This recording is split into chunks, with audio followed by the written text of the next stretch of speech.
We are without a leader. The dead King of Scotland has no heir. War creeps in from the south, where Edward Longshanks, the avaricious King of England, has returned from successful campaigns in Wales and France. As Longshanks turns his attention to Scotland, the shadow of fear settles across the Highlands. The English have thousands of Welsh longbowmen, hundreds of knights on horseback, and dozens of siege weapons. We Scottish have a rabble of untrained soldiers who do not even know how to march in a straight line. We must act soon. If we're to have any chance of resistance, we need to forge an army by any means necessary. Scotland has soldiers now, if only a few. But if we are to turn back the greed of Edward Longshanks, we'll need many more recruits and much more gold in our coffers. These ancient stones and oaks around us will soon be drenched with the blood of clansmen. An army marches on its stomach, or so the old saying goes.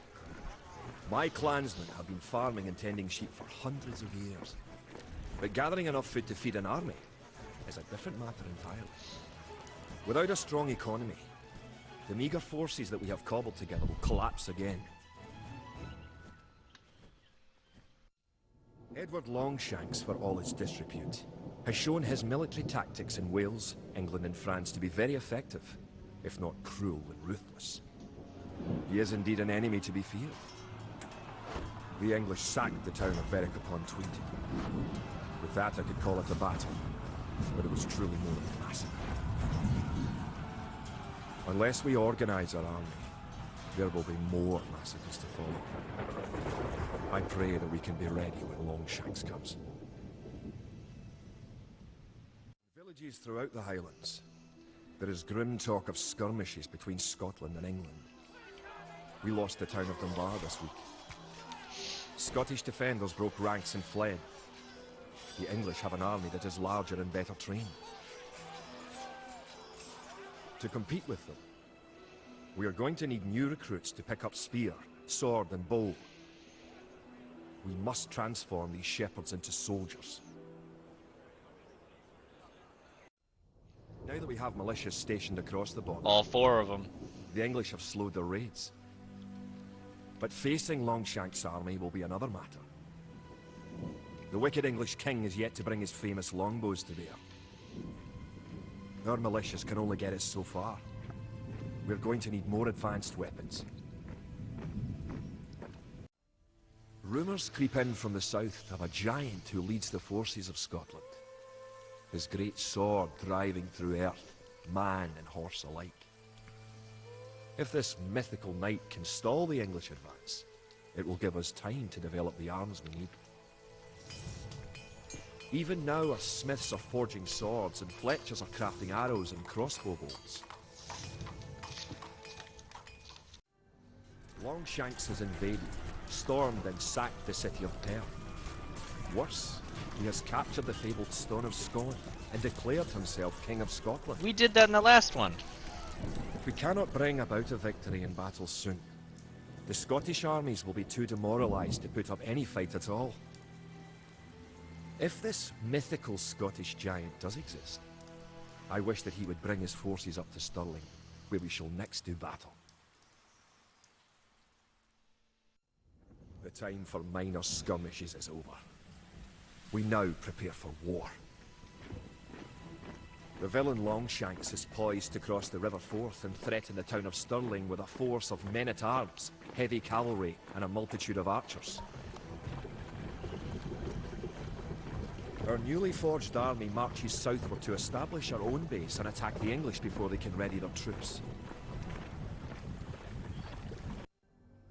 Stirling was our first great victory. Even as we held the coastline, word arrived that Stirling Bridge had been held by a force of Scots led by the mythical knight of whom so many have spoken. Now we know his name. Sir William Wallace, the bane of the English. Edward Longshanks names Wallace a traitor and a criminal. Sir William replies he cannot be a traitor, for he never swore fealty to an English king. With Wallace leading our armies, The men fight with renewed vigour. Perhaps the tide of their misfortunes is about to turn. Our coffers were depleted at the Battle of Stirling. So we need to strengthen our economy once again before pushing south into lands held by the English. We need to construct a market and establish trade routes to the villages of friendly clans. Local legends speak of 3 sacred relics heading south of Stirling. Acquiring these artifacts for Wallace's army will be a great boost to Scottish morale. With the 3 relics locked away safely in Scottish churches, men murmur that we are blessed by the heavens. Blessed. Hashtag. Our army now stands a chance as we prepare for the final clash with the English. Scotland now has archers and knights of our own with which to meet Longshanks. We march south to Falkirk, where we will join with the army of William Wallace and plan our combined attack upon the English castle. The only way that we can hold the boggy lowlands around Falkirk is to build a castle and as many walls as we can construct in a short time. These fortifications will serve to protect our camp as we construct siege weapons with which to assault the English castle. Once the castle is constructed, Wallace himself has sworn to join our forces. Together, we will attack Longshanks and his English troops. It looked certain that we would be defeated at Falkirk. Yet somehow, though outnumbered and outranged by English longbows, we were victorious. The English castle was torn down, and a Scottish one shall be built in its place. William Wallace has shown us the path to victory. Although he is but one man, he inspires great deeds in others. Many of the Scottish knights and lords have drawn their swords with his. Wallace's own sword is a 5.5-foot beast, forged of course in Scotland. He has sworn not to rest until his sword finds the neck of Edward Longshanks. The struggle will continue, but we have learned the ways of war. Now, it is the English who fear. February 19th, Army Camp near Vaucouleurs. This morning I woke to visions of fire and steel. These nightmares come more often, now that I've seen my beloved France eaten away by years of war. I wandered through camp, ignoring the new snowfall, but observing the wounds and weariness of every soldier under my command. Observing the desperation in their eyes. It was then that I first saw the girl. She told us that her name was Joan. She told us she was but a peasant who did not know how to ride or fight. She told us that she intended to rescue France. The darkness lifted from the men's souls. Her voice rang with conviction, and we drank in her every word. I may have lost my faith, but Joan has not lost hers, and that is enough for me. Joan has asked our ragged band of soldiers to take her to Chinon, where the rightful ruler of France, the Dauphin, hides from his foes. The war-torn land in between is infested with enemy marauders, and we will lose many men. Death is by now an old companion, but for Joan, we will face it again.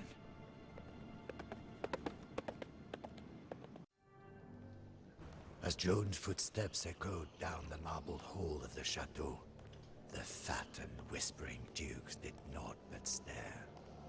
The Dauphin himself seemed afraid as she kissed his feet.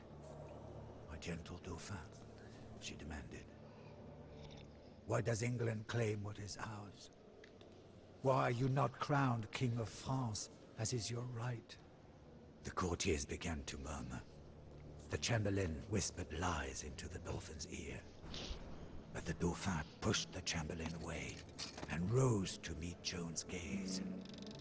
She stands only to the shoulder of the shortest man, but all of us must look up to speak to her. I know not what silent conversation passed between the Dauphin and his would-be savior, but it was obvious that His Majesty was in the same thrall as we. March 26th, Chinon. It is one thing for a band of dispirited soldiers to put their trust in a teenage girl. It is entirely another for that girl to be given command of the army of an entire nation.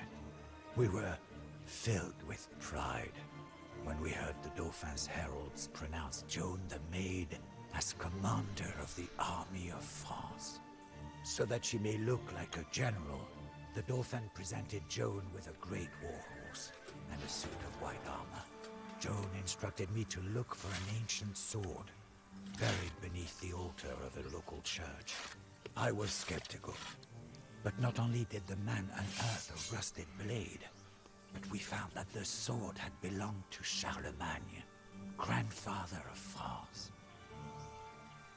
I shall not doubt her word again. Still visible on the hilt was the fleur de lis. Joan adopted the fleur de lis as her symbol, and had it blazoned on her battle standard. Wherever Joan goes, the standard goes also. It goes with us to Orléans. The city of Orléans is one of the finest in France, but it is under siege by our enemies, England and Burgundy. It is about to fall. This war has dragged on for 100 years, with precious few French victories. The people of Orléans need a savior. They will receive Joan of Arc. Joan prophesied that she would be wounded at Orléans. At the height of the battle, an arbalest bolt knocked her from her horse. We could not believe our misfortune. But as we carried Joan away from the carnage, the battle was won. Orléans was free. When we entered the city, the entire population cheered us on from windows, rooftops, and city streets. They fired artillery into the night sky and shouted aloud their nickname for Joan, La Pucelle! Oh, that's how you say it. June 14th, Orléans. Our rescue of Orléans was a setback for our enemies, but only a minor one. The English still possess half of France. Tragically, we have cooled our heels for weeks, while the Dauphin's advisors debate. Joan became irritated with the delay and reassembled her army. She talks of nothing but her mission to drive the English into the sea. The force of Joan's will is titanic. She has gathered to her banner swearing brigands and knaves and turned them into patriots and heroes. Among them is the man Laïr, a giant clad in plate mail. He drives men on with curses and fists. There will be plenty of English necks for Laïr to break and pâté.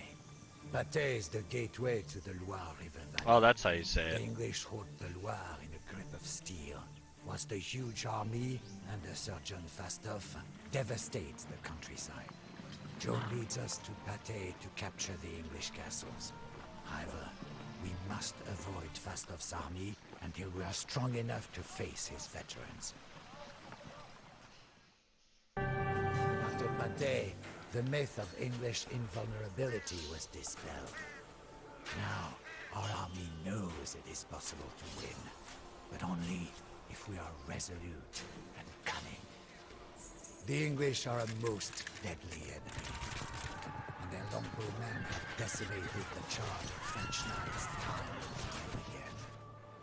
To make matters worse, we now face enemies on both sides.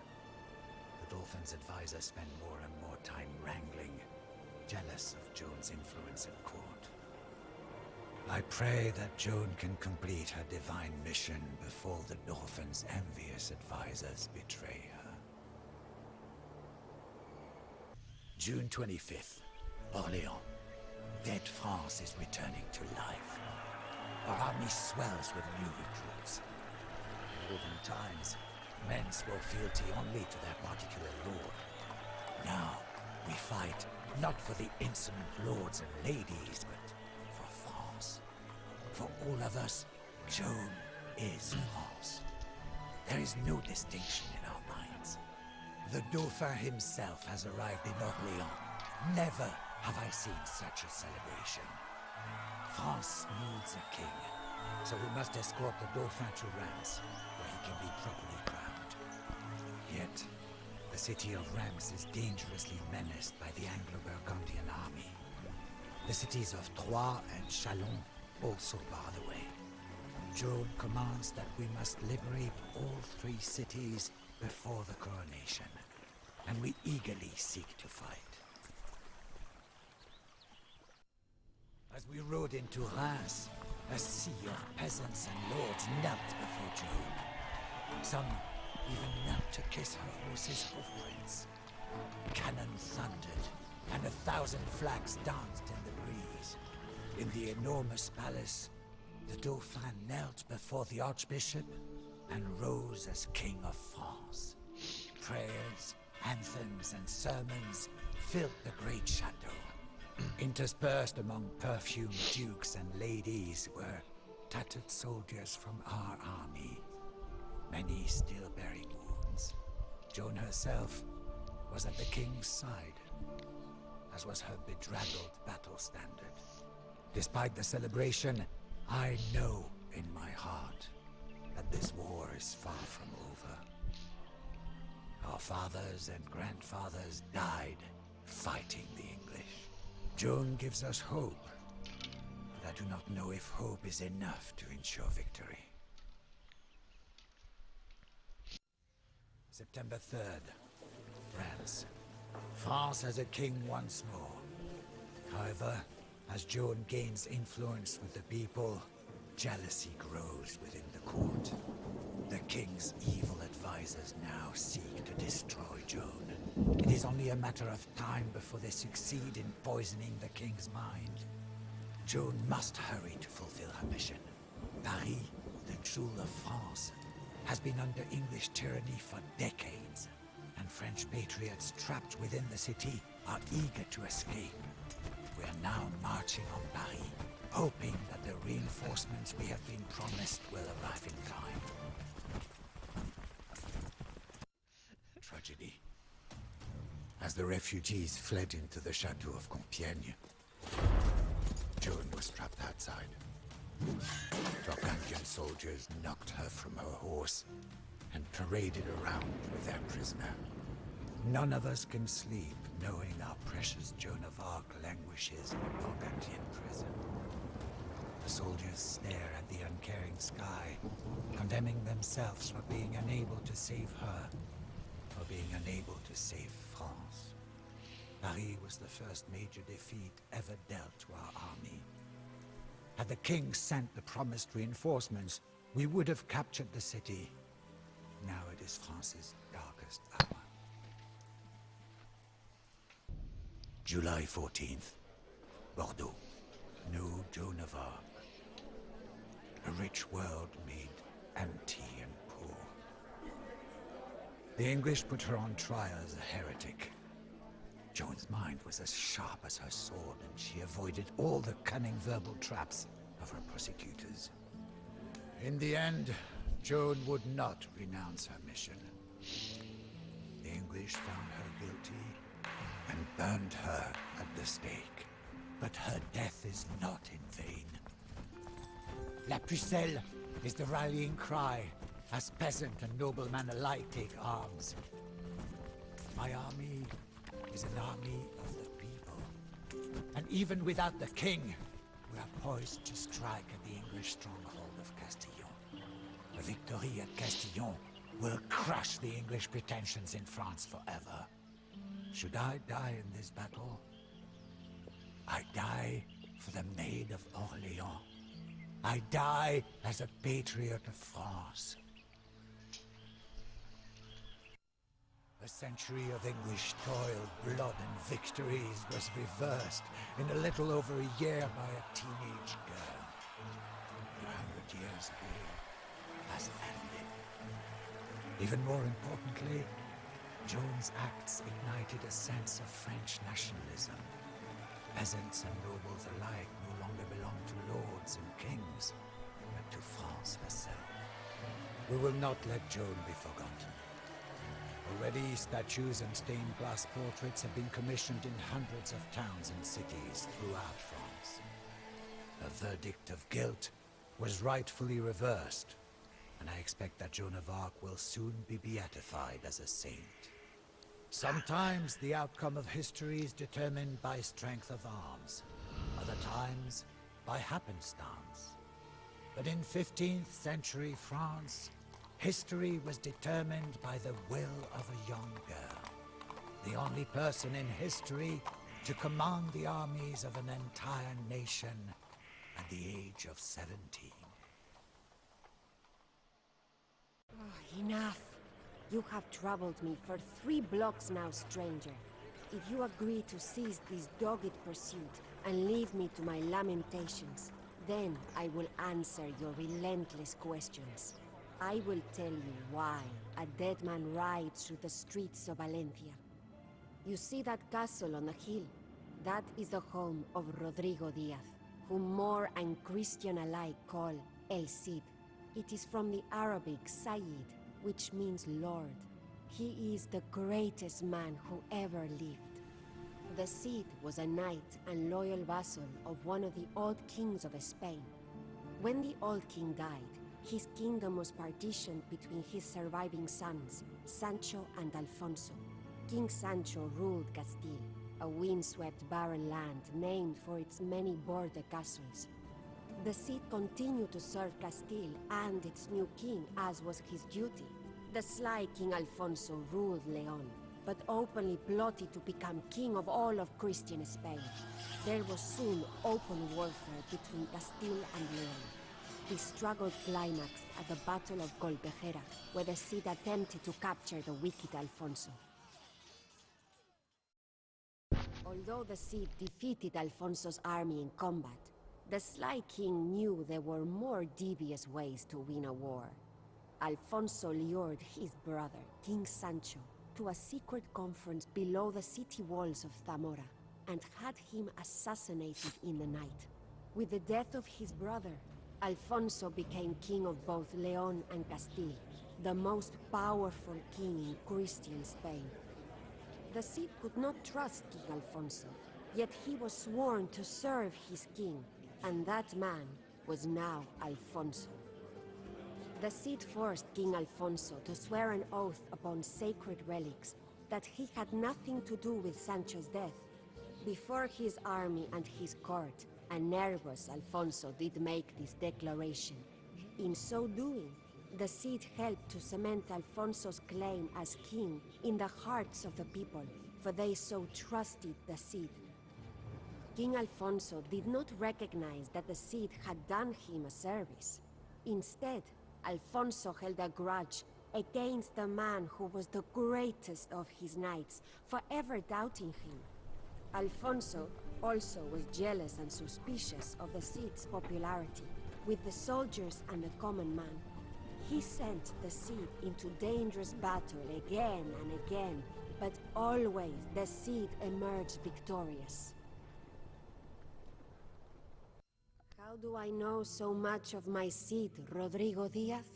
I am Jimena of Asturias, and I am the Doña of this castle. Rodrigo and I were married in Castile in 1075. Those were among the happiest days of my life, at least when my husband was not being sent to do battle against the Moors. Far to the east, in the Holy Land, they speak of only one Muslim expansion, that of the Seljuk Turks. But here, in Spain, we speak of another, the Moors. The Moors ruled southern Spain for so long that Christian and Muslim often lived side by side with little animosity. Such was the case in the city of Toledo, which was in Moorish lands, but inhabited by Christians as well. A political assassination had plunged the city of Toledo into civil war.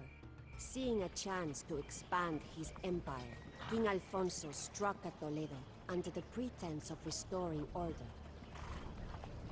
He ordered the Cid to command the army, though one must wonder if once again he was intentionally putting the Cid in harm's way. Once again, the Cid emerged victorious and delivered the city to King Alfonso. Moor and Christian alike shouted his name from the city walls and called him El Cid Campeador, my lord, the conqueror. After nearly 400 years of Moorish rule, the city of Toledo was ruled by a Christian king. But still Alfonso was not satisfied. He accused the Cid of seeking personal glory at the expense of the crown. When he heard the peasants shouting the name of the Cid instead of Alfonso's own name, he became even more angered.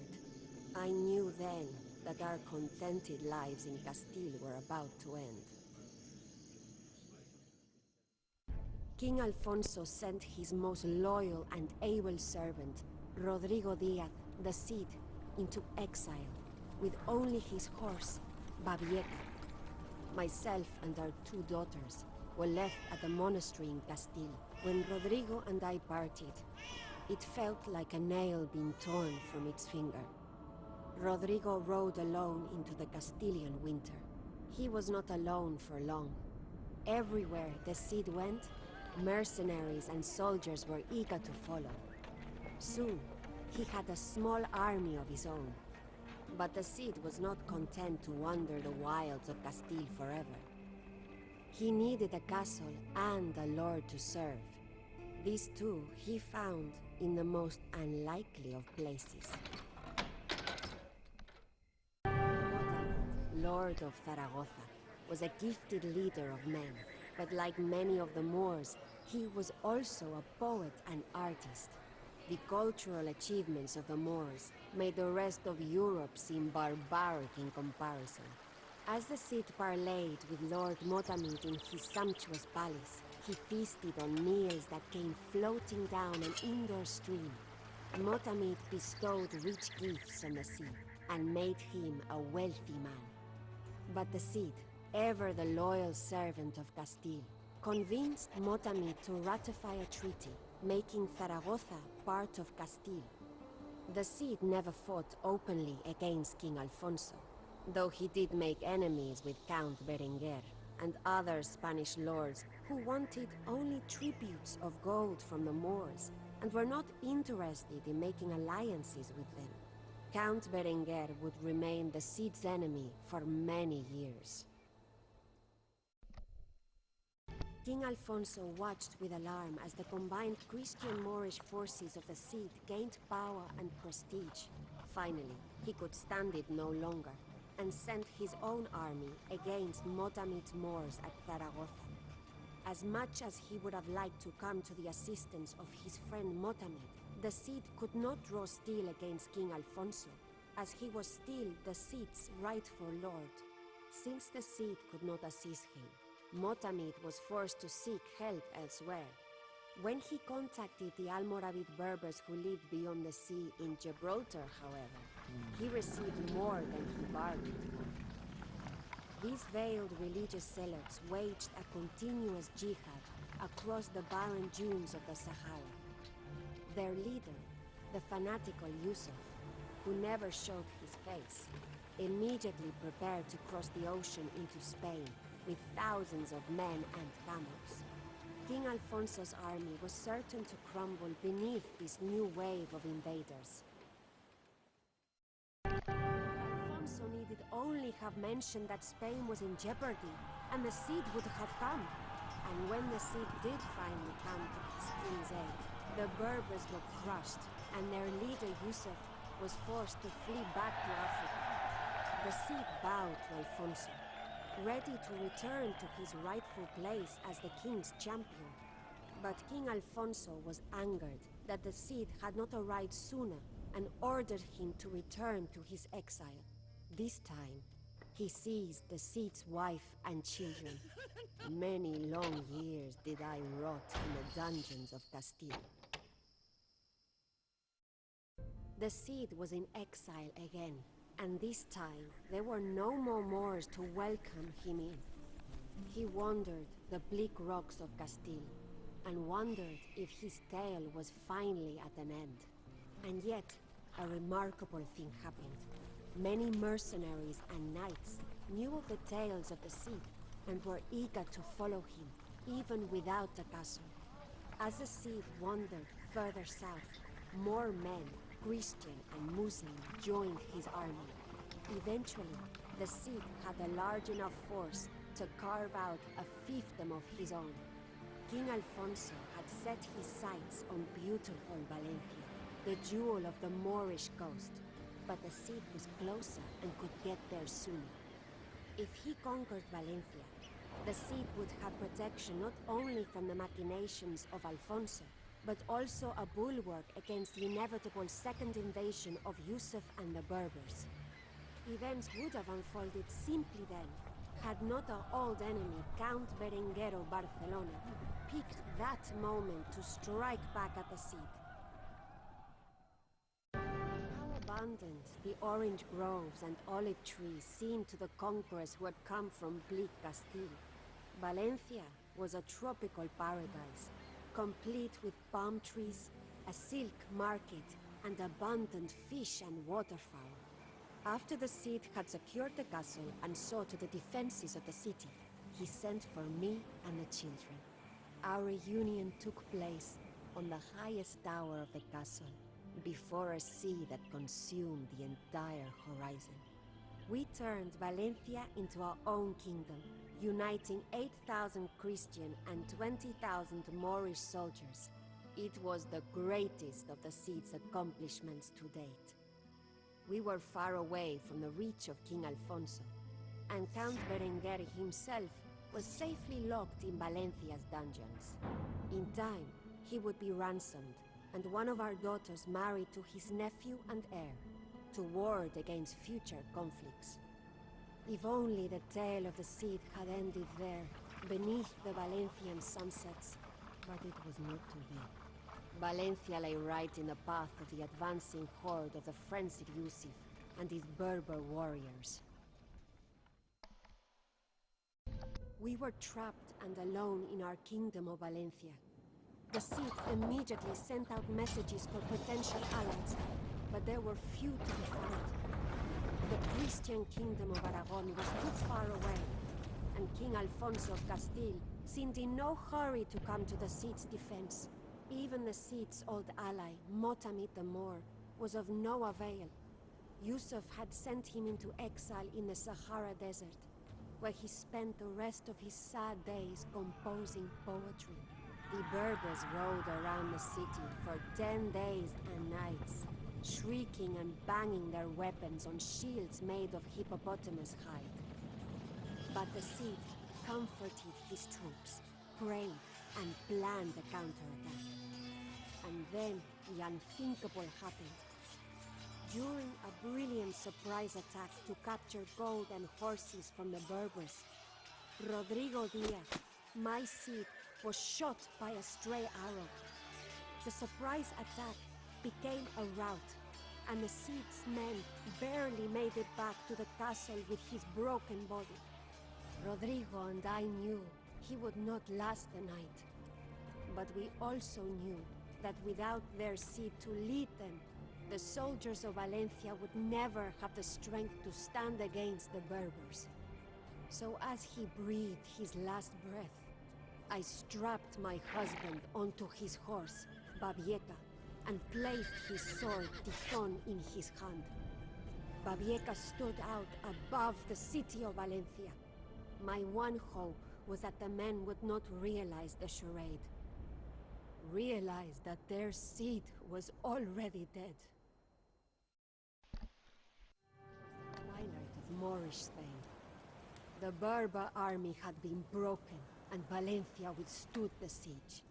King Alfonso would not allow us to bury the Cid until he could personally attend the funeral.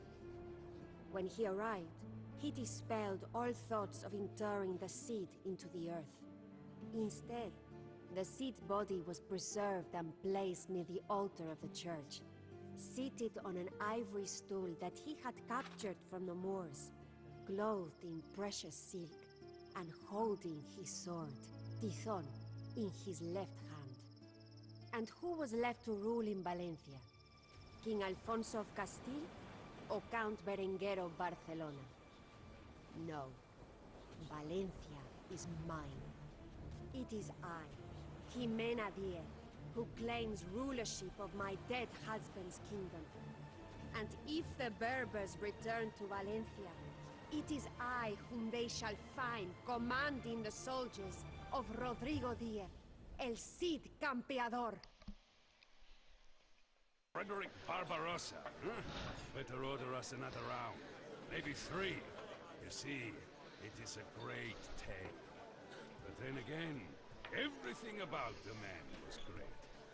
Barbarossa was a man of great appetites, great ambitions, and a great red beard.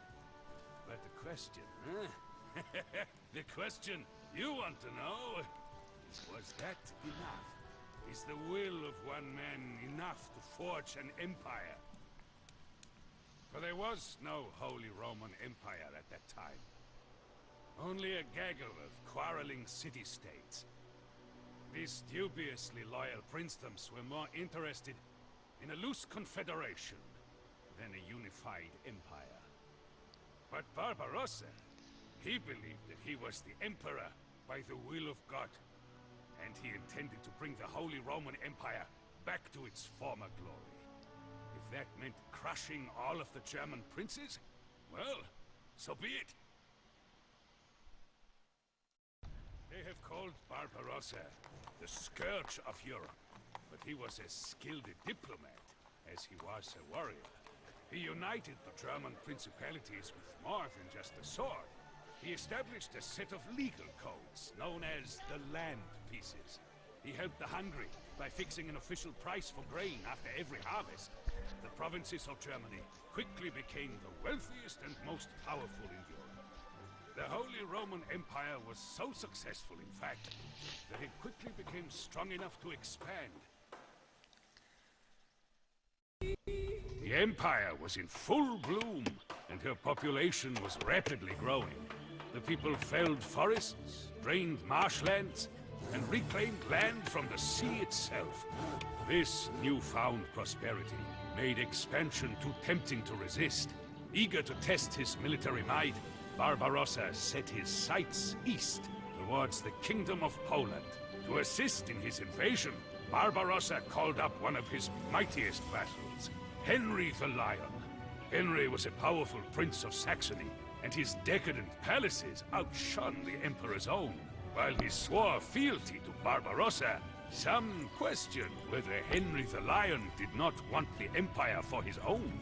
By ordering Henry the Lion aid in the subjugation of Poland, Barbarossa meant to test his oath of allegiance once and for all. Henry expected to be drawn and quartered, the usual fate of traitors in those times. But Barbarossa recognized the potential for a strong ally, and officially forgave him, provided that Henry the Lion would swear to support Barbarossa from now on. Amazingly, Henry agreed. The Germans were unified, and Henry the Lion was pacified. But the Holy Roman Empire was not complete. Harkening back to Charlemagne, the Empire claimed ownership of Italy, and especially Rome. In Rome, the Pope firmly believed that it was the Church, not the Emperor, who was the ultimate authority for the Empire. Barbarossa could not convince the Pope to see things his way, so he appointed his own Pope. This, too, was not enough, for Pope and anti-Pope promptly excommunicated each other. In the end, Barbarossa had to resort again to politics at the point of a lance. If the Pope would not listen to reason, then perhaps he would concede with 2,000 German knights pouring down the Italian peninsula. The greatest of the northern cities, the virtual capital of Lombardy, was Milan. The lords of Milan were as proud as they were belligerent. Barbarossa was determined to raze Milan to the ground as a warning to all the Italian city-states, and particularly the Pope in Rome. The message was clear. He, Frederick Barbarossa, was the one and true Holy Roman Emperor. Barbarossa was not kind to the Milanese. In response to unattempt at negotiations during the siege, he sent 6 Italians marching back to the city. 5 had been blinded, but the 6th only had his nose cut off, so that he could lead the other 5. Northern Italy had been mercilessly conquered and placed under imperial governance. But Italy would not submit. If anything, the destruction of Milan made the Italian cities even more incensed that their would-be emperor. As long as Barbarossa's knights were present, peace endured. But the emperor could not be everywhere at once. Whenever he went to Italy, Germany would flare up. And when Barbarossa returned to Germany, the Italians began plotting again. Milan had fallen, but the remainder of the Italian cities joined together in a confederation known as the Lombard League for the purpose of defeating Barbarossa. If Barbarossa intended to make Italy part of the Holy Roman Empire, he would have to conquer the Lombard League, city by city. But Barbarossa still had a secret weapon. Henry the Lion and his seasoned troops. Henry the Lion was immediately banished to England. Separated from his wealth and army, there was little more he could do to plague Barbarossa. After 6 campaigns down to Italy, Barbarossa was weary of crossing the Alps. The fighting ended with the signing of the Treaty of Constance, which said effectively that the Emperor and the Pope were equals. It was a tenuous peace, and one that seemed unlikely to endure, when suddenly the Pope died. The new Pope was less interested in squabbling with the Emperor than he was in events down south. You see, the Europeans were being driven out of the Holy Land. It was time for another crusade. The Holy Roman Empire was complete, and for the moment, both Germany and Italy swore fealty to Barbarossa. Alas, the peace was not to endure. The Crusader states in Palestine were crumbling. A Saracen king named Saladin had evicted virtually every Crusader from their castle. The Pope called for a new crusade, before the Holy Land became Saracen once again. Remarkably, Barbarossa agreed to undertake this new crusade for the Pope he had fought so hard against. King Philip of France and England's Richard the Lionhearted had already boarded ships bound for the Middle East. But Barbarossa's army was the largest by far, and there wasn't a fleet in Europe that could transport it. The Emperor would have to march overland to Constantinople and through the land of the Turks to reach the rendezvous in Jerusalem. Constantinople was the capital of the Byzantine Empire, and one of the most glorious cities on the globe. Barbarossa's army would be able to rest and resupply in Constantinople before it began the Great March. Barbarossa's weary army had marched for hundreds of miles through the cracked mountains in the heat of July. So when it stumbled upon the Göksü River, the men were astonished and grateful. Barbarossa himself could not resist plunging into the cold water without even pausing to remove his armor. To the disbelief of the surviving troops, Barbarossa drowned. Some said the Emperor could not swim in his plate armor. Others believed the 67-year-old heart had finally given out. Regardless of the exact cause of death, Barbarossa's crusade ended there, on June 10th, 1190. The Holy Roman Emperor was gone. Barbarossa's soldiers were devastated. Several knights committed suicide. Others converted and joined the Saracens. So convinced were they that God himself had deserted them. However, a handful of knights were not yet willing to board a ship bound for Europe. The body of mighty Barbarossa was fished out of the river, pickled in vinegar, and sealed in a barrel. The army of the Holy Roman Empire would not be joining in the crusade. Yet there was still a chance for a small victory. The surviving knights vowed to take Barbarossa's body on to Jerusalem. Even in death, the Emperor would keep his promise. There is a legend concerning every great king, from Arthur on through Barbarossa, that says the king will return someday, when his country needs him. Myths and legends about the sleeping emperor were passed down in German folktales. The Holy Roman Empire did not endure. She fell back into a patchwork of tiny city-states. Some would say Barbarossa's rule was a failure. But is it not a greater testament to the man that it was the force of his will alone that held the empire together? And what of Henry the Lion? With Barbarossa gone, there was nothing stopping him from returning to the Holy Roman Empire. But I am an old man now. What harm could I possibly do? So, you want to know about Sforza? I will tell you about Francesco Sforza. Sforza was like me. We were condottieri, contractmen. When the Italian princes were too rich or too cowardly to get their hands dirty, they paid us. We fought because they paid us to fight. We stole because they paid us to steal. And when they did not pay, we made sure someone did. We sold ourselves to the highest bidder, and if another prince came with a bigger purse, we did not hesitate to change sides. Honor was cheaper than silver. But for Sforza, Sforza was different. He was in it for his own glory. That is why he took the Visconti contract. He wanted to make a name for himself, to be more than the bastard son of a dead mercenary. He needed a patron, an ambitious prince with many enemies and more gold than friends. Filippo Visconti, the Duke of Milan, was the obvious choice. Visconti had all the ambitions of Caesar, but none of the courage. He was craven and paranoid, but at least he paid.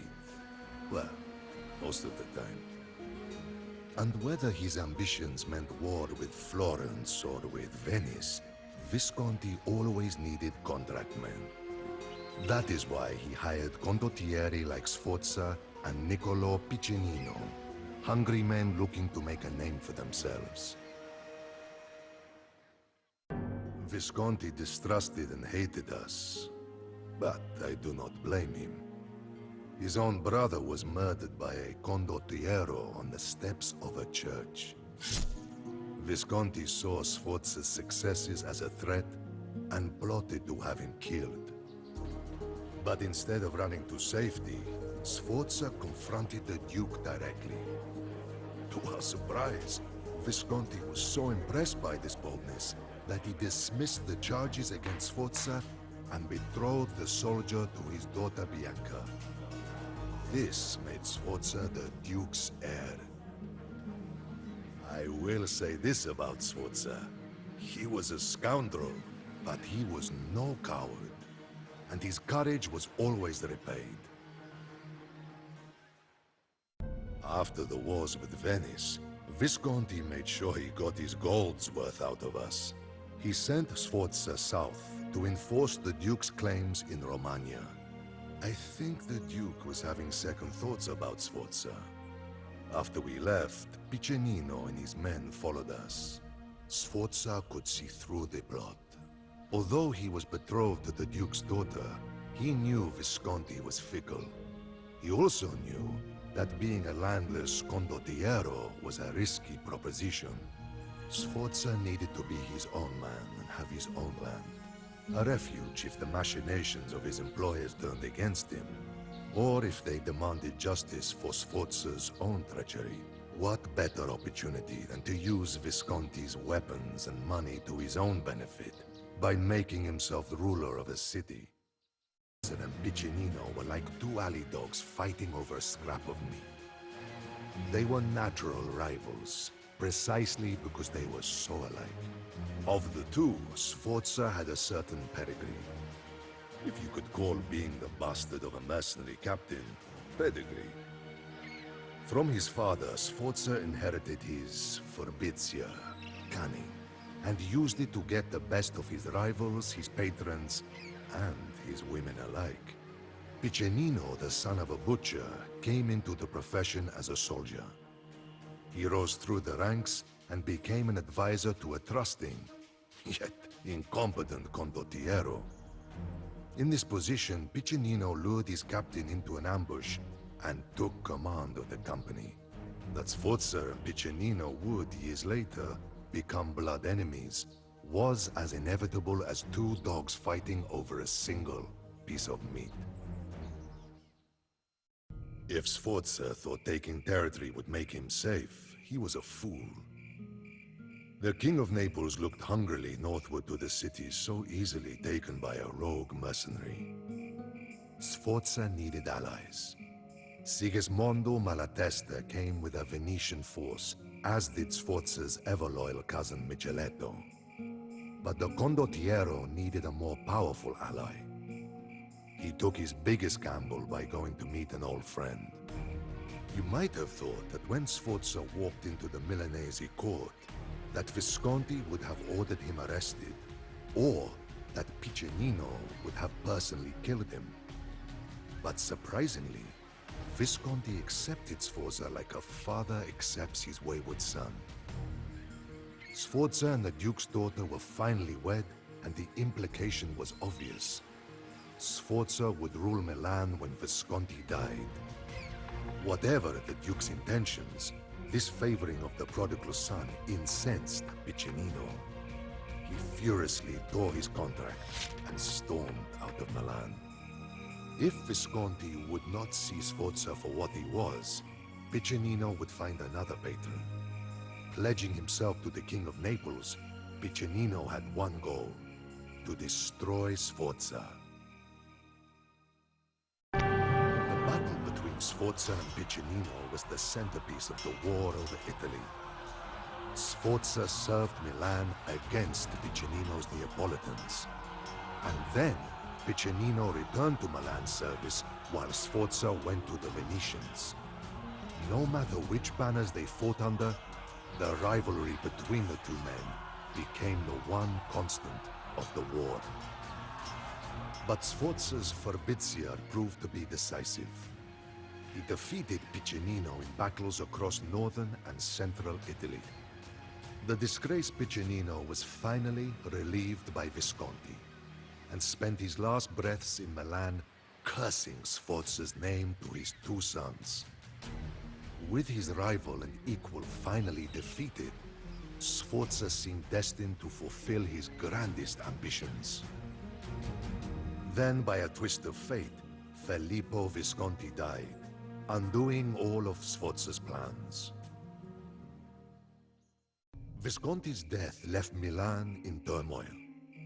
Outlying towns rebelled, and Venice threatened the city. By way of marriage, Sforza held a better claim on Milan than anyone. But strangely, the ambitious captain did not take his dowry. He allowed the lawyers and professors of Milan to fashion a republic with all the trappings and corruption of the old Roman one. They called it the Golden Ambrosian Republic, after St. Ambrose. But there was nothing blessed or saintly about this republic. Surrounded by enemies, the Republicans of Milan, more skilled at reading books than leading men into war, needed a captain to command the war against Venice.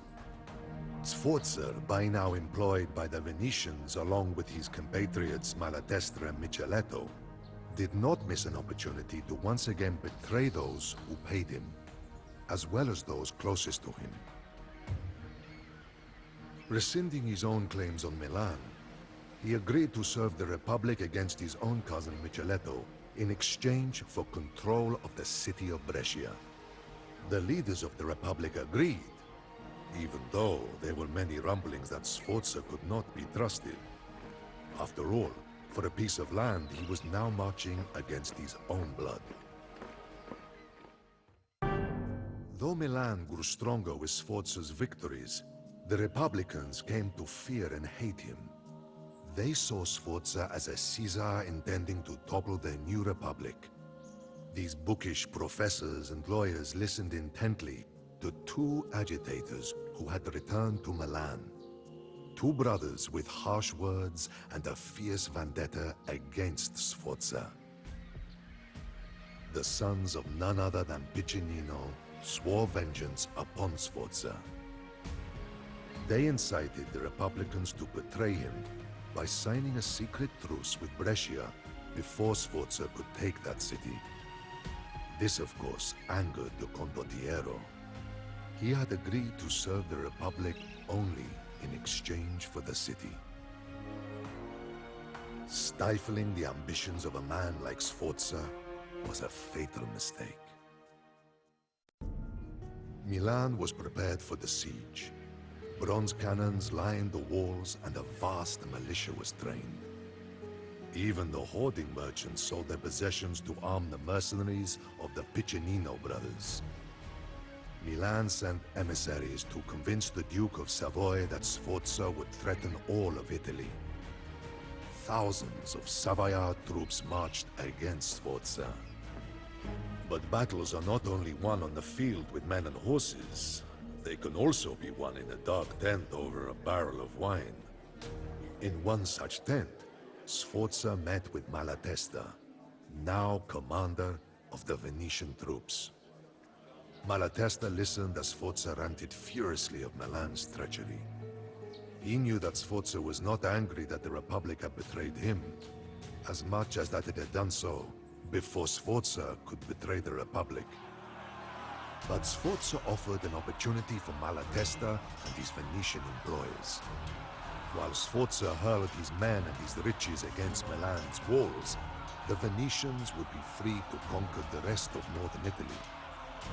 Malatesta agreed to help Sforza, but as always, alliance and treachery between condottieri were only opposite sides of the same coin. Hunger and disease spread in the besieged city.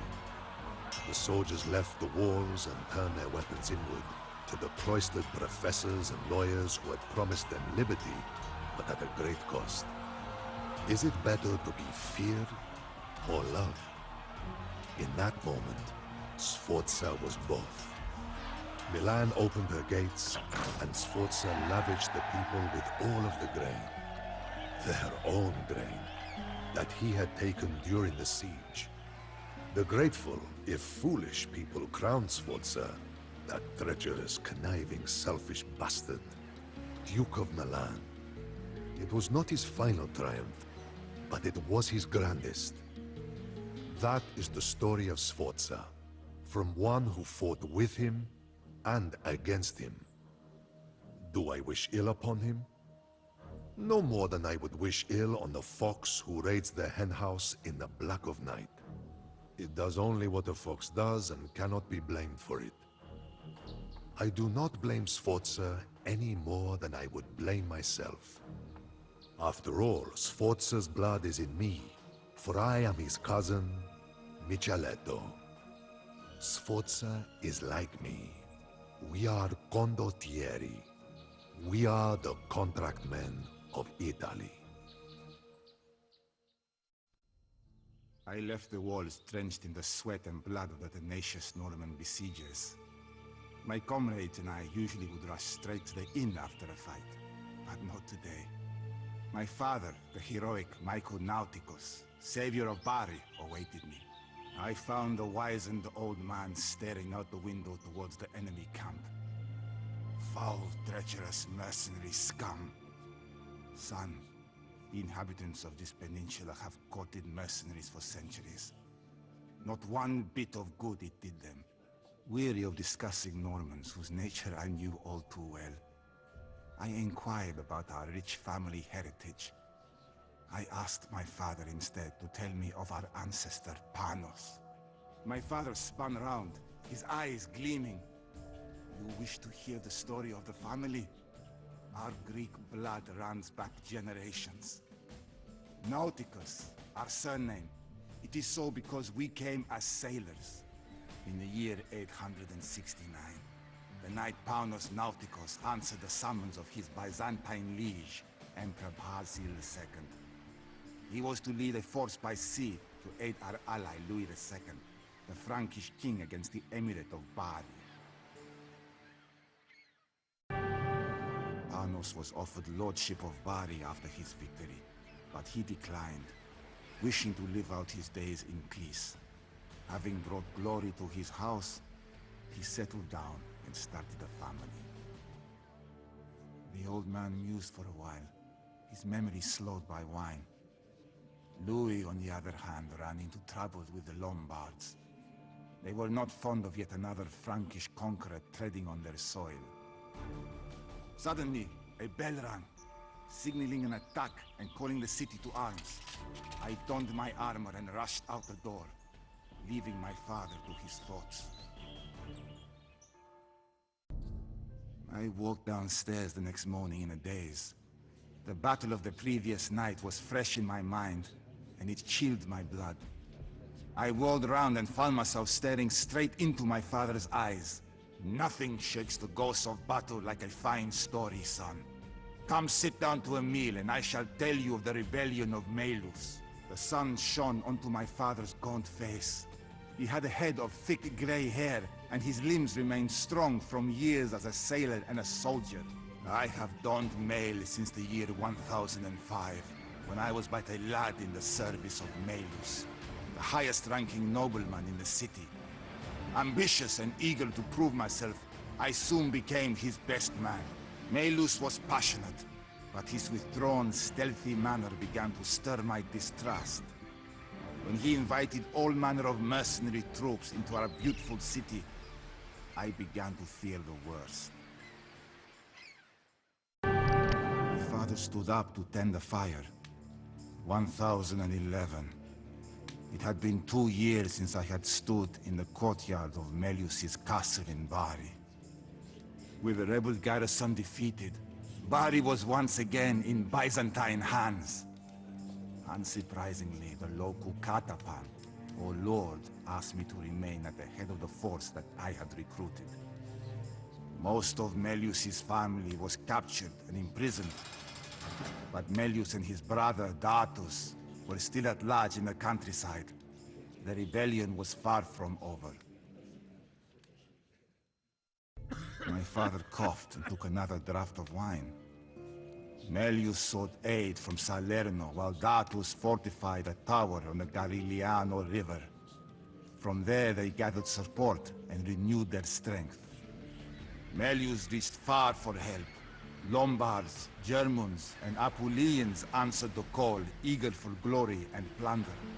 But there was one more group whose help Melius enlisted. A new generation of Norman adventurers, forebears of the scum who attack our city as we speak. It is because of Melius that this new menace is upon us.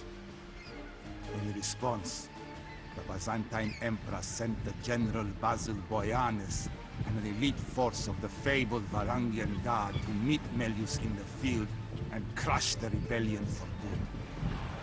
The armies drew up near the river of Fanto, not far from where the Romans had clashed with Hannibal of Carthage some 12 centuries earlier. The fate of Messaggione was about to be decided. Not unlike its predecessor, the Second Battle of Cannae was a massacre. The Lombards and their Norman allies were no match for Boyanis' strategic prowess and the ferocity of his Varangian troops. Melius fled the field and sought refuge with the Pope, which sent him to the court of the Holy Roman Emperor. He gradually poisoned the minds of several influential courtiers, and eventually the Emperor himself. Melius died in exile, but the effects of his political machinations were soon to be felt throughout Italy. The rebellion was over, but Boyanis still had a difficult task before him. The once rich province of Apulia lay in tatters, and the hostility of its northern neighbors did not bode well for the future. Melius's brother Datus still preyed on the surrounding lands from his lair on the Garigliano. Additionally, rumor quickly spread of Holy Roman armies massing in the north. Boyanus was not about to let his hard-earned gains slip away like a fish from the net.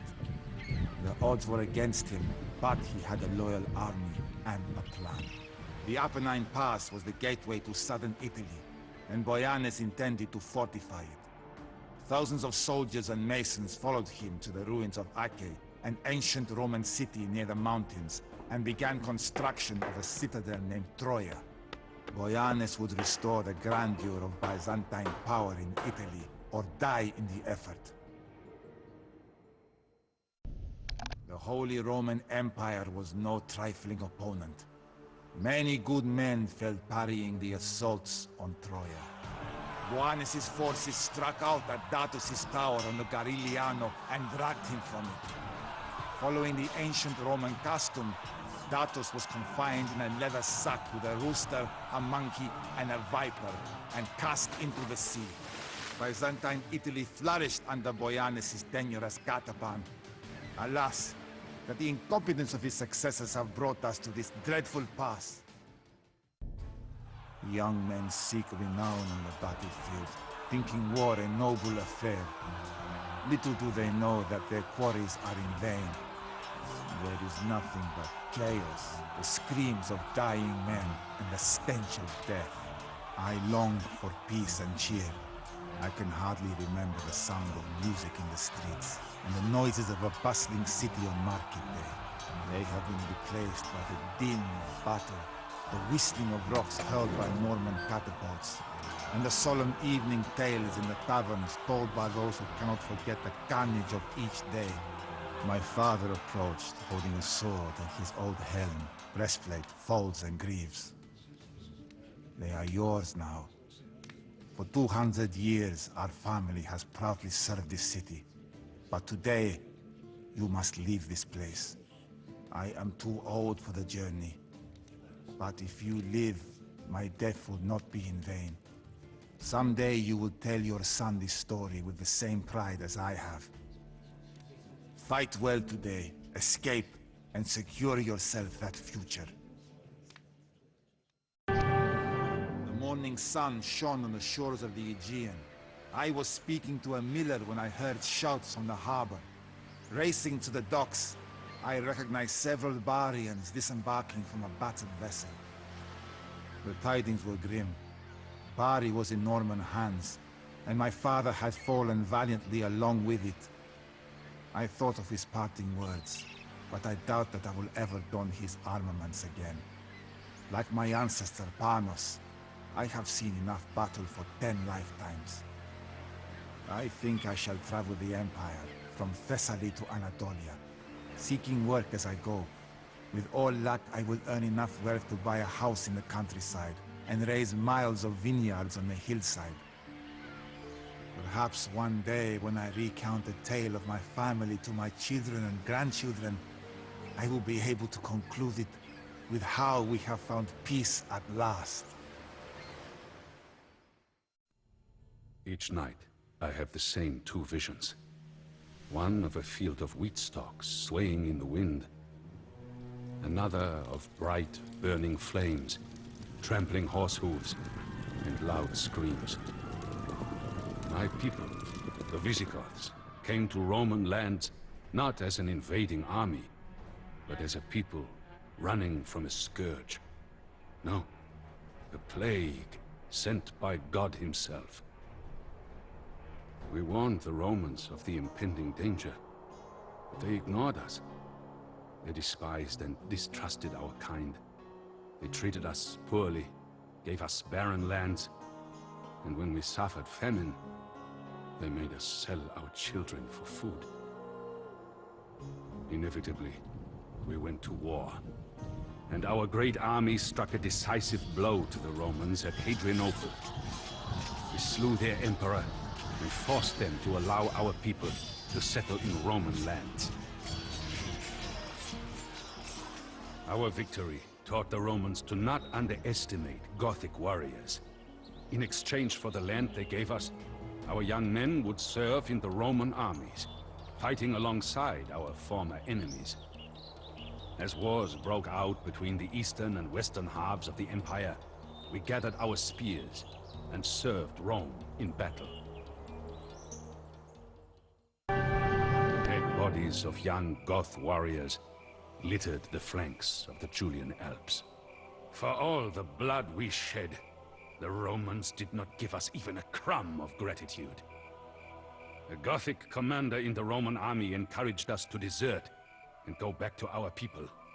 Hardship is upon your families, wives, and children, and your people need your help now more than ever, he said. Few had heard of Alaric, this Gothic commander, but he managed to gain a strong reputation during his service in the Roman army. He was a tall man, with a voice that could silence a crowd. When Alaric spoke, all heads turned in his direction, and his eyes flickered with an inextinguishable fire. The elders of the Visigothic tribes elected Alaric king of the Visigoths. Never before had there been a single king, but never before had there been a man like Alaric. We were drawn into another war with Rome. The Romans had failed to fulfill their promises of lands for our families, and Alaric was determined to force them to remember their promises. He marched our army south into Greece. The days the Romans ignored the Visigoths are over, he declared. We will set fire to Hellas! Ancient cities, once renowned for their philosophers and soldiers, were sacked and burnt to ash. The world was changing rapidly, but Alaric had seen visions. Despite our victories, the Eastern Romans still refused to meet our envoys. Instead, we turned west. The half-Vandal general Stilicho was the driving power behind the Western Roman Empire. He knew Alaric from when our king served the Romans. We hoped Stilicho would be more willing to negotiate. Rumors spread that Stilicho was ready to make a deal with Alaric. Our hopes were raised, but as weeks passed with no news, we knew that more Gothic blood would have to be shed. The Romans resented Stilicho for making a pact with barbarians. When parts of the Western Roman Empire were overrun by usurpers and foreign invaders, they blamed Stilicho. He soon learned the hefty price of Roman politics. They declared him an enemy of the state and had him executed. In a frenzy of hate, the Romans followed Stilicho's execution by murdering all soldiers of Germanic descent. Then, in another rush of blind rage, they turned on the families of those soldiers and murdered them too. The survivors flocked to Alaric, begging him to raise his army and march with them into Italy to exact vengeance. Alaric coldly answered them, "The Romans have never known fear, but that will change." Never had I seen Alaric lose his temper, but Sarus' betrayal infuriated him. He ordered me, his brother-in-law, to commence the siege of Rome. The walls of Rome were huge and had not been breached since Brennus and his Gauls. However, years of decline had weakened the city, and its walls were badly in need of repairs. Inciting the men to battle, Alaric vowed, "If the Romans want fire and steel, it is fire and steel that we will give them." During the long weeks spent besieging Rome, Alaric's calm nature returned. He issued an order to the warriors to spare the city when conquered.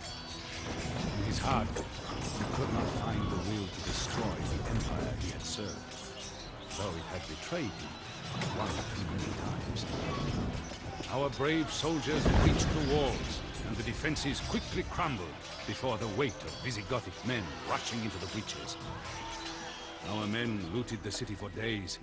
We stripped statues and monuments of their gold, and loaded carts with so many precious goods that the wheels were close to breaking. At the end of the third day, a caravan of ox-drawn wagons carrying plunder could be seen as far as the eye could see. The Romans would write of that day, "In one city, the whole world perished." With Roman treachery repaid, Alaric looked to the future of our people. He planned to sail us to the fertile Roman province of Africa. But before we left, he passed from this world. Our people mourned for days, and Alaric's body was buried underneath a river stream. The channel diverted to dig the grave, then made to flow again, hiding his tomb forever. Soon after, the fleet that was to take us to Africa sank in a storm. Once again, desperation fell upon our people. It was at that moment of despair that I, as the dead king's brother-in-law, spoke. I reminded everyone of Alaric's dream, of his commitment to the survival of our people, and of the impossible obstacles we had overcome. I told them that Alaric and I shared the same vision, a vision that we, in honor of his memory, ought to fulfill. I concluded, Alaric has carved a path for us, and that path leads to Gaul. Each night, I had the same two visions. One of a field of wheat stalks swaying in the wind. Another of bright, burning flames, trampling horse hooves, and loud screams. My people, the Visigoths, live peacefully in the rich lands of southern Gaul. Our farms flourish, and our cattle grow in number every day. But for all our fortune, I cannot shake the ominous visions I have every night. Like Alaric, I have seen the future. The Huns are coming, and they will stop at nothing. Severed head on a pike seemed such a grisly trophy to be displayed in the chapel at Chalon. And yet it took me weeks before I got up the nerve to ask Father Armand why he kept it. The ancient priest stared out of the window for a long time, recalling days gone by. I was there, he said finally, at the Battle of the Catalonian Fields, fighting alongside Aetius and Theodoric the Goth. I knew there had been a battle here decades ago. Peasants still overturned skeletons and broken shields with their plows from time to time. Who was it, Father? I asked him. Who are you fighting? He turned back to regard me, paralyzing me with his old man stare. Attila the Hun, he said. And then he told me the story. The Huns rode out from the wilderness sometime in the 370s, eager to feast on a Roman Empire weak from internal corruption and the expansion of other barbarian tribes. It was the Huns who drove many of these other barbarians before them. They were terrifying warriors from the steppes of Asia, their bodies disfigured from ritual scarring, their legs deformed from a near lifetime in the saddle. Despite their fearsome aspect, the Huns might have been little more than raiders, had it not been for the leadership of Attila. He called himself the Scourge of God. Attila and his brother Bleda led the Huns not just to raid, but to devastate Scythia and Persia. I asked Father Armand more about this legendary Attila the Hun, whom the stories always treat as more of a monster than a man. He was a man, the priest said, but he did not look like the Romans, nor did he worship the Roman god. That was the cause of all that was to follow. Father Armand shivered, as if from the cold breeze that blew in from the chapel's open windows. Kingship among the barbarians was not by divine right or lineage, but by who had the strongest will. Attila was the strongest of the Huns, and he reinforced his position by brandishing a rusty old blade and proclaiming it to be the sword of Mars, the old Roman god of war. Attila had a custom of fiercely rolling his eyes, as if he wished to enjoy the terror that he inspired. He had a power over other men, so that many chose to join him. Many foreigners joined his council, Scythians and Burgundians and Goths. It was not uncommon for Romans to do so as well. Several decades prior, the son of a prominent Roman family had been sent to the Huns as a hostage to ensure peace. The name of this boy was Flavius Aetius, a name not soon to be forgotten. Now that the memories had stirred, Father Armand seemed eager to tell his tale. He explained how the Huns, like the other barbarians, had a style of warfare dramatically different from the ancient Romans or my own Franks. The Huns would charge as one group, often firing arrows as they came, and then suddenly retreat again. For the nations of Europe, who were used to forming up lines and columns and even issuing challenges for personal combat, this was an aberration. They were unable to comprehend warfare in this manner. Barbarians did not conquer lands. They did not try and hold and colonize the cities they attacked. Instead, they ravaged and pillaged and took their loot back to their camps. By that time, there were two Roman empires, the government having decided that the Roman lands were simply too vast for one city to manage effectively. Attila and the Huns began a series of raids into the Eastern Empire. The Roman city of Nessus was erased from the earth. The Huns so devastated the place that when the Roman ambassadors passed through to meet with Attila, they had to camp outside the city on the river. The riverbanks were covered with human bones, and the stench of death was so great that no one could enter the city. Many cities of Europe would soon suffer the same fate. The ambassadors that the Romans sent to Attila concealed an assassination attempt.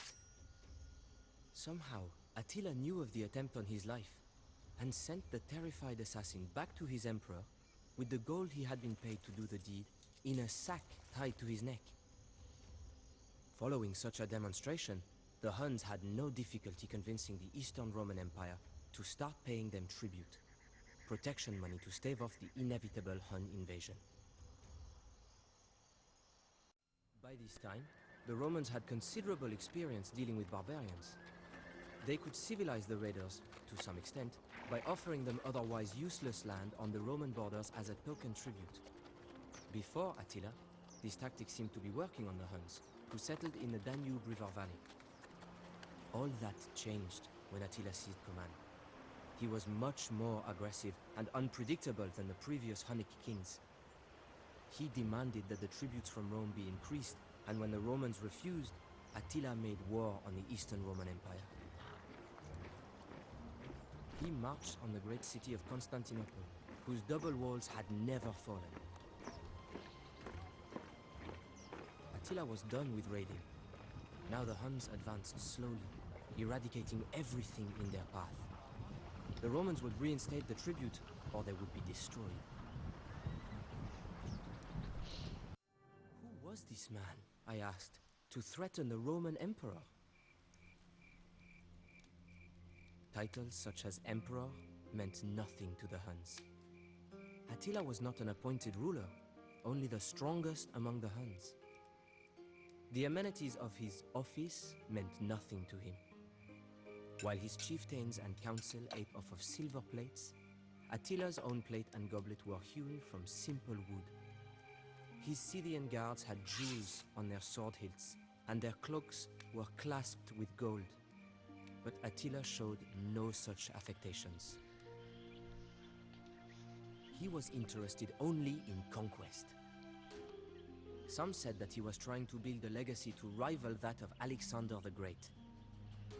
All of the barbarians wanted to possess Rome, as if it would buy them instant legitimacy as a world-spanning empire. Unlike most of the other barbarians, however, Attila was actually going to get his chance. The Western Roman Emperor had a sister named Honoria, who after weary years of confinement to her parlor, made the preposterous decision to send a letter to Attila the Hun. She asked him to marry her. One suspects Honoria did not know what she was getting into.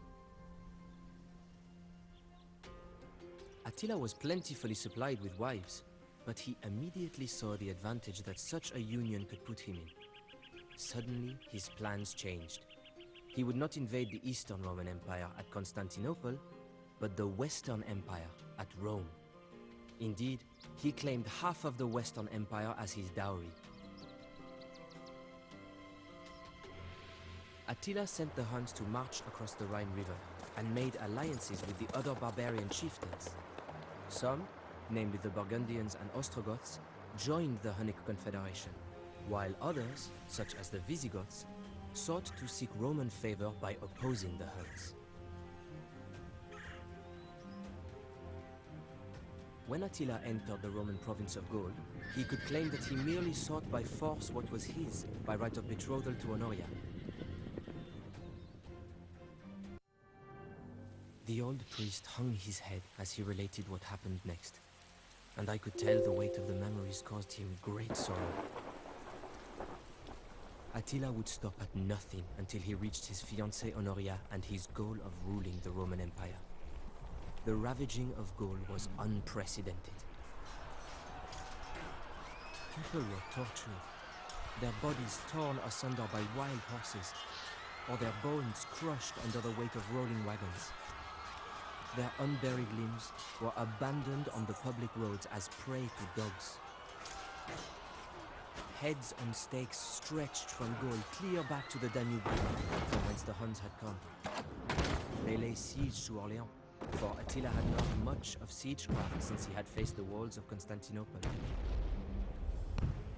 But as the Huns set to their fell task, a great cloud of dust appeared on the horizon. Aetius and the Roman army had come.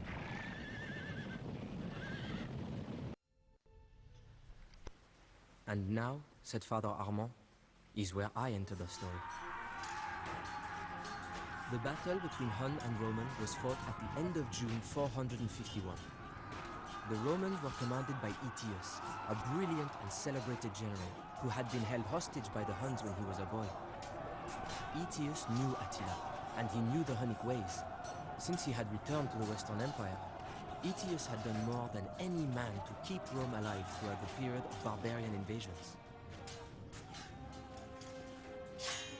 His army was not large enough to face Attila alone, so Aetius convinced tribes of the Alans and Visigoths to ally with him. Even though these dubious allies had a common hatred of the Huns, it was still a remarkable achievement on Aetius's part to have drawn them into an effective military relationship. The Huns were eager for battle. Attila's shamans looked at the entrails of cattle and the color of sheep bones and prophesied that the Huns would meet defeat on the Catalonian fields. However, they also foresaw that the commander of the opposing force would be killed. Attila must have thought this a fair trade, because he brought battle to Aetius and the Goths. Before blood was drawn, Attila stood before his assembled troops, clutching the sword of Mars in his fist. He told them, "It is a right of nature to glut the soul with vengeance. I shall hurl the first spear at the foe. If any man can stand at rest while Attila fights, he is a dead man." It was a catastrophic battle, one of the largest and greatest the world has ever seen. The stream was turned to a torrent by the rushing of blood. I pity those that were forced to slake their thirst for it. Cadavera vero innumera, the Romans said afterwards. Truly countless bodies. Perhaps 300,000 men were left dead on the Catalonian fields. It is said the ghosts of those killed continued to fight for several days. I passed within inches of the fell Hun king as he stalked the battlefield, trying to determine which of his chieftains and allies yet lived. When he found me, huddled beneath my shield, I made my peace with God. But Attila did not seek my decapitation. He saw that I was a holy man and ordered me to join his retinue of foreign advisors. "That is how you know so much of the Huns," I offered. The priest nodded. Despite the carnage, the outcome of the legendary battle was unclear. Attila had lost much of his cavalry, but the Roman army would never recover from its losses. For a time, no one knew if the Hunnic king would continue to pursue the hand of Honoria. But what of the prophecy, I asked? Did Aetius die on the battlefield? Nay, it was Theodoric the Goth, not Aetius, who died and fulfilled the prophecy. Aetius knew that if he utterly destroyed the Huns, then the Visigoths would have no need for a Roman alliance, and Rome would face yet another barbarian threat. And so, Aetius retired from military life, hoping that the outcome of the Catalonian fields would leave the Huns and Goths in a stalemate. He hoped he had done enough to save his empire. He had not. As far as Attila was concerned, Honoria was waiting with open arms in Rome. The very next year, partially recovered from his losses, Attila turned his attention to Italy. The Huns crossed the Alps and moved down the Italian peninsula, launching another great invasion that terrorized the inhabitants of the Western Roman Empire. He meant to take Rome and crown himself emperor. This was not the Rome of Caesar, mind you, but a withering Rome, beaten from earthquakes and barbarian wars. And this time, there was no General Aetius to hold off the Huns' savagery. The city of Aquileia at the tip of the Adriatic was wiped off the face of the earth. The fugitives from that pitiful city took refuge among the islands, marshes and lagoons at the head of the Adriatic Sea, and there founded the town of Venetia, or Venice. But what of the Pope? I asked. No one knows what Saint Leo said to the Hunnic king, but that very day, Attila turned his army around and started back for the Hun lands on the Danube. Attila the Hun died shortly thereafter. Since he had failed to claim Rome, he could not have Honoria, and instead brought another wife into his harem.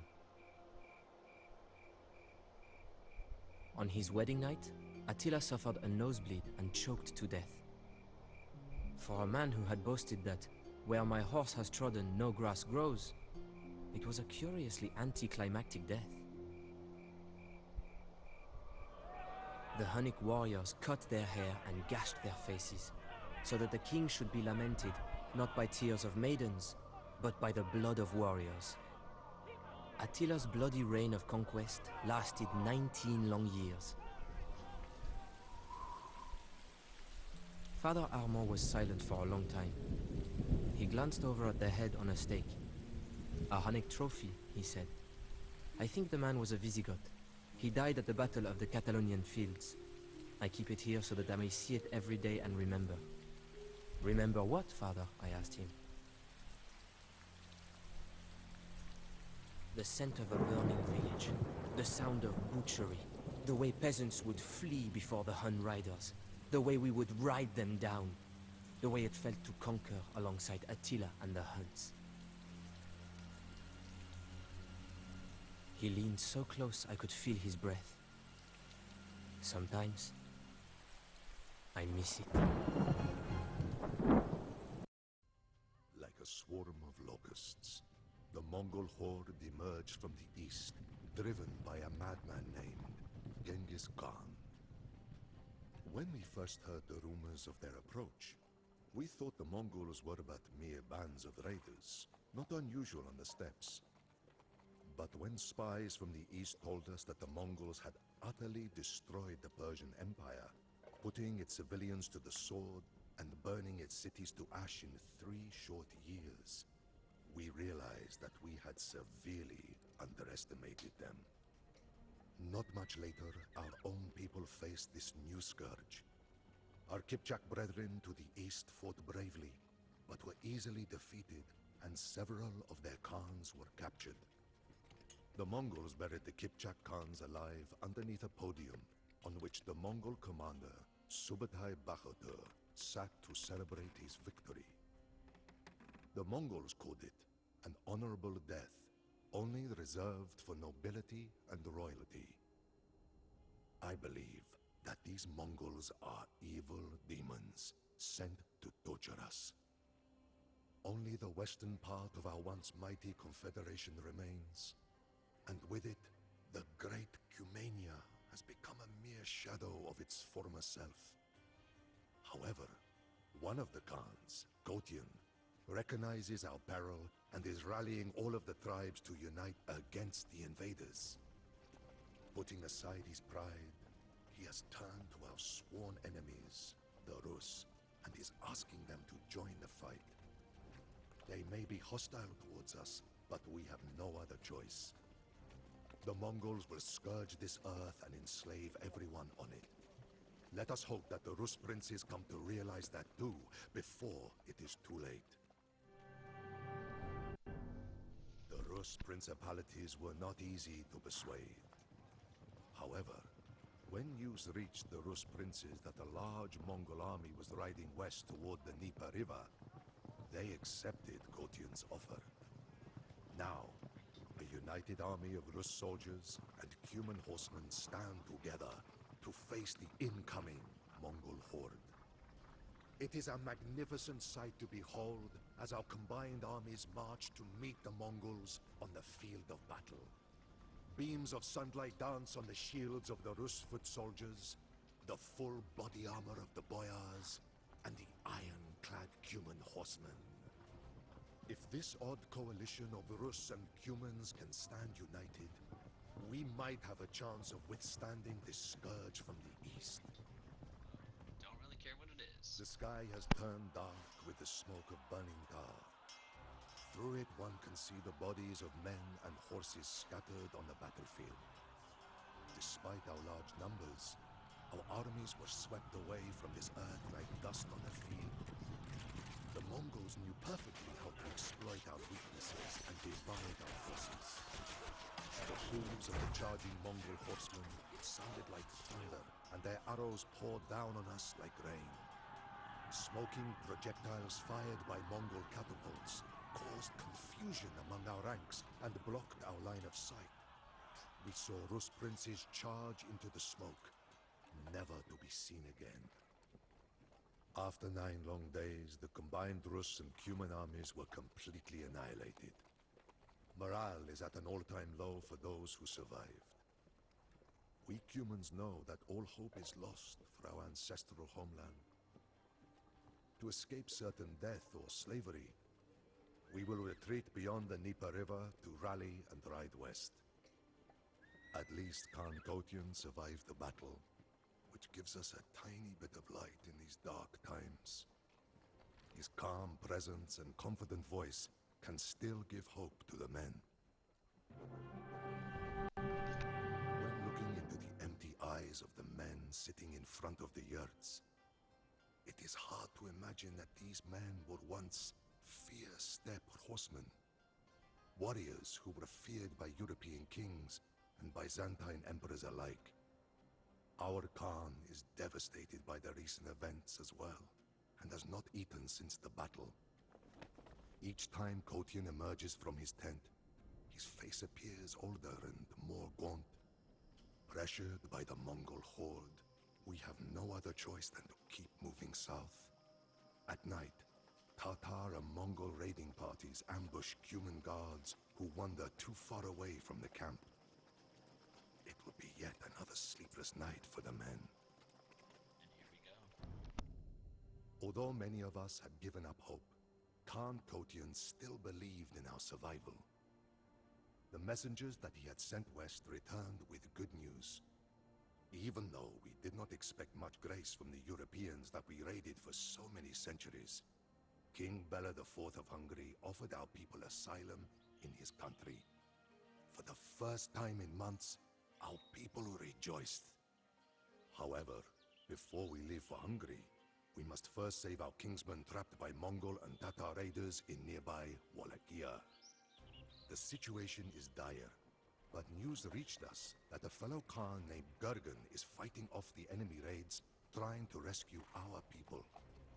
If we can reach him in time and rally the remaining tribes, we might have a chance of saving what is left of the free humans. Yeah. Although our people numbered up to 40,000 men, women, and children, the Hungarian king welcomed us with open arms. Hungarians and humans greeted each other amicably, and festivities ensued for days. Our leaders were baptized by the Hungarian priests, and many of our people followed their example. When the festivities end, we will settle in the Hungarian valleys, set up our yurts there, and send our herds out to the fields. Everything seems to be better now. Still, we should not get too comfortable with the Mongol army converging on the Hungarian border. Our horsemen will help the Hungarians defend their lands, but we are not the only ones who have come to their aid. Duke Frederick of Austria, an old rival of King Bela, has come to Hungary with a company of heavy-armored German knights. We are suspicious of these strangers, but there is no time for internal squabbling, not in such dire times. Well, let's begin. Treachery. While attending a lavish feast thrown by a Hungarian lord, Khan Kotion was murdered in cold blood by Hungarian and German knights. Our people are outraged and are out for blood.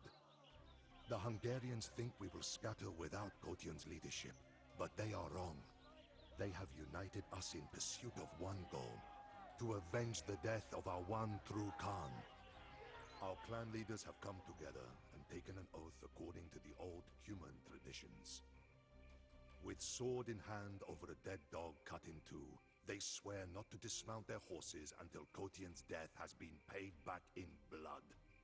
If our leaders fail to honor their oath, their own clansmen will ensure that they suffer the same fate as the dog that they swore the oath upon.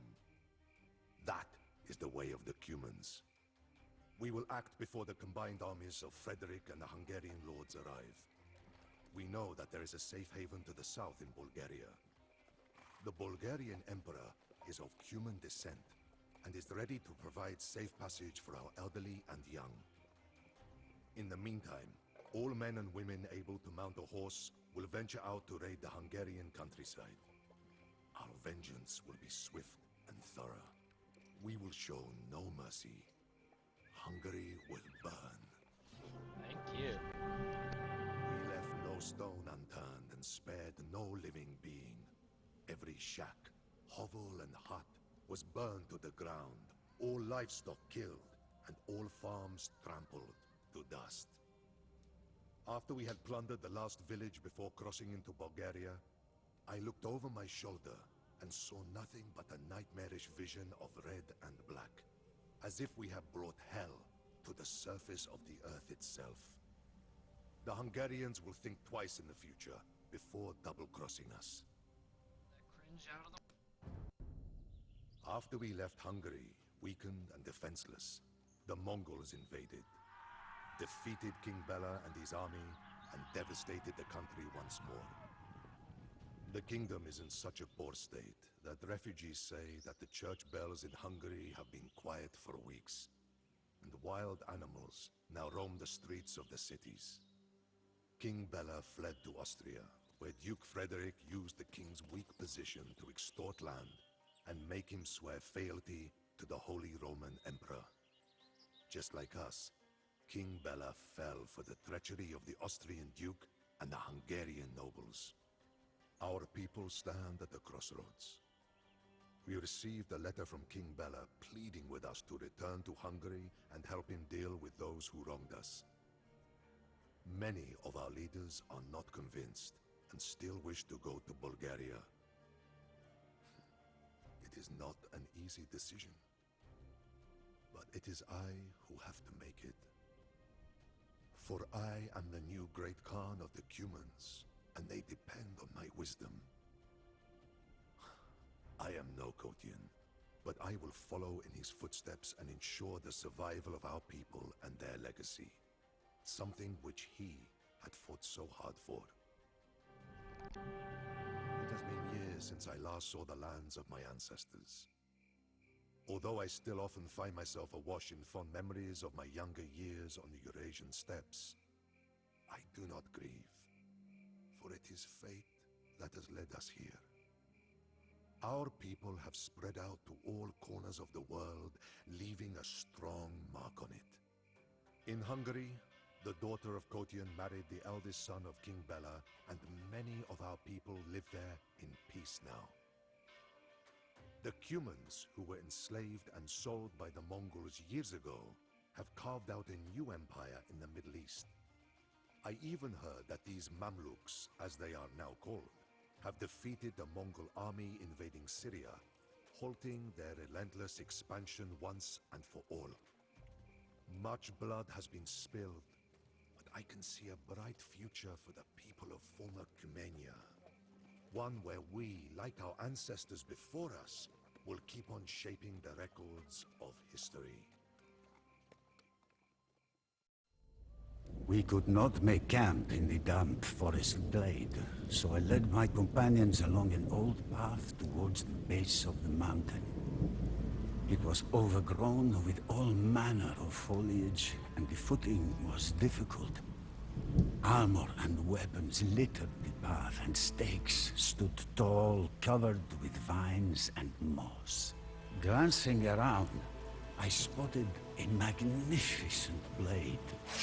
Light yet firm and unblemished by the elements, it shone in the rain and lightning, a long light in the darkening trail.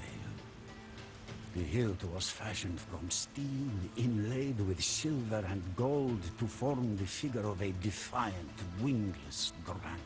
As we reached the summit, I could not believe my eyes.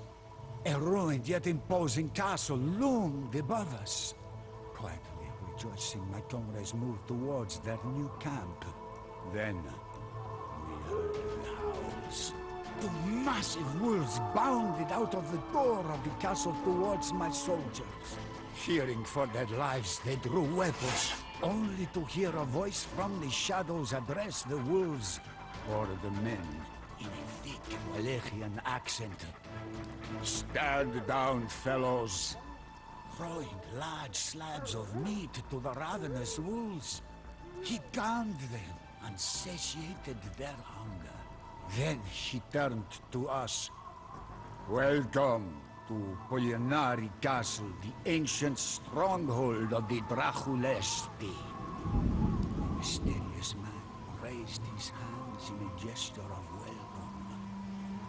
"It is well that your path has led you here.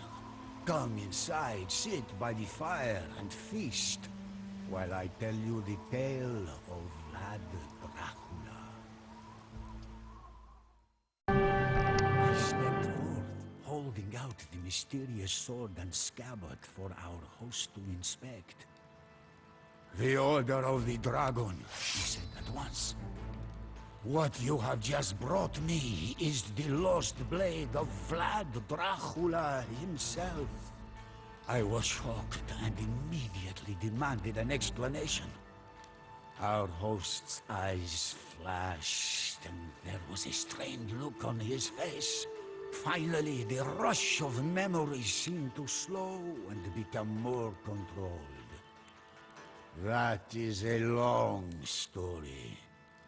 But then again, we have a long time until dawn. Dracula sought refuge at the Moldavian court.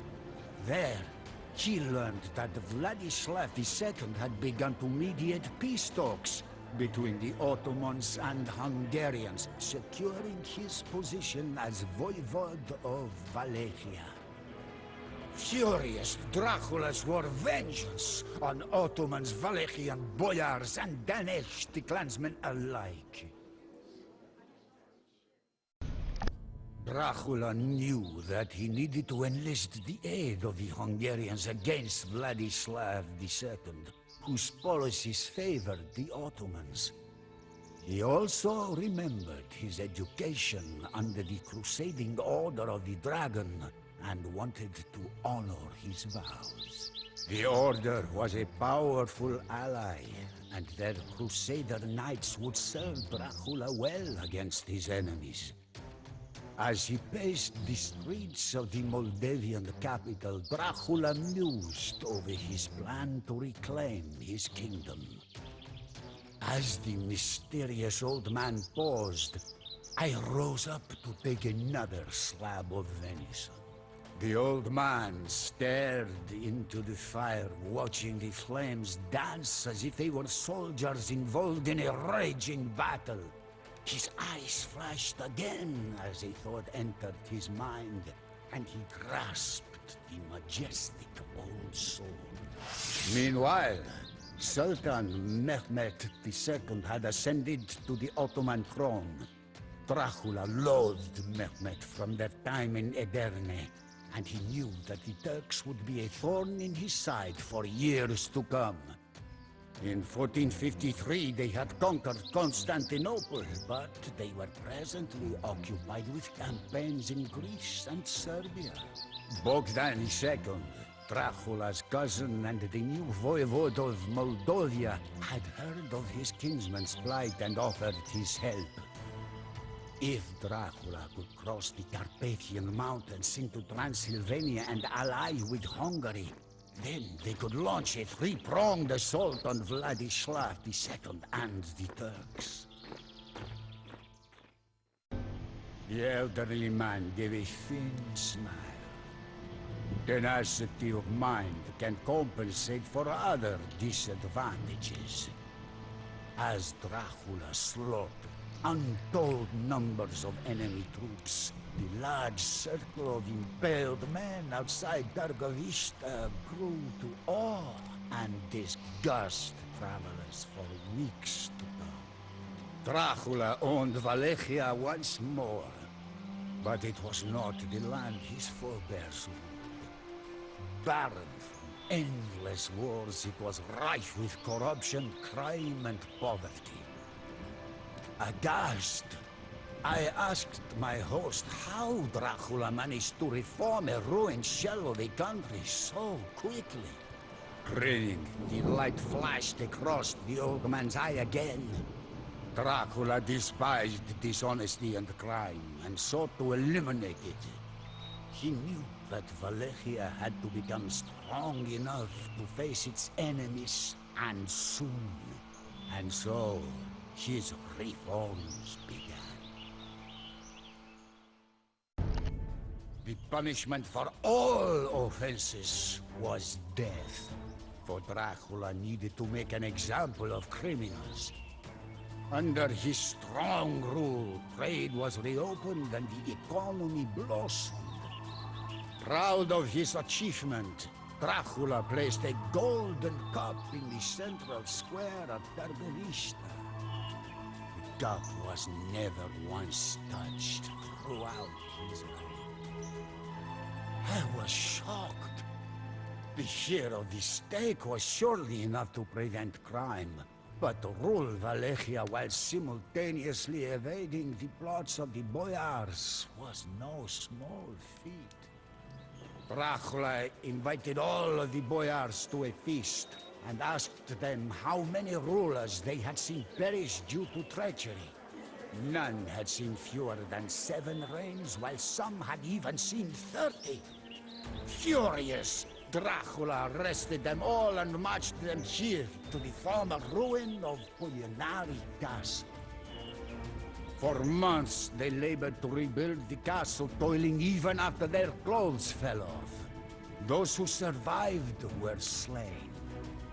Finally, Dracula had eradicated the fickle, conniving boyars. He replaced them with loyal followers, be they knights or common peasants. Strong again, the dragon was ready to breathe a flame that would engulf his enemies, the Turks. This wise man, whomever he was certainly no commoner. I wondered aloud if perhaps he had fought in the wars of which he spoke. My question was answered with a grin and a nod. I was awed. To encounter a soldier who has survived those years of turmoil and bloody warfare was rare. We sacked Giorgio, Darstor, Novoselo, Dridopoirum, and many more towns, muttered, revealing the scars on his arms. Our strikes were swifter than bolts of lightning. Yes, we have peace now, but I have never found it. Not a single day goes by when I do not think about it. Dracula never breathed a word of it, but many began to think that his time at the Ottoman court had stoked his hatred for his southern neighbor. For years, he had brooded over his brother, Radu, who had treacherously pledged himself to the Turks. Dracula also had his vows to the Order of the Dragon to consider. The Pope and the Hungarian regent both desired war with the Turks. In the year 1462, Sultan Mehmed II renewed his efforts and sent a force of 18,000 into Wallachia. Thinking that Dracula would be unable to mobilize his army quickly enough, the Sultan sought to take Wallachia by storm with this small force. He was, of course, sadly mistaken. I had heard whispers of the Danube butchering, but never a first-hand account. Dracula's enduring ability to overcome the most fearsome force of his time mesmerized me. Dracula had a thirst for blood unlike any other, but he was fair. His sense of justice wrought a change in all of us. Dracula taught us to use our strengths to our advantage. Terror, speed, and surprise became weapons more potent than our blades. Unfortunately, this was where my lord and I were separated. The Turks entered the castle courtyard of Poyanari with murder on their minds and ransacked the fortress that we had fought so hard to defend. Taking refuge in a secret tunnel, I watched Dracula's boat float downstream. The stone bastions of Poyanari never caught flame, so I was spared. As if God was with us, an avalanche struck the departing Turkish army and blocked the route to the castle. Although this evidence of divine retribution stirred our host, I figured it was caused by the enemy camp. I was not eased by the change in the mood of our host. The calls of wolves and the bats filled the air as we feasted. It seemed that the old man was lost in ruminations of times long gone by. Finally, the ancient warrior resumed his tale. It was a long 12 years. I was alone, waiting here for signs of Dracula's return. But all I ever saw were Turkish marauders ravaging the countryside of this once beautiful land and tormenting the people. One thing kept me from despair. The last words I had heard from my lord, that he would return in the end. I repeated these words to myself every day and promised myself that he would succeed. It was a fool's hope, but it was the best that I had. So I endured. Dracula had preserved enough food and water in the castle to last an entire army several years. I had begun to think that he would never return. But rumor among the locals told me differently. When I overheard the same as I spied on Turkish patrols, I became more confident. I shuddered at the sight of the land that he would return to. One day, I awoke to the thundering of hooves and the frenzied war cries of soldiers pouring down from the Carpathians. It was Dracula, at the head of a Hungarian army come at last. to liberate us from the yoke of the Turks and their Wallachian puppet, Basharab Leota. Dracula achieved victory at last, and the invaders fled before him. Rallying his men, he charged the enemy ranks with an unspeakable vengeance that emboldened his army. A decisive victory was near, but it was at that hour a volley of arrows whistled through the air and struck Dracula in the chest, knocking him from his horse. The Turks easily routed our leaderless forces. A chance to drive them out vanished. The occupation resumed, and the survivors despair. The memory of a great man endures forever. As a token of gratitude, I invited our host to join us in a pilgrimage to the monastery at Snagaf to pay our respects to Dracula's grave. Tears running down his face, the elderly man could do naught but nod in reply. The day has come for you to know the truth. For many years, I avoided your questions, my child. About you, about me, about your father. But you must know, you're not from here. Your homeland is to the north, in Bulgaria. Let me tell you a tale. Once, a powerful noble named Constantine led a rebel army to Ternolo, the capital of Bulgaria. The reigning Tsar, a murderer who had usurped the throne, fled with his son Ivan to the court of the Roman Emperor. The grateful nobles of Bulgaria, a class of men called the Bolyars, proclaimed Constantine Tsar. The new king brought peace to Bulgaria. He wed the emperor's niece and even arranged the marriage of the Roman ruler's daughter to a one-eyed Mongol Khan. But such peace was not to last. Men are like wolves.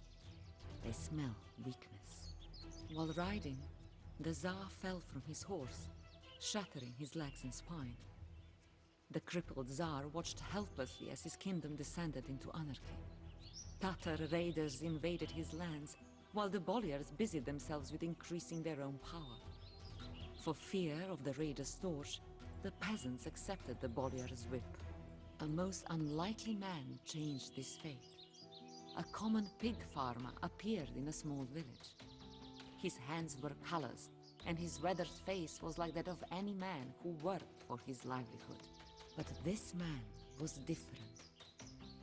Not only did he urge the people to resist the Tatars, but he somehow turned his words into action, leading a militia to defend the villages. Soon, his unlikely successes attracted the attention of far more powerful and ruthless men. Sometimes, the actions of others force us to make drastic decisions. Such was the case with Ivailo. Whatever his intentions, the armed band he led grew beyond him. It became a force of fury and of revenge. Having overthrown their masters, the peasants took vengeance on the hated nobles, murdering their families before blinding them with scorching hot needles. Ivailo himself was said to have slain Constantine. The Tsar's severed head was carried by a horseman to Ternopil, the capital. There, it was presented to the Tsar's wife, Maria, and their 7-year-old son. After her husband's murder, the Tsarina ruled the kingdom in disarray. Though this would have challenged even the most capable Tsar, the dark-haired Greek princess was greater than most men. Beautiful and cunning, Maria Paleologina Cantacuzene was a daughter of 2 of the greatest families in Constantinople. She had wed the Tsar on the orders of her uncle, the emperor, but her Byzantine guile proved as much a benefit to her husband. When a rival Bolyar threatened Constantine's rule, Maria offered to adopt him as her son and heir. The opportunistic Bolyar accepted and feasted in the Tsar's court, only to be found dead shortly afterward. Poisoned. But now, with an uprising in the countryside and scheming Bolyars in her own court, it would take all of Maria's cunning to preserve her power. But a more threatening menace came from her own uncle. The headstrong Roman Emperor Mikhail Palaiologos demanded his niece's submission. The Tsarina, just as strong-willed, refused. Furious that his own niece stifled his ambition, the Emperor chose an exiled prince to place on the Bulgarian throne. Ivan, the returning son of the Asen dynasty deposed by Constantine, led a great Roman army to retake his father's kingdom. The Tsarina alone could not defeat the Romans, nor could Ivailo challenge both the Tsarina and Ivan. The logic of these facts dictated a most unlikely alliance between a rebel leader and the wife of the Tsar he murdered. Ivailo's army filled the Yantra River with Roman dead, securing Maria's place on the throne. Now, the Tsarina had to fulfill her end of the bargain. As Ivailo approached the gates to the fortress, Maria waited silently for the man who had killed her husband. As Ivailo stepped before her, the Tsarina placed the Tsar's crown, once worn by her husband and father of her child, on the swineherd's head, crowning a peasant a king. The objections of the watching nobility were silent but palpable. Then, in a hasty ceremony, Maria wed the newly crowned Tsar, tying her fate with his. Ivailo watched suspiciously as the Bolyars bowed their heads in his presence. No matter what respect they showed him as Tsar in daylight, he knew they whispered and cursed him in the shadows. Murderer! Peasants, come! Turnovo might be the city of the Tsars, but it belonged to the Bolyars. Ivailo knew that remaining there would be a death sentence, but he was tied to the city. The Tsarina was carrying his child, yet fatherhood would have to wait. The Emperor was undeterred by Ivan Asen's defeat. He enlisted his son-in-law, a great Mongol warlord named Nogai, to unleash war on Bulgaria. A descendant of Genghis Khan, Nogai was broad-shouldered and barrel-chested. He had lost an eye battling a brother in the Caucasus, a disfigurement that cost him the chance to rule as Khan of the Golden Horde. However, that was to his liking. Nogai was not a man to sit idly in a golden tent. He became the kingmaker and the real power behind the Horde, leading its warriors into battle. Mongols, Tatars, humans, warriors as numerous as blades of grass streamed across the Danube into Bulgaria. Ivailo raced in the middle of the night to the river town of Drastar. There, he would raise an army and make his stand. In Turnovo, the Tsarina, alone and with child, waited for his return. A lone rider approached Drastar and called for the Tsar. Ivailo wondered, was this a messenger of the one-eyed Khan offering peace? But as the Tsar raised himself against the battlements, he could see the horseman was a Bulgarian. What word did he bring from Turnovo? Did he come to tell Ivailo of the birth of his child? No, the rider bore a message which chilled Ivailo and the survivors of the siege. Tsar, the horseman began, your men in Turnovo are dead, murdered by the Bolyars who have opened the gates to Ivan Asen. Ivan has taken the Tsarina and your newborn child and delivered them as prisoners to the Emperor. Ivailo rode south, galloping past torched villages and overturned fields. He rode under the tall peaks and through the narrow passages of the Balkan mountains. There, the remnants of his army would make their final stand. A great Roman army was approaching, sent to reinforce Ivan's faction in Turnovo.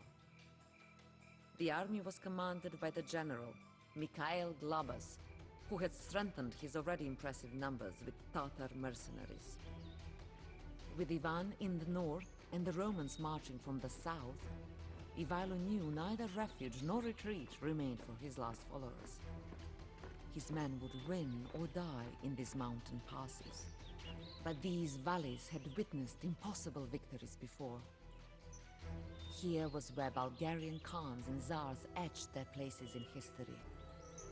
The walls of granite rock echoed the names of heroes like Krum, Simeon, and Kaloyan the Roman slayer. To these, the names of Ivailo and his man would be added. Ivailo's impossible victory at the Kotel Pass brought fear to Ivan. He abandoned Ternova and fled to the Emperor's court. The Emperor offered no solace to a coward. In Ternovo, no sooner had the Bolyars discovered the Tsar's throne empty than they began to squabble over it. The wisest of the Bolyars reminded the others that the kingdom was still threatened by both Mongols and Romans.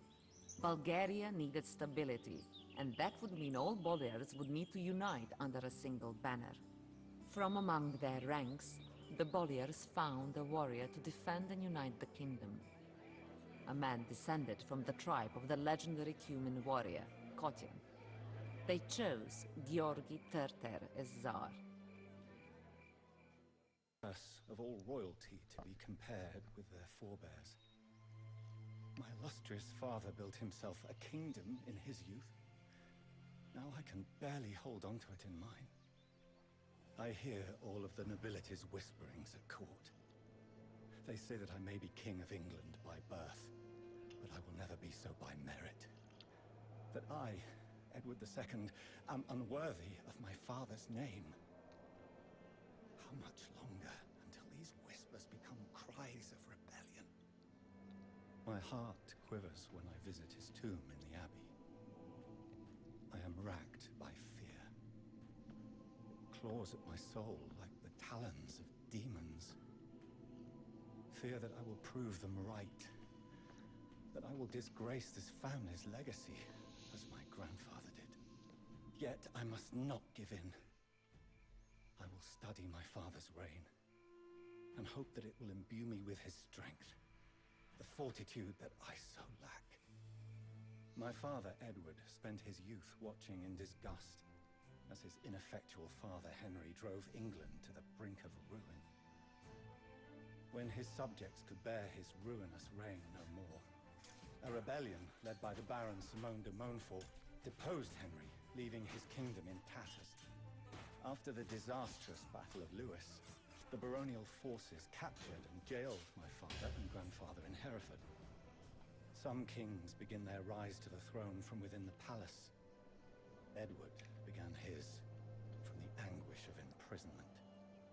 Yet even when the future seems bleak, fate occasionally extends its hand and offers allies from the most unlikely of places. Like his Norman ancestors, Gilbert de Clare was a shrewd opportunist. Initially a commander in the rebel army, he keenly sensed its divisions and saw that he could further his own ambitions by defecting to Edward. My father moved with alarming speed. Worcester and Gloucester, Gilbert's family seat, were seized without delay. After a string of further victories, he compelled the leaderless and battered rebel forces to capitulate. Known by many as Longshanks, Edward was feared for his imposing stature and foul temper. While Henry was restored to the throne, all were well aware that Edward was now the true power behind it. Ruthless and cunning, Edward did not always adhere to the chivalric codes that the European nobility held so dear. After massacring Simon the Younger's men in a stealthy night attack on Kenilworth, he used the captured banners to disguise his army before smashing de Montfort at Evesham. In an act of alarming brutality, the corpse of de Montfort, an Earl of England, was hacked into carrion and his head mounted on a pike. Edward had won the war and cowed the rebels into submission in just over a year, but the victory came at the cost of his honor. Nobility and clergy alike cringed at the thought of an impious butcher one day ascending to the throne of England. To restore his ailing reputation and prove himself worthy of the crown, my father resolved to lead a crusade east to the Holy Land, where the situation grew increasingly dire. The voracious Mamluk Sultanate waged a fierce war of expansion, first against the Mongols and now against the beleaguered Crusaders. Several fortresses quickly fell before their unstoppable onslaught.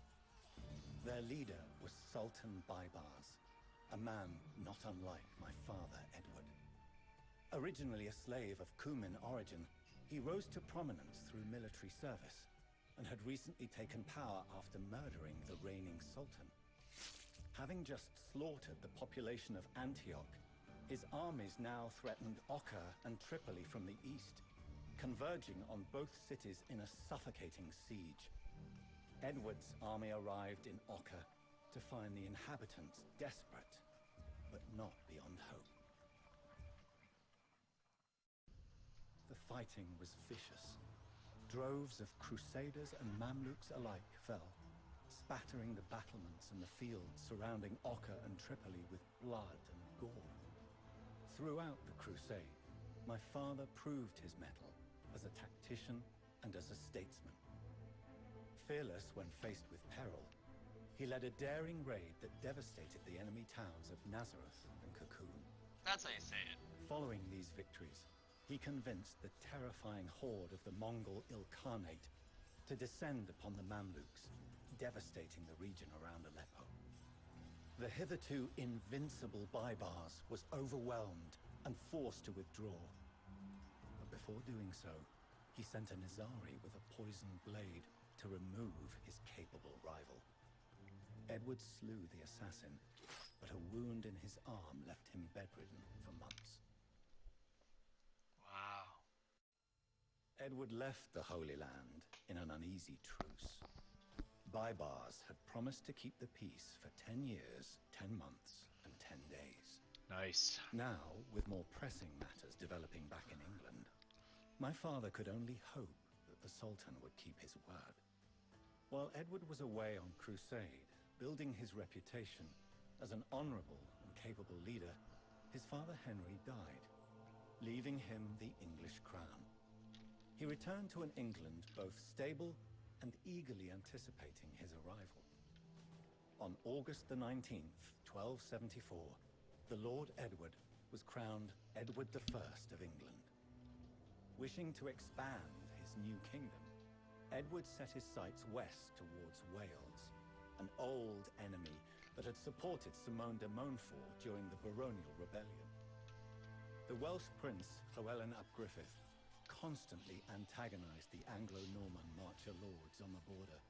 Adding insult to injury, he took Simon de Montfort's daughter, Eleanor, as his bride. My word! My father pounced on the already fractured Welsh factions, seeking to conquer them piece by piece. But if there was one thing that the Welsh princes hated more than each other, it was Englishmen imposing their laws on Welsh territory.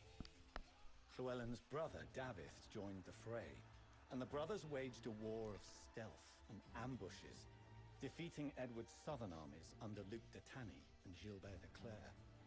Seeing that the hardy folk of these mountainous forests and coarse heaths would not bend easily to his will, my father changed tactics. If the Welsh could not be crushed in open battle, they would be brought to heel from a series of impenetrable castles. The Welsh fought valiantly, but they were no match for Edward's wrath. My father's forces outmaneuvered Llewellyn's forces and smashed them at Orwen Bridge. The Welsh prince fell to the lance of a lone rider who knew not the importance of the man whom he had slain. His brother Dafydd was captured at Nanny's Glen and declared a traitor to the English crown. Edward pitilessly condemned his bold adversary to be drawn and quartered. Wow. Wales was now firmly in my father's grip. He bestowed upon me the title of Prince of Wales, which shall be an heirloom of my line henceforth. The network of formidable fortifications that Edward constructed throughout the land shall ensure that the Welsh bow to the English crown for generations to come. I fear that I am deceiving myself in studying only my father's achievements in war. As king, I must be both a warrior and a statesman, just as he was. Drawing inspiration from the legendary stories of King Arthur, Edward grew from a deceitful and duplicitous youth into a pious and chivalrous ruler respected throughout Christendom. My father implemented economic, administrative, and legal reforms that strengthened and stabilized his kingdom. His borrowing of Byzantine concepts led him to be known as the English Justinian.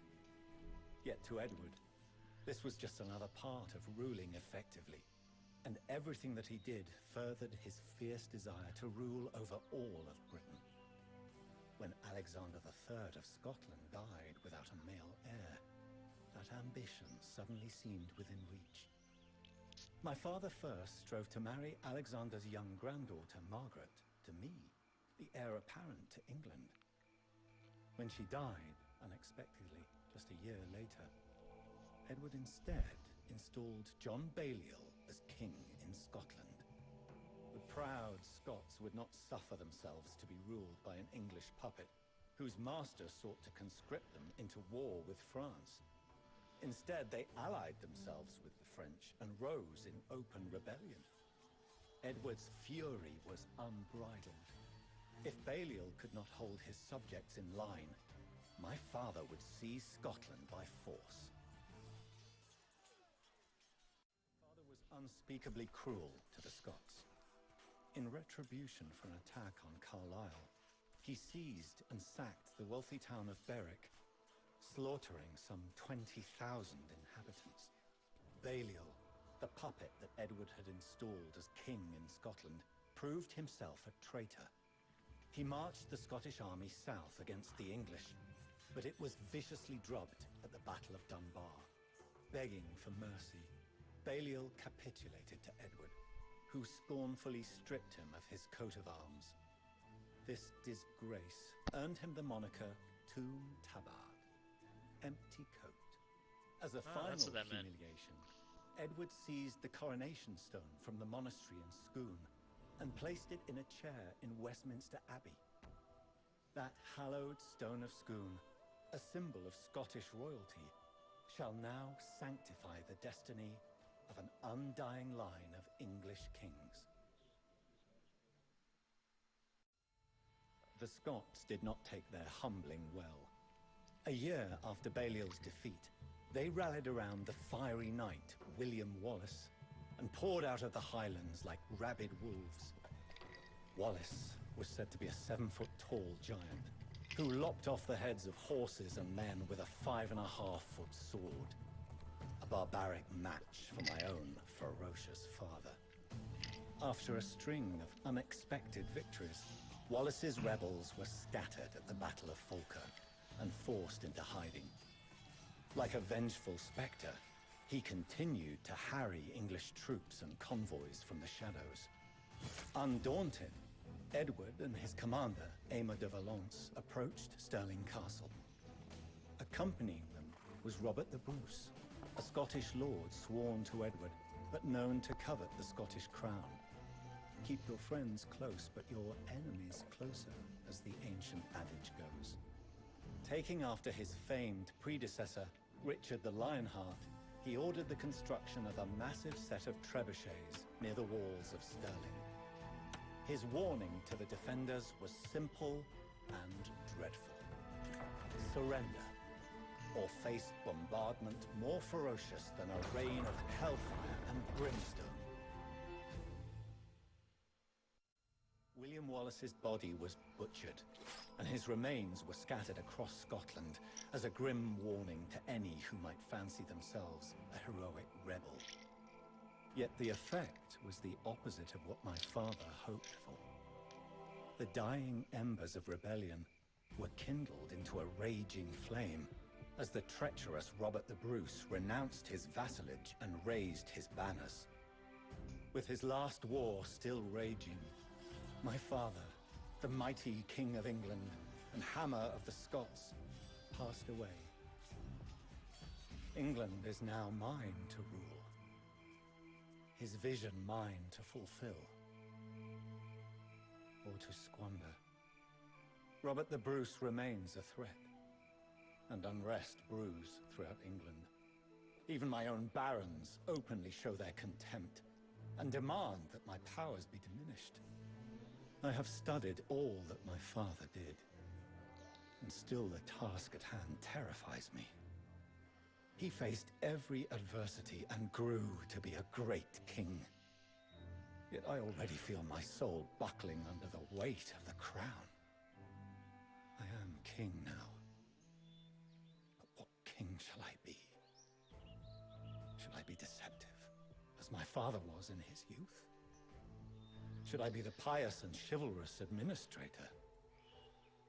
Or brutal to no end, the new Hammer of the Scots?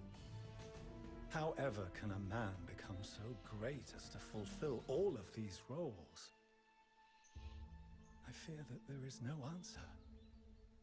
Even so, when I stand by my father's tomb, the fear and the shame sometimes sweep aside. Deep within me, I know that whatever else I must try, I must fight for my crown, my kingdom, and for my father's legacy. I will not fail you, Father. Tomorrow, when Joan of Arc burns at the stake, She's a witch, I understandable. want you to watch carefully. Not the young woman in the flames, but the men who sentenced her to burn. The English will carry out the sentence, but when nothing but her ashes remains, it is the Grand Duke of the West, our Duke of Burgundy, that will have seized a triumph. For you see, this spectacle is not really about the Maid of Orleans. Her death is only as important as the benefit that it brings us. What burns on that pyre is not Joan the person, but La Pucelle, the symbol of the French resistance. You are young, my son. You have never seen our duchy as anything but a powerful state. But we were not always so mighty. In the greater tale of history, Burgundy is but a newborn power, carved from the lands of the kingdoms and empires that surround us. Our ascent began with John the Fearless, the father of our current duke. Up until then, the Dukes of Burgundy and the Armagnac faction had been equal rivals, fighting for influence at the court of the mad king of France. Angry. Louis, the leader of the Armagnac faction, had been using the funds of the French crown for years to stifle John in any way possible. He also boasted of having bedded John's wife. Tiring of these insults, and Louis's abuse of royal influence, John decided to end their rivalry for good. Just 3 years into his reign, he sent 15 men to stab the Armagnac Duke to death on the streets of Paris in broad daylight. It was a true show of force. In one bloody act, John established himself as the most powerful duke in France. The Armagnac faction, now leaderless, began preparing for a long war. To keep the Burgundians occupied, they supported a revolt in the city of Liège, which was ruled by John's brother-in-law, the Duke of Bavaria. John the Fearless would not let such unrest spoil his plans for the Grand Duchy. And so he marched his armies north, to a small village outside Liège called Auteuil. It always helps me when you do that. John the Fearless was now the most powerful man in France. But his rivals, the House of Armagnac, had not been idle. Now led by the fearsome Count Bernard, they built an alliance against John that included the Dukes of Orléans and Bourbon, and the Count of Alençon. Bernard sent bands of ravaging mercenaries into the lands controlled by John to draw him out. For John, this was the last straw. He marched his army out of Paris to face the burgeoning alliance. And so France fell headlong into a war that would last for decades. Like and subscribe. That helps me out a lot. In England, they celebrate the Battle of Agincourt as a victory over France. In truth, it was a victory only over the Armagnacs. The Burgundians stayed out of the fight, and John eagerly watched as the English king did his work for him, decimating the Armagnac alliance. Still, the English invasion of France had swiftly turned in Henry's favor. With the road to Paris now open, he marched his armies towards the French capital. Sensing his time to strike, John the Fearless rallied his armies. He would race the English to Paris and seize it from the Armagnacs before Henry could arrive. You see, my son, it was not John the Fearless who brought La Pucelle to the stake here in Rouen, but his son, our great Duke, Philippe the Good. Until this point, he had been ruling the Burgundian Low Countries in his family's name, presiding over an economic and cultural golden age in this corner of Europe. Outraged by the murder of his father, he quickly formed an alliance with the English to avenge the death of John the Fearless. But his war against the Armagnacs would have to wait. The Duke of Bavaria, who had fought with John at the Battle of Auteuil many years before, once more called for help from the Burgundians. This time it was not against an Armagnac revolt, but against his own niece. Jacqueline of Hainaut was not a woman content with obeying orders. For a short time, she had been the queen-to-be of all of France. But when her husband died, she was quickly relegated to her Dutch holdings. With her claim to the Low Countries contested by the Burgundians, she fled across the English Channel, where she married the Lord Protector of England. Together, they now returned to claim the lands that she had lost to the Duke of Bavaria. Philippe, seeing his northern realms under attack by an English renegade, rode north to push them back into the sea. This is where we will stand tomorrow, my son, when Joan of Arc burns. Already they are dousing the pyre with oil. This is to be no ordinary fire, you see. The flames must rise high for La Pucelle, as if they truly were the fires of hell. Nice, yes, yes. For a long time, she was a nuisance to Duke Philippe. He never could understand her zealous wrath, her single-mindedness, and how she seemed to truly believe the words of fire that she spoke. Compared to him, the ruthless politician, she was another being entirely. But at this point, La Pucelle was not on Philippe's mind. For even as Joan dealt defeats to the Burgundian forces in France, Philippe had yet to deal with the escaped Jacqueline. In Holland, Jacqueline had found new supporters in the so-called Hooks, noblemen of low birth. For years, they had been fighting a civil war with the merchant class, known as the Cods. Great names. Philippe now had to walk into this mire of old grudges and blood feuds to finally defeat the elusive Jacqueline. Since the rise of the Maid of Orléans, the war had not been going well for England and Burgundy. In a matter of days, Joan had crushed the combined English and Burgundian forces at Orléans. And now, for a year, she had campaigned with the Armagnac army, bringing it victory after victory. Only recently had she suffered a setback, as her forces failed to take Paris from the English. She was not a warrior. At just 19 years of age, she carried nothing but a banner into battle. Yet her tactics and her fiery speeches, that seemed to be the very word of God, had made her the Armagnac's greatest weapon.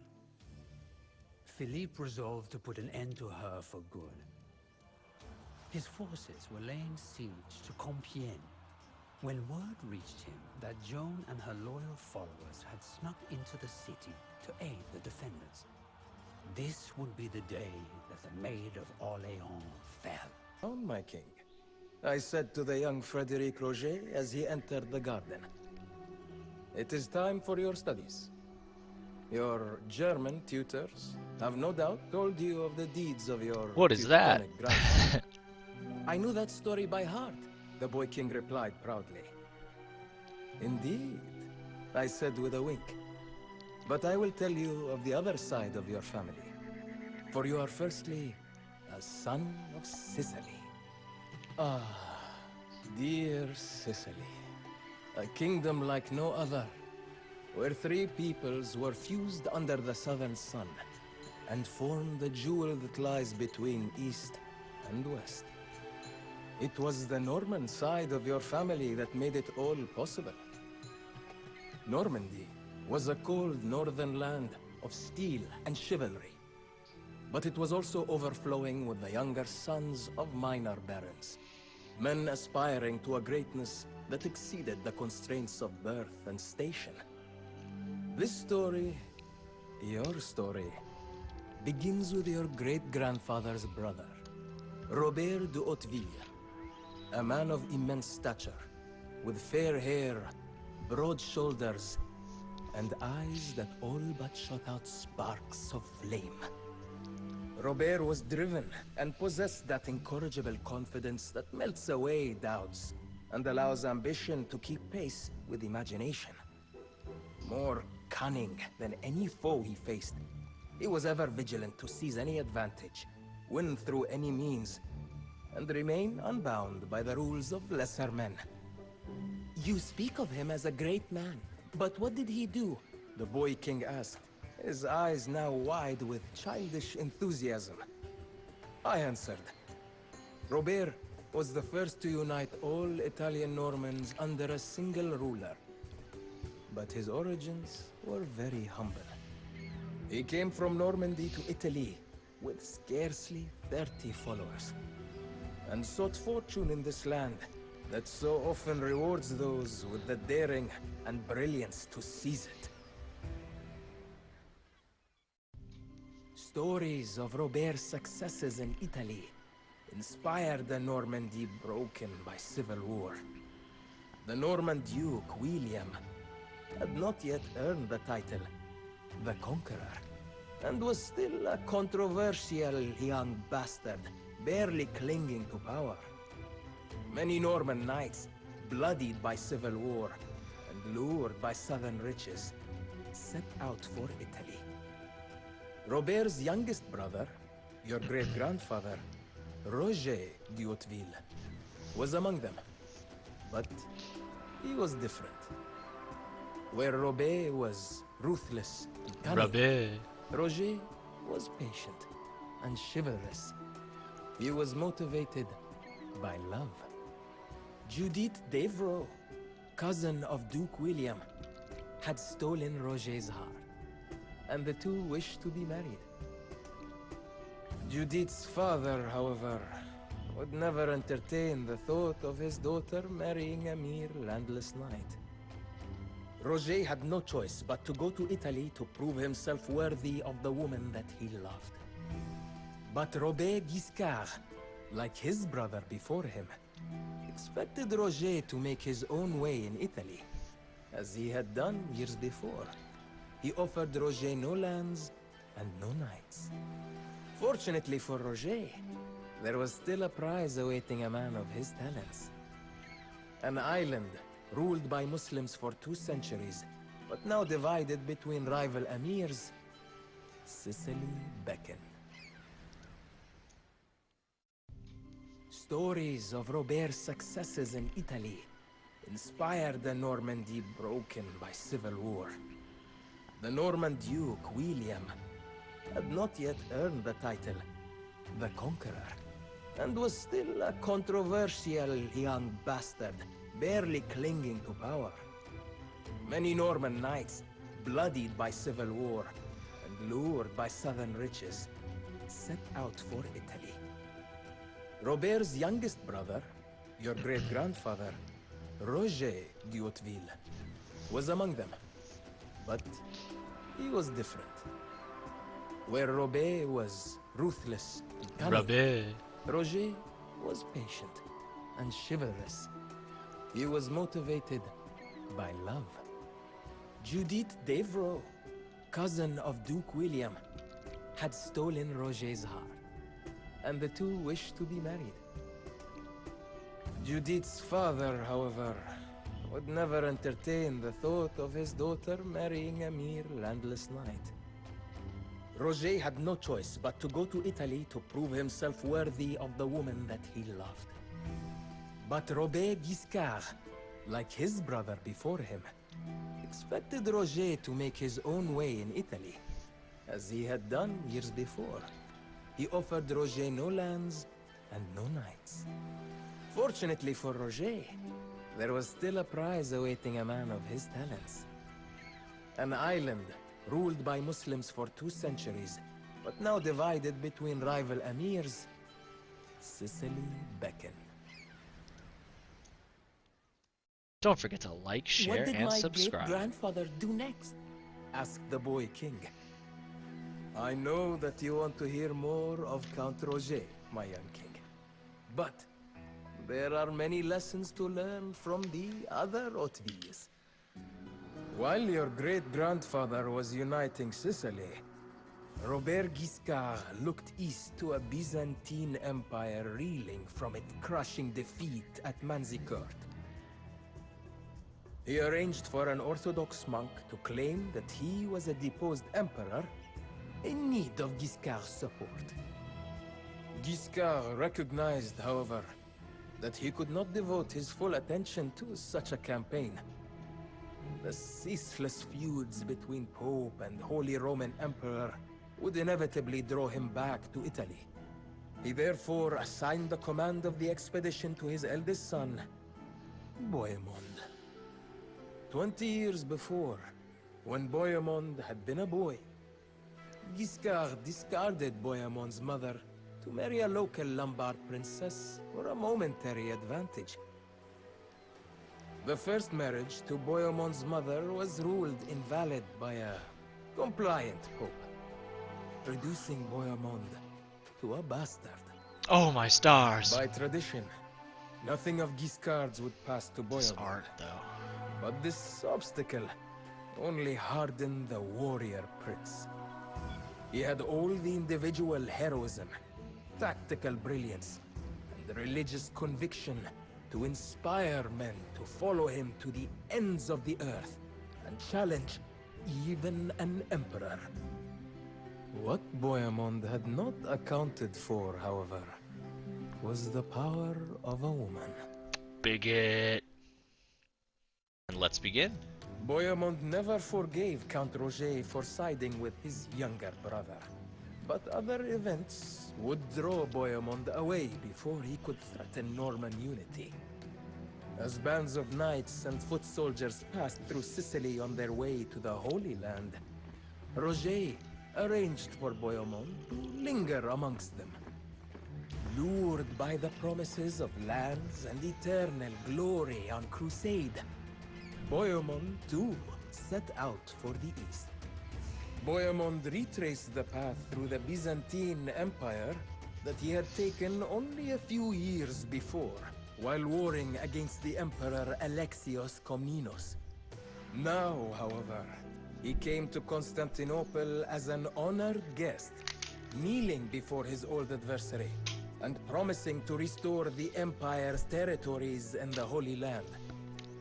Bohemond, of course, shared his father's cunning, and had no intention of following through with such a promise.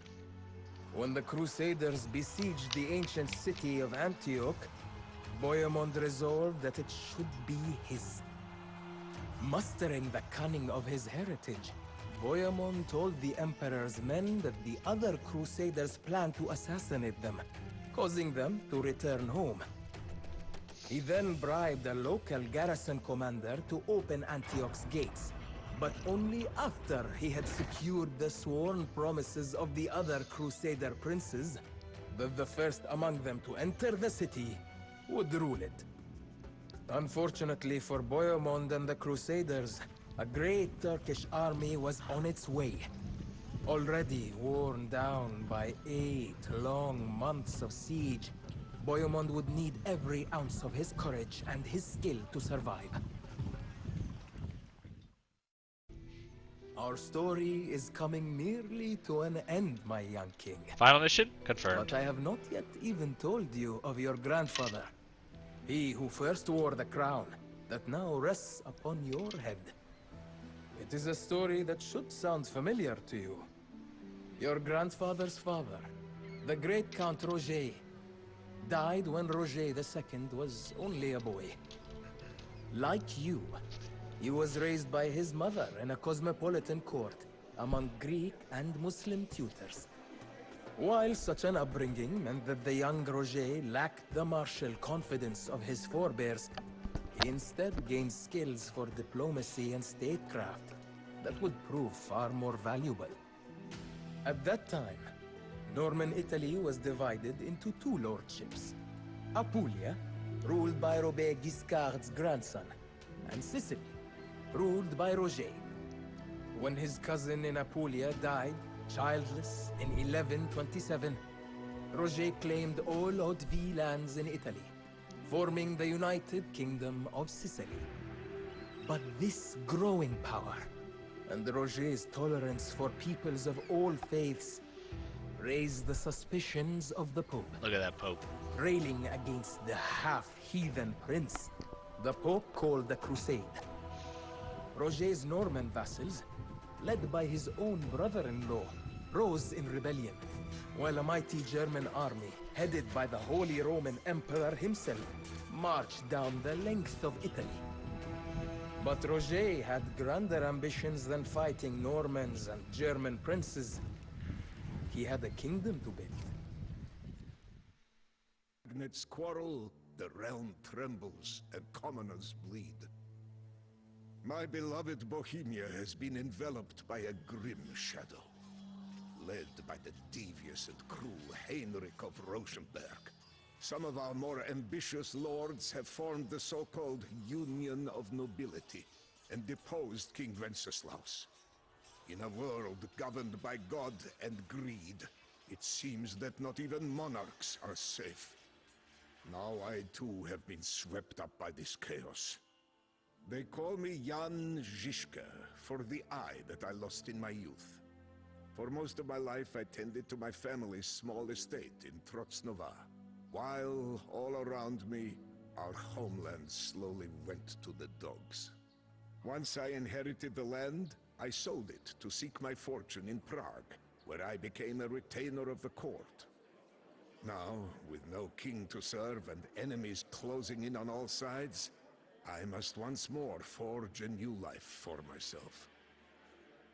Having gathered what little I own, I set out into the country. There, in this vibrant land of verdant forests, majestic mountains, and rushing rivers, I shall seek out those bold men who would join me in a desperate battle against this foul tyranny. My enemies take me for a fool, mocking me as one-eyed Žižka, but it is they who cannot see. Like the one-eyed god of whom the men in the far north tell tales, I have a talent for the art of war.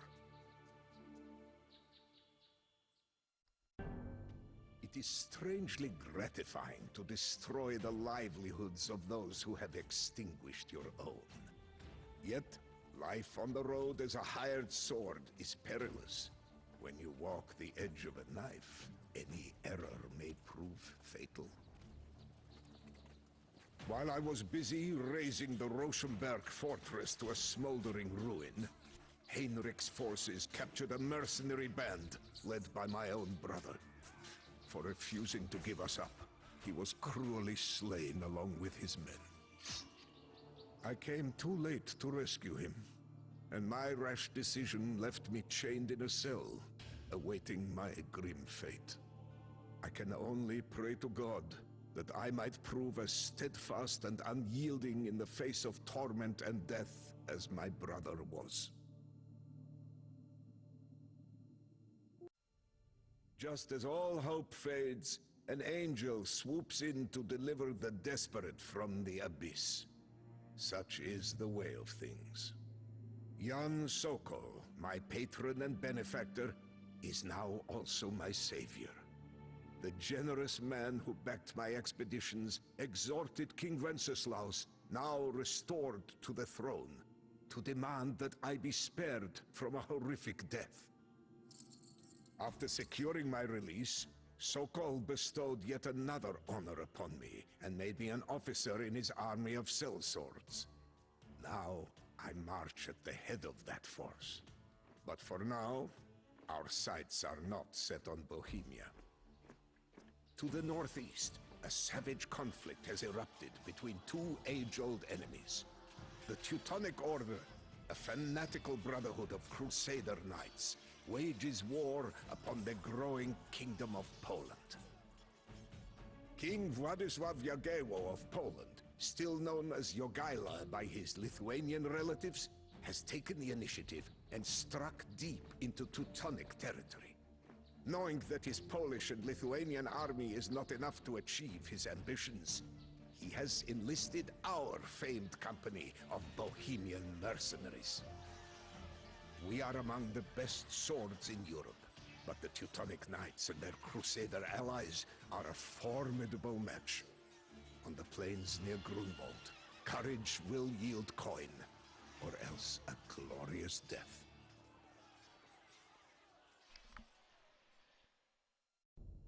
Our victory was terrible, but great. For decades, travelers will be stunned by the graveyard left by this clash of arms, the greatest in living memory. With the Teutonic army crushed, we lost no time in pressing our advantage. The castle of Rodzinie quickly fell to our forces, but this triumph came at a tragic cost. My patron Jan Sokol, who had become almost like a second father to me, perished of poison. A base fate unworthy of such a marvelous leader. A joyous affair it was for the Polish king and his allies, but for us, it was a melancholy end. We now march home to our beloved Bohemia, pockets lined with coin, but hearts bitter with the sorrow of loss. Despite my skill as a commander, I cannot say that I am a great man. But I was fortunate to be alive at the same time as one, and even luckier to join his ranks. That man was the reformer, Jan Hus. Hus saw through the hypocrisies of our leaders and criticized them openly. The clergy and nobility, he said, exploited the common folk and denied them the wine in the holy act of communion. He was fearless, and the Pope was terrified of him. Hus was charged with heresy, and the Holy Roman Emperor Sigismund pledged him safe passage to Constance to defend himself. But the foul knave reneged on his word and handed Hus over for execution. Resolute to the last, Hus remained true to his cause, even as the flames took him. The tidings of Hus's brutal end sent Bohemia into a frenzy. With unbridled rage, we Hussites stormed the town hall in Prague and hurled royalist officials through its windows. Powerless to contain the chaos, King Wenceslaus died of shock, causing the hated Sigismund to lay claim to the throne. Now, as we prepare for all-out war, Some Hussites have journeyed to the south and rebuilt an abandoned fortress into the citadel of Tabor. I marched to join them, but our route is fraught with peril. A league of ruthless noblemen known as the Iron Lords have sworn death to any Hussite that they meet. And most of our army consists of untrained peasants, men, and even some women who have never seen a day of battle. If we are to survive an onslaught of armored knights, these untrained commoners will have to turn wagons into weapons and fight in a way never seen before. On the marshy plains of Sudomierz, a rabble of peasants became a disciplined army. Crouched behind a wall of wagons, 400 Hussites broke charges of knights with volleys of crossbows and hand cannons before charging into the fray with flails fashioned from farm tools. As castle after castle fell, we exacted our grim vengeance. Only one man survived our sack of Sedlets, a lord to whom we offered freedom on the condition that he lop off the heads of the other 5 noblemen standing beside him. Within the smithies and arsenals of the Iron Lords lay enough weapons to equip a small army. As my Hussites took these arms in their hands, I watched a force of commoners begin to realize the previously unimaginable. With faith, discipline, and my astute leadership on the battlefield, the Hussite movement could defy knights, nobles, and even an emperor.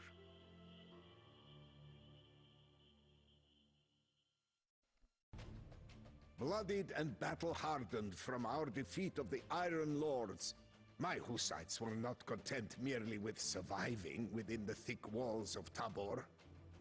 Knowing that our enemies would soon renew their efforts, we moved north to seize the golden city of Prague, jewel of Bohemia and its seat of power.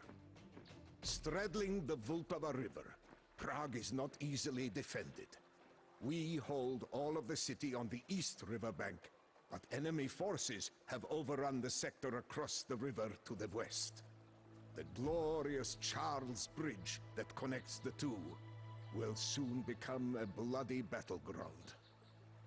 Emperor Sigismund, the man responsible for Hus's death, leads an army of crusaders into Bohemia, vowing to wipe out the so-called Hussite heresy.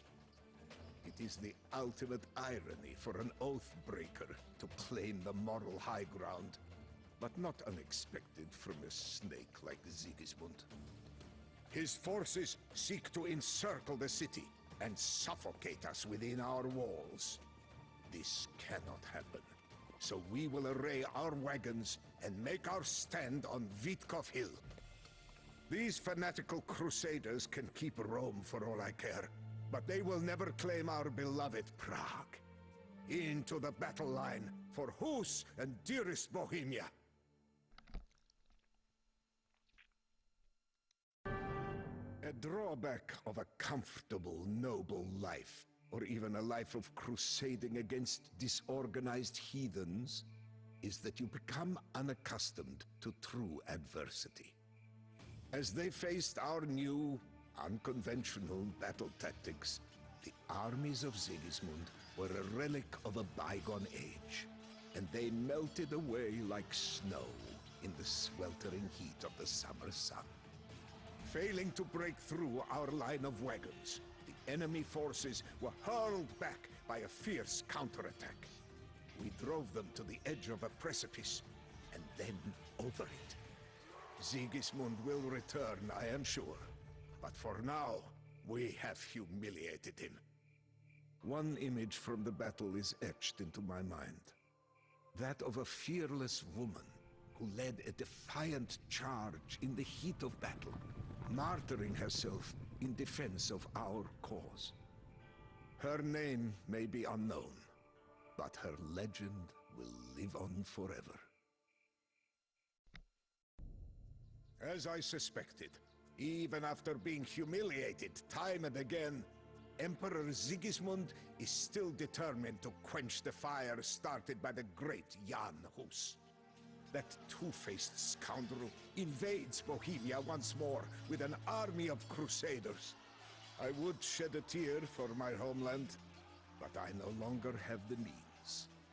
As we besieged Roby Castle, an arrow took my last good eye, ripping away my vision for good. Mercifully, Providence intervened and left my keen wit intact. I am blind, but I see the future clearly. We must deal a crushing blow to Sigismund's army before he can become entrenched for the winter. The bird first out of bed is the earliest fed, as it were, and Sigismund's wit is softened with delusions of grandeur. Our first target is Kutna Hora, a town famed for its silver deposits, but infamous for the local nobility's custom of hurling Hussites down mine shafts. Soon retribution shall be meted out to these fiends for their cruelty to our brethren. Sigismund is not alone, however. Riding with him is the fiery Zawisza the Black, our former comrade at Grunwald and bane of the Teutonic Order. I shall spare Zawisza for old time's sake, but any other invading scum can expect justice from the barrel of a firearm and the head of a mace. I may be blind, but my mind's eye sees all.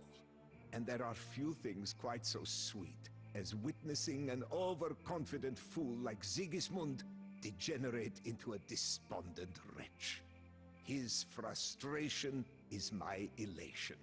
His despair, the question that I would spend the rest of my days answering if I could. As the battle unfolded, I could all but see the determination of loyal Hussites as they fixed the Tarasnitze guns to the wagons. The volleys of bolts and bullets that tore through Sigismund's ranks, and the torrents of blood that stained the once pure blanket of snow a deep scarlet. I could even picture Zawisza's wry grin as he mused that a blind man had taught him a crucial lesson that no one else could. To expect the unexpected. With Zawisza ransomed home to Poland, and Sigismund finally beaten back, I sensed that Jan Hus's dream of a free, righteous Bohemia is close to becoming a reality.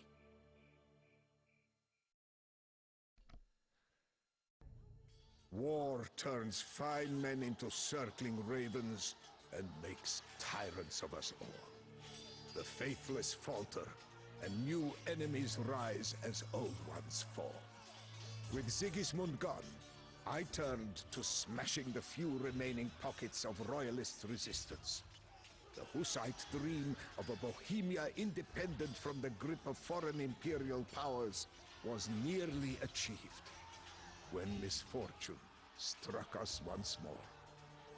Jealous of my success on the field of battle, and lusting after the power that I have justly earned, a faction of Hussites in Prague turned from the righteous path and made a deal with the devil. Now they march in league with the royalist armies and call on Sigismund to return. My Hussites are undefeated, but it would be a fool's errand to contend with internal dissent and invasion at once.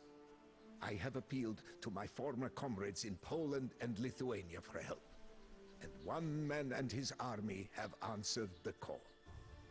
Žygimantas Korybut, an ambitious young duke with a fierce love for our cause. We have come far already, and our mission to bring freedom, peace, and justice to our beloved homeland will not be stopped now. With our eastern allies by our side, we shall smite the royalist oppressors in the north, while our Hussite allies in Tabor strike out from the west. Once more, we shall unify this broken land and remind Sigismund that the Hussites are no mere peasant rabble to be oppressed and trampled. If If he enters Bohemia again, he will face the wrath of men inspired by the soul of the martyr Jan Hus, and see that Jan Shishka, warrior of God, still leads this unconquerable army. With the rival Hussite factions reconciled and the Royalists defeated, nothing stands in our way.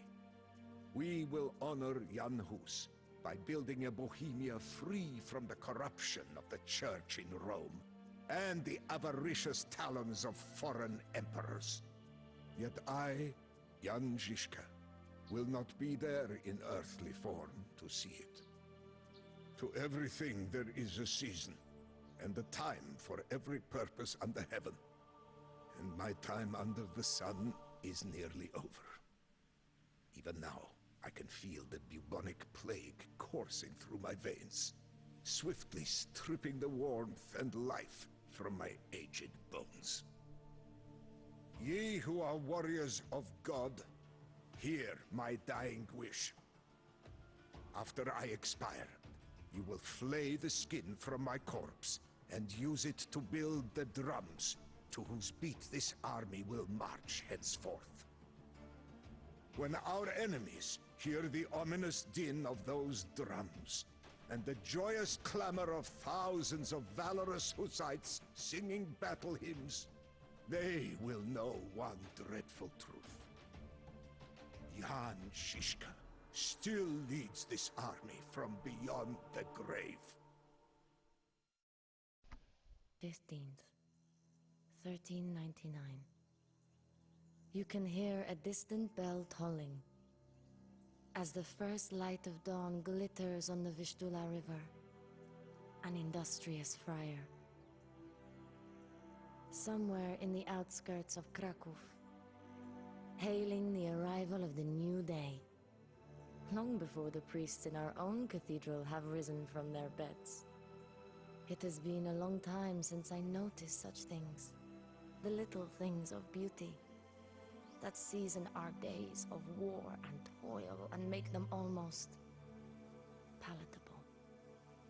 But as I lie here, counting the days until the arrival of my first child, I notice them more and more. Perhaps they never went away. Perhaps being confined to this bed has simply opened my eyes to them again. Better is a handful of quietness than 2 hands full of toil and a striving after wind. As I write these words of the preacher, the mighty bells of Wawel Cathedral finally toll for the morning. Incredible, really, how the sound of those bells is wedded both to the worst and the most wonderful memories of my life. I came to this city when I was 11 years old, a lonely princess from Hungary, surrounded by guards, a stranger in a strange land. This kingdom of Poland, which my late father had left as my inheritance, was a country on the brink of ruin. A civil war raged, with every duke and petty lord laying claim to the throne, and my hand in marriage as his queen. It was not a prospect I longed for, but, on the other hand, coming here meant that I would finally get to meet William again. My William, the Habsburg Prince of Austria. We had been promised to each other since before I could remember. Once I sat upon the throne of Poland, we would be wedded at last. As the mountains came to an end, and the bells of Wawel Cathedral sang from Kraków in the distance, it was him I thought of. What I wouldn't give to be so young and naive again.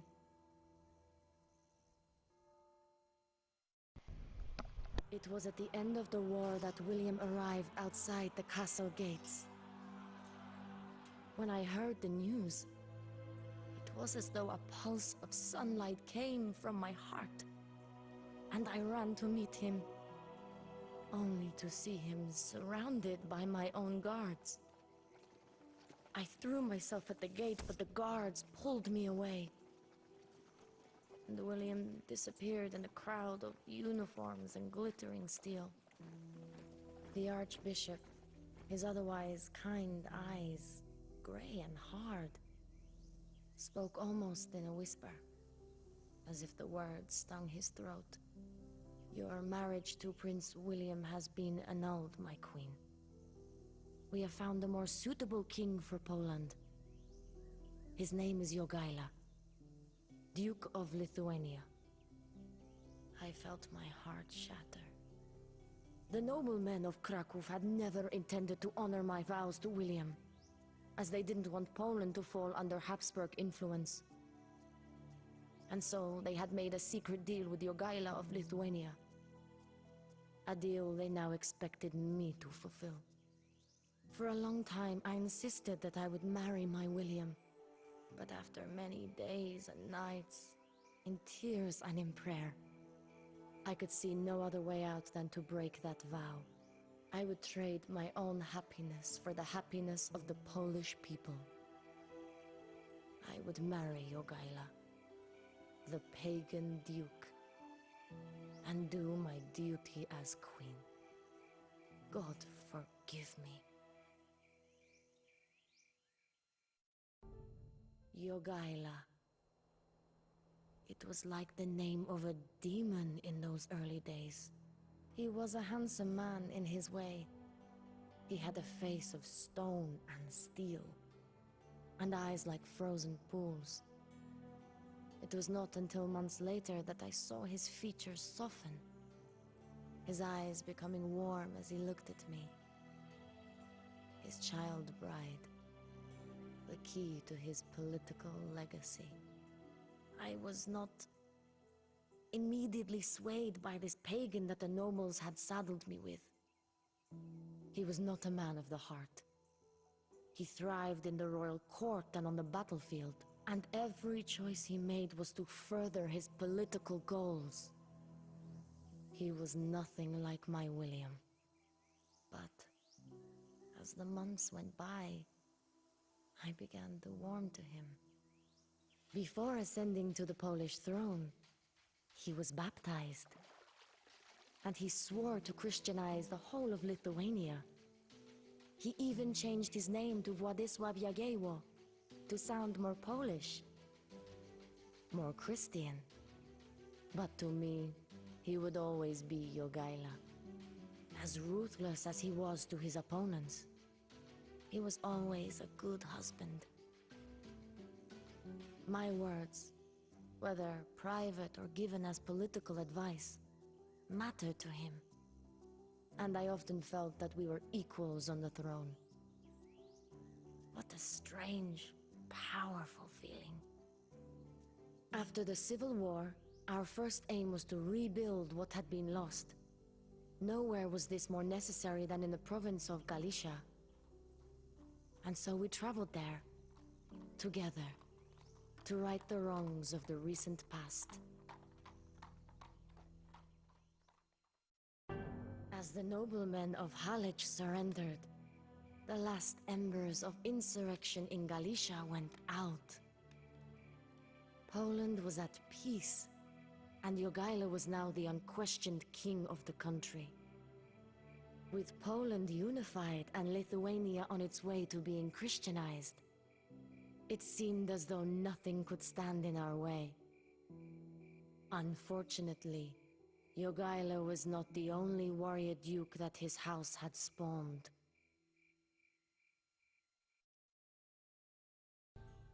Since a king's word is supreme, who can say to him, "What are you doing?" So says the preacher. Vytautas, Jogaila's cousin, disagreed. Back in Lithuania, he was building an alliance of noblemen who would rather have him as duke than Jogaila. And people were flocking to him. Many of the Lithuanian nobles were disillusioned with Jogaila's reign. The few times the king went back to Lithuania, he spent his days converting the people to Christianity en masse and burning pagan holy sites. The things we do for the Pope's approval. Vitotus was no pagan zealot, but he knew an opportunity when he saw one. As the son of Kestutis, a former Duke of Lithuania who had been killed on Jogaila's orders, he also had a bone to pick with his cousin. That personal mission of revenge resonated with the Lithuanian people, even though Vitotus, being quite accustomed to that ruthless political climate, used it mostly for political gains. But, as I said, Vitotus knew an opportunity when he saw one.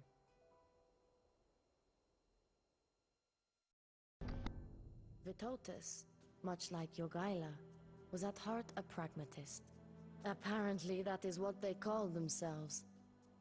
The men who would shake hands with their father's murderer for a bit of land and a slightly fancier title.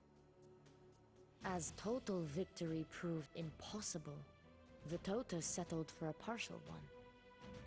He would become Duke of Lithuania, claiming Jogaila's old title, but Jogaila would remain his overlord. And with the stroke of a pen, the Lithuanian civil war came to a close. For all the bloodshed we had seen, I believe that something was born that day that will eclipse any of their military victories. A true union between our countries. It happened gradually, but it dawned on me at last why I had been put in this role as queen. I had been placed there by Providence to preserve this union, this bond of peace between two countries and their peoples. It is a beautiful thing, peace. A rare thing. A golden seam that glitters only for a moment in the fabric of reality. If I leave no other legacy than having kept this union intact for a few more years, I shall have served my people well. The Teutonic Order had its roots in the Crusades in the Holy Land, but now their mission was to Christianize the pagans of Eastern Europe, or die trying. Most of the time, though, it was pagans who died. After over 100 years in the region, the sincerity of the Knights' original mission had been nearly forgotten. These so-called Crusaders were now playing for land and power and calling it God's will. That is why they allied with Vitotus. He promised them the lands of Samogisha, home to some of the last pagans in Europe. But when Vitotus made peace with us and refused to cede the region to the Order, they were outraged. The Knights now lay siege to the Lithuanian town of Vilnius, and Jogaila and Vitotus hurried to the rescue. It was to be the first time that they fought side by side.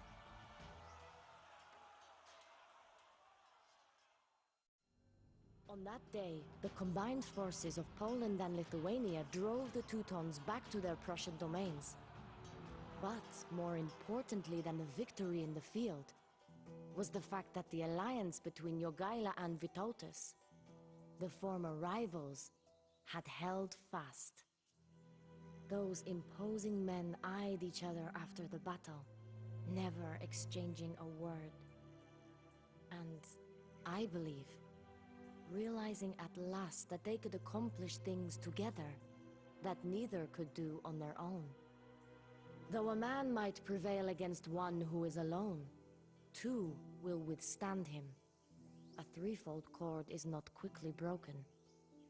So says the preacher. June the 18th, 1399. A gift arrived for me today. A silver cradle. For the mother of 2 kingdoms. Courtesy of Vitotus. I could not help but laugh as it was carried into the room. Such a work of beauty. For a man who appreciates nothing but war and power, wine and women. Vitotus.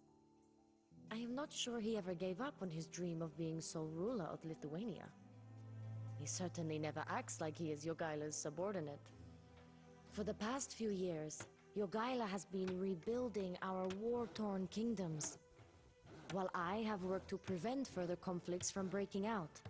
All the while, Vitotis has gone on the offensive.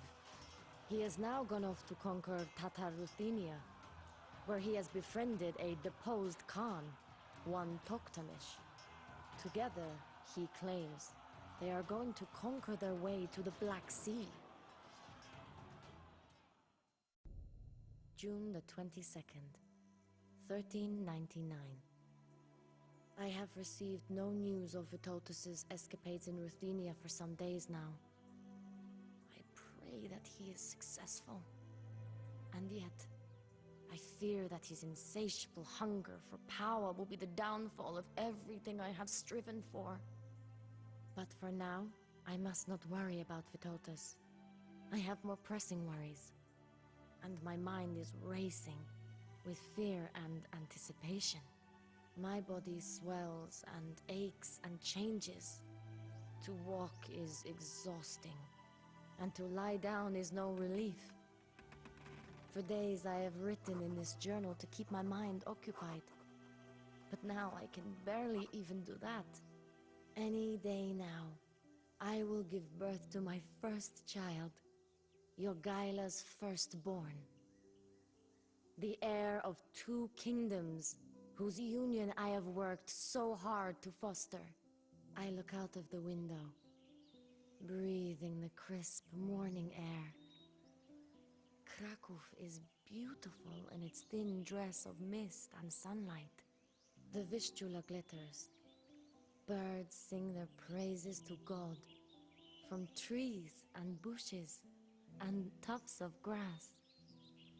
And for just a short moment, it seems as though every thread in the fabric of reality is made of gold, glowing and glittering like never before. Any day now.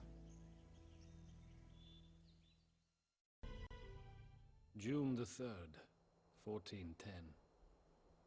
It has been years since I last entered this room. I always expect her to be lying there, with our daughter on her breast, in that bed now covered with dust. Smiling, glowing the way only they can who know in their bones that their days on earth are numbered. My Jadwiga. Her heart was broken one time too many after our daughter died, only 4 days old. Jadwiga was sick with grief, and with a fever that would not pass. But despite it all, she held true to her duty through that youthful twilight. She told me to marry again, to marry a granddaughter of the legendary Polish king Casimir the Great. This, she said, would strengthen my claim to Poland's throne once she was gone, and prevent another civil war. I had broken her heart when I took her from Prince William. I had broken it again when the child I gave her died in her arms. To obey this desire was the least I could do. She died just 2 weeks after our daughter. Much has changed since then. Poland and Lithuania have grown stronger together. Now, the time has come for us to not only survive, but to conquer our old enemies. We are at war again with the Teutonic Order. But we no longer cower from their discipline and military prowess. We strive to match it. We march now on Marienburg, the Teutonic capital. Once the dust settles on the ruins of that fortress, the union of Poland and Lithuania, the wedding ring of Jadwiga, will stand stronger than ever before.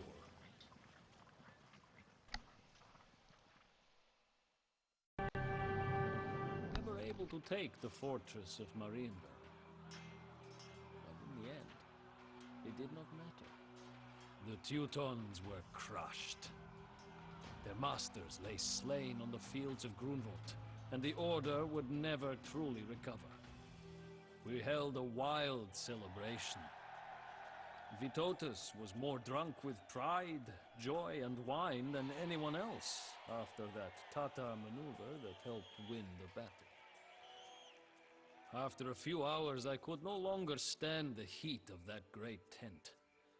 The shouting and the music and the laughter of so many victorious men. I slipped out into the darkness, down to a small stream near our camp. I sat there in silence, giving thanks to God for our victory, and listening to the murmur of the stream and the cold evening wind. I could not help but think of her then, my Jadwiga, who made all this possible.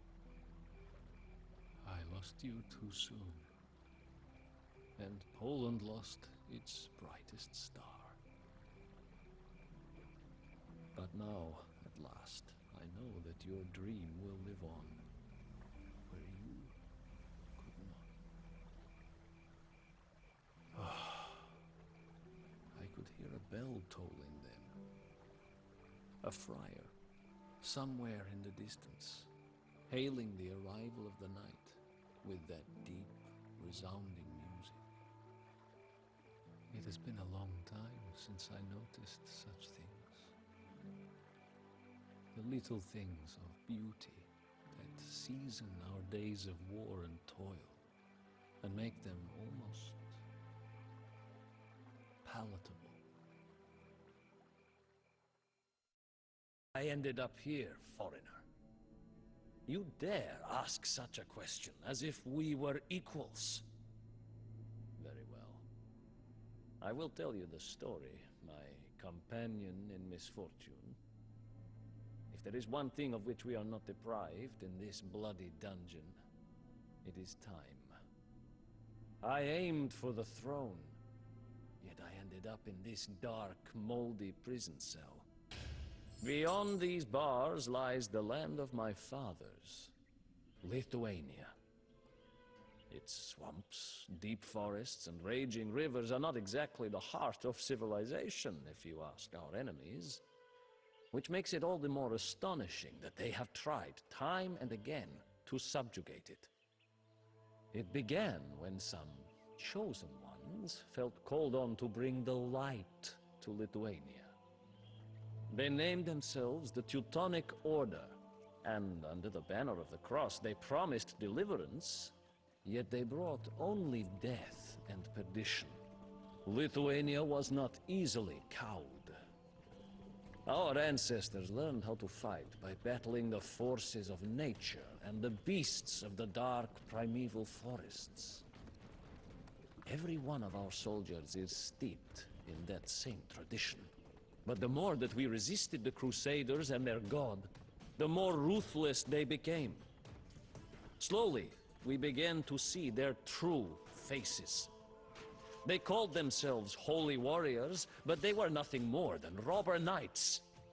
And 100 years of pillaging our lands had made them masters of their trade. They razed our strongholds and torched our villages. Had Grand Duke Gediminas still been alive, he would have put this mob of greedy crusaders in its place. But a devious coup ended his life and left the throne to his useless son, Eunutis. Eunutis was weak, but worse, he was divisive when the land needed unity.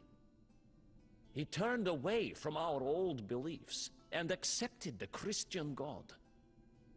As he failed to control the domestic unrest, the Grand Master of the Teutonic Order saw his chance to subjugate Lithuania for good. However, Eunutis' brothers, Algirdas and Kestutis, refused to stand idly by as their beloved homeland fell to the cross. They exhorted the disaffected princes to dethrone Eunutis, who had barricaded himself inside of the Lithuanian capital of Vilnius.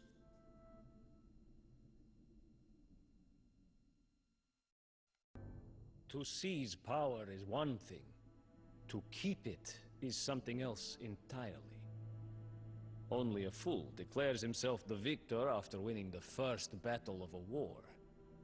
As such, Algirdas and Kestutis, the victorious usurpers, knew that their triumph could turn out to be short-lived.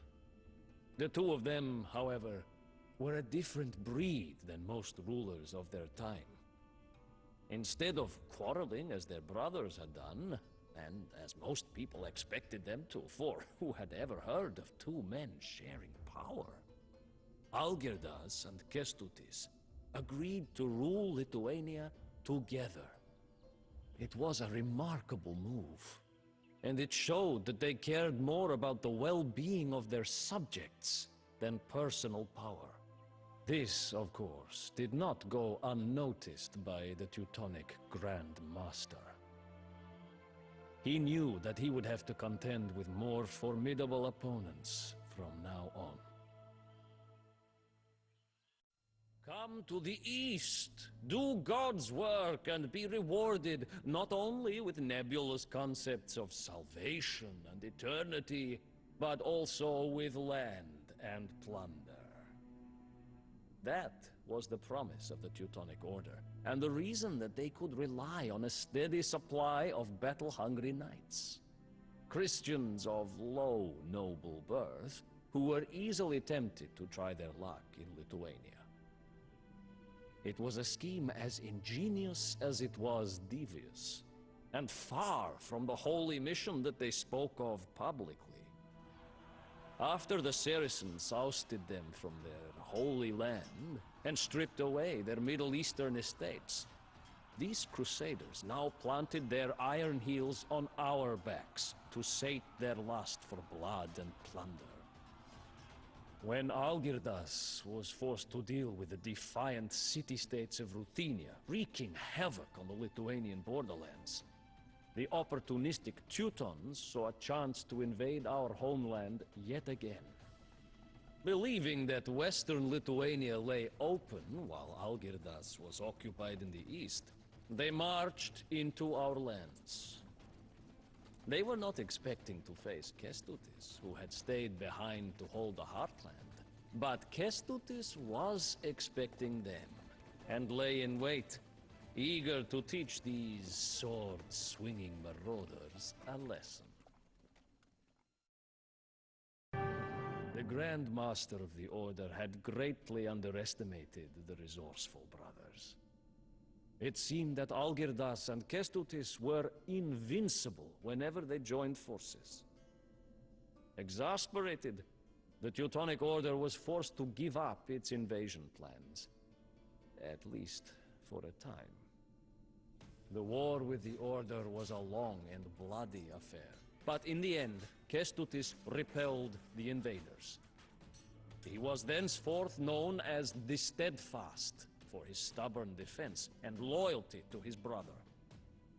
Once Algirdas arrived to help, the brothers even managed to conquer several important Teutonic fortresses.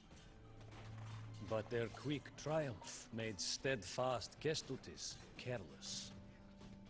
During a skirmish, retreating crusaders captured and dragged him to one of the Teutonic border fortresses. Perhaps the crusaders even put chains on him, like those that we wear right now. I like to think that they did. But in any case, Kestutis did not remain a prisoner for long. With the help of a loyal servant, he broke a hole in the 3-meter-thick wall of his cell, while Algirdas distracted the Crusader guards with a feigned attack. In the chaos that ensued, Kestutis left the castle on horseback, dressed as a Teutonic knight. With the Crusaders licking their wounds, many expected Algirdas and Kestutis to finally clash over who should be the sole ruler of the country.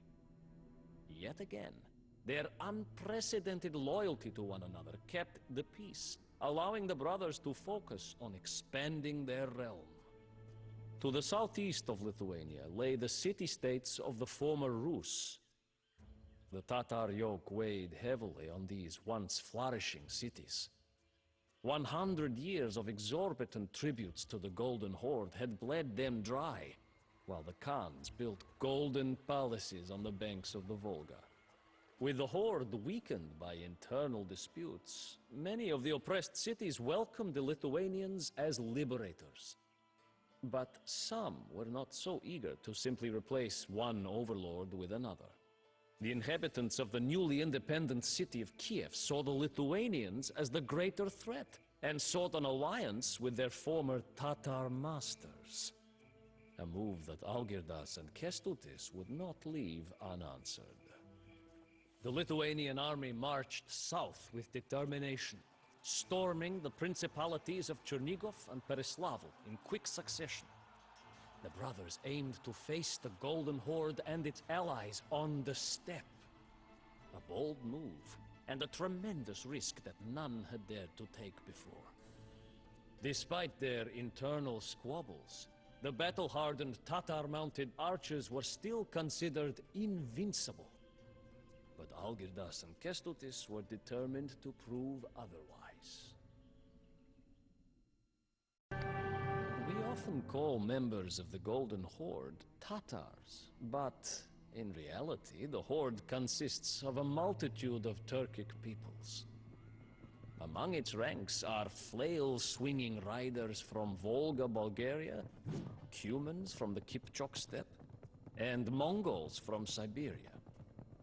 Such a diverse crowd of peoples and cultures, all united in humiliating defeat at the hands of Algirdas. When the Lithuanian army moved south, crossing the Dnieper into Podolia, the bays of the Golden Horde scrambled to stop them. But it was to no avail. Armed with spears and swords, the Lithuanian soldiers broke the front lines of the Horde. The Tatars could not hold their formations and retreated in disarray, leaving their Khan no choice but to flee to the Crimea. The blood of horses and warriors slain by blade and arrow colored the dry grass of the steppe red. Algirdas's decisive victory established the Grand Duchy of Lithuania as a major power, bringing him both new friends and enemies. As the Golden Horde plunged towards a dishonorable end, the Rus principalities of Moscow and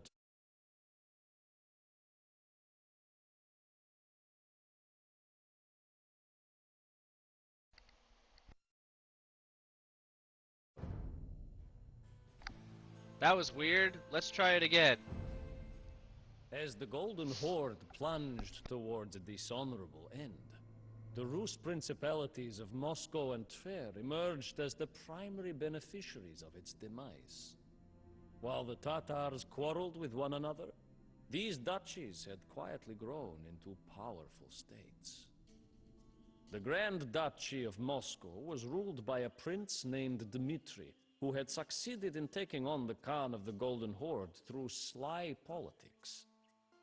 Algirdas's recent territorial gains made him and Dmitri close neighbors, and the two men circled each other like wild beasts of prey, each waiting for the other to flinch. It was Algirdas who moved first. When Prince Mikhail of Tver sought Lithuanian aid against his Muscovite rivals, Algirdas found his long-awaited pretext. Together with the ever-loyal Kestutis, who was already showing signs of growing stale and impotent, he levied an army and marched on Dmitri's domains. The combined forces of Algirdas and Kestutis managed twice to penetrate into the heart of Moscow. But the walls of the Kremlin brought their advance to a halt each time. Its white limestone walls proved to be an impassable obstacle. Even Algirdas admitted that the Muscovite prince had constructed a military wonder. The war dragged on for years.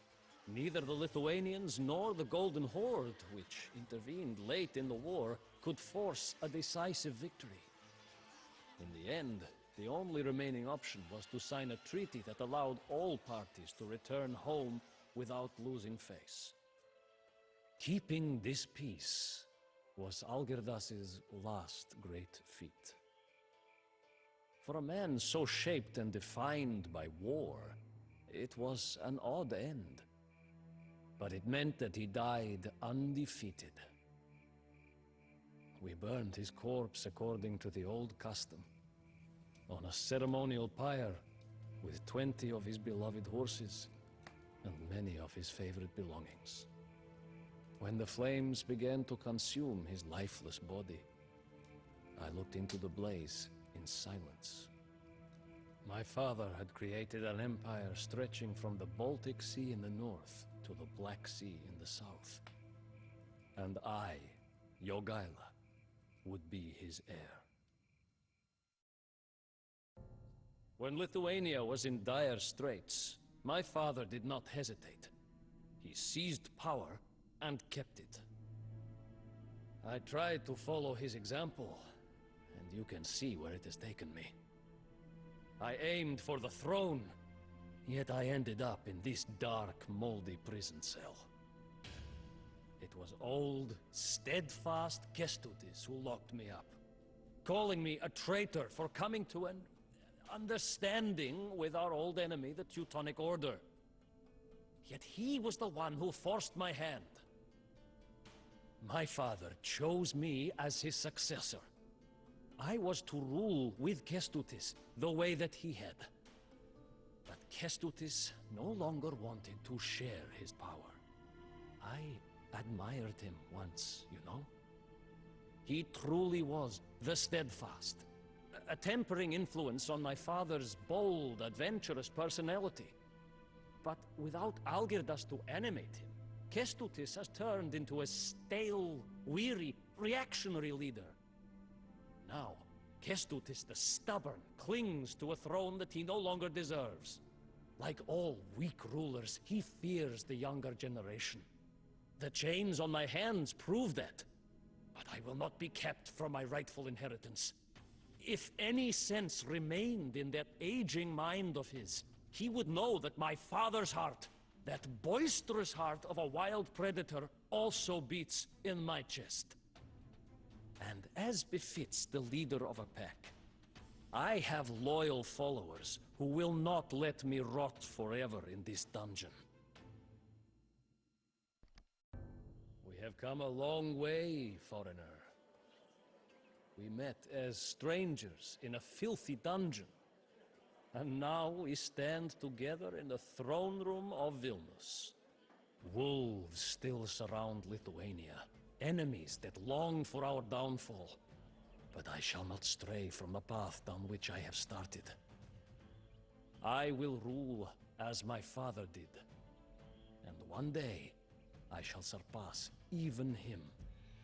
Perhaps we will meet again, foreigner, if your travels ever bring you back here.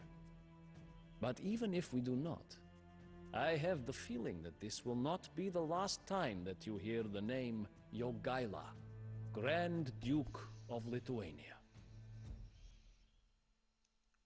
The man's eyes surveyed the room as he began to speak. A life of flight is a cruel thing. I have seen numerous battles and escaped the clutches of death too many times to count. Thousands of men once followed my call, but I am now without land, army, or title. All that I have left is my quest for vengeance. Precious time passes as I speak, so I will be blunt. Doom rapidly approaches your land, and you must be ready for it. The armies of the accursed Tamerlane draw ever nearer, watering the ground with blood. This warlord is the greatest scourge ever seen in all Asia. If you will listen, I will tell you of his conquests, of the terror that he has inspired. Born into the Barlas, nomads inhabiting the Central Asian steppe, Tamerlane was bred from birth to be a warrior. He spent his youth as a mercenary in the service of the local chieftains, but soon rose to power when his father, a chieftain himself, died. At this time, Transoxiana was divided between four powers. In the west lay the White Horde and the Blue Horde, mere shadows of the former glory of the Golden Horde. In the east were the two wings of the declining Chagatai Khanate. Tamerlane set his sights on these divided rivals. He was outnumbered, but he had a plan. Toktamish, a chieftain challenging his uncle Urus for rule of the White Horde, had sent messengers to Tamerlane seeking his support. If Tamerlane could defeat Urus and install Toktamish in his place, then Tamerlane could rely on the support of a powerful ally. We have. As a child, Tamerlane had been dragged into Samarkand in chains by the Mongols. Now, all of Transoxiana was his to command. The leaders of the rival hordes all flocked to him to pledge their loyalty. The wind roared, whistling through the hall. Flames flicked in the great fires burning within, their distorted shapes resembling the forms of agile warriors. The unlucky few that did not submit were destroyed with fire and sword. Towers were built from their bones. Tamerlane was now a great Amir, or lord, but his thirst for conquest was far from over. Convinced that my guest knew a great deal about this Tamerlane, I asked him for more insight. I had heard that Tamerlane had been maimed by arrow wounds to his hand and leg. How could his armies accept a lame man as their leader? A fair question, he answered. It is said that Tamerlane and his fellow tribesmen agreed to decide who would lead them by a foot race. Although Tamerlane's men ran more swiftly, he cast his cap onto the stake marking their goal, and thus won the race. This man seemed cunning as a fox, a dangerous adversary for any commander. I asked my guest to continue his tale. Tamerlane gazed southwest to Persia, a land torn by strife ever since the fall of the Khanate.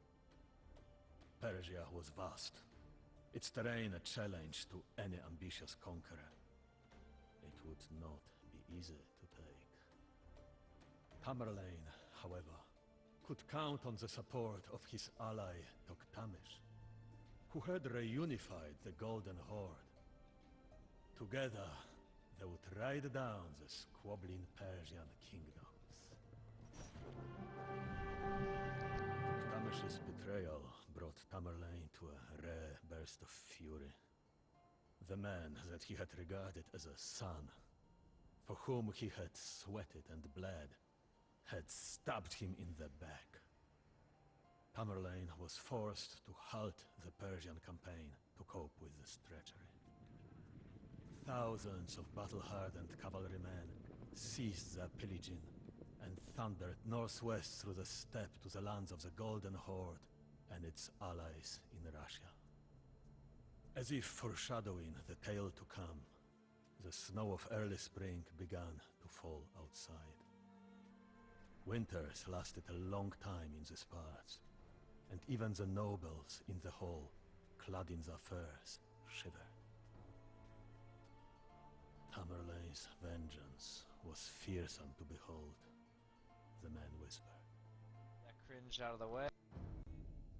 The blast of wind intensified, snuffing out some of the torches within the hall. Servants bustled about, tending to the meat roasting over the fire. The scent of cooked birds, game, and mutton filled the air. This was the first time that Tamerlane's forces had ventured into Europe. The winters were harsh, and Toktamish surely hoped that the biting cold and far-flung supply lines would prove too much for the wily tactician. The armies of the Golden Horde burned crops and took all they could carry as they retreated. Toktamish knew that Tamerlane would show no mercy. Terrifying reports reached his ears of torched villages and mountains formed from the bones of the slain. Wherever Tamerlane went, it seemed that flock of carrion birds were never far behind. Entire towns surrendered upon hearing of the brutal destruction of one of their neighbors. Toktamish had no choice but to engage the rampaging forces of his enemy. The armies met near the banks of the Kondarcha River sometime during the early weeks of the summer. Crows and vultures circled above the field, an ominous foreshadowing of the carnage to come. Raging fires, torrents of blood, piles of ash, the clash of iron, and the screams of the dying. These were the horrors that Tamerlane visited upon the cities and people of the Golden Horde. The cities of Ryazan, Sarai, Astrakhan, Azov, and Ukek were reduced to rubble. All that remained, aside from the ruins, were the towers of bones that were built from the corpses of the dead. Those who survived were driven like sheep to march in unspeakable cold. Toktamish had no choice but to flee west to Lithuania. Tamerlane was determined not to let the traitor escape, but word soon reached him of a rebellion within his homeland. Leaving the hunt in the hands of two of his generals, Tamerlane swiftly returned home to restore order, at the point of a blade. Hello, alright, let's go. Listening to the stories of the stranger had stirred our appetites, and we eagerly began to devour our meal. I invited the old man to sit next to me. I still thought that this Tamerlane was more myth than man. Surely he had been beaten in a battle at least once. The man has the cunning of a wolf and the composure of an owl. In some battles, he strikes hard at the center of the enemy line, while in others, swift horsemen outflank the opposition. Then they feign a retreat to bait the enemy into a trap, a storm of arrows. When Tamerlane decided to cross the Khyber Pass into India, a different and terrifying challenge faced him. The armies of the Delhi Sultanate ruled the battlefields through their powerful elephants, monstrous beasts known to crush a horseman with a single foot. Drawing up his lines, the clever warlord waited to spring his latest trap. The Indian army relied on the charge of its dreaded elephants to shock their enemies and drive them into disorder. No stranger to the art of war, Tamerlane knew this. In a stroke of genius, he loaded the camels in his baggage train with straw and wood and set them aflame, whipping them toward the enemy lines. The sight terrified the elephants, who doubled back and trampled their own men. The battle was a rout. 200 years' worth of Indian treasure was loaded onto a train of wagons and carried back to Samarkand. In response to an uprising, Tamerlane's armies reduced the jewel of northern India to a charnel house. Death and fire mingled in a putrid stench that enveloped Delhi for weeks. Still, Tamerlane was not satisfied. There was unfinished business to the west. Alright, let's begin. Silence gripped the court as the narrative evoked fear and awe. The meal had been finished for some time, and the fires were beginning to die low. If Tamerlane turned west, he surely would have collided with the mighty Ottoman Empire. Would he even dare to do such a thing? For some time, the local Turkoman tribes of the Levant had been requesting aid against Ottoman aggression. With his army rested and his coffers full of Indian riches, Tamerlane was ready for more bloodshed. He knew there was more than one way to motivate an army. Religious fervor and promises of land and plunder drove his men forward. This land was familiar with the terror of previous invasions, but nothing could prepare them for the onslaught that lay ahead. Thirsting for glory, Tamerlane's armies flooded across mountains, plains and rivers to terrorize Armenia, Georgia and the Levant. Tamerlane's forces ran rampant, looting and burning as they went. For a land that had only recently experienced the plague, this scourge must have seemed to signal the end of the world. Although he was known for his military campaigns, Tamerlane was also a patron of the arts. When a city was sacked, the artisans and scholars were spared and sent to his capital at Samarkand, where they created a vibrant blend of cultures. Populations who resisted him, however, were not so large. After his siege had broken the Armenian fortress of Van, Tamerlane ordered its inhabitants hurled from the crags. Just like Hulegu, roughly a century before, Tamerlane showed particular cruelty to the city of Baghdad. Each man in Tamerlane's army was required to bring him 2 heads. The warriors slaughtered the population of the city, then slew the prisoners they had brought with them. It is said that to satisfy Tamerlane's command, some even slew their own wives. For the survivors of this savagery, it seemed as if the sun would never rise again. Don't forget to subscribe. The relationship between Tamerlane and the Ottoman Sultan Bayezid was one of great enmity.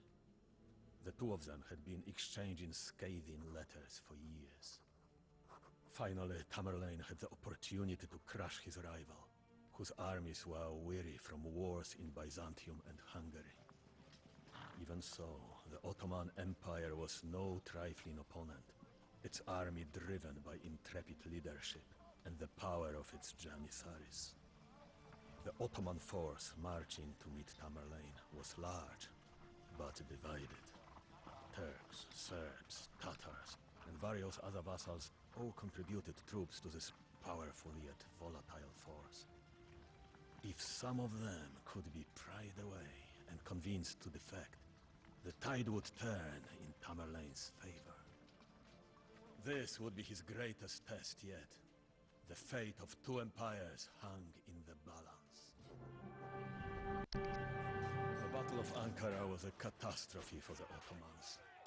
Never before had they suffered the disgrace of having the Sultan captured in battle. Turning his armies around, Tamerlane left Anatolia in chaos. It is only a matter of time before he seeks another victim. The man ended his tale on that foreboding note. I realized that I had to prepare my kingdom lest my lands appear ripe for the picking. I ordered everyone to retire to their quarters. We would discuss this new danger in the morning with clear and ready minds. Suddenly, the doors burst open, and a servant rushed towards me.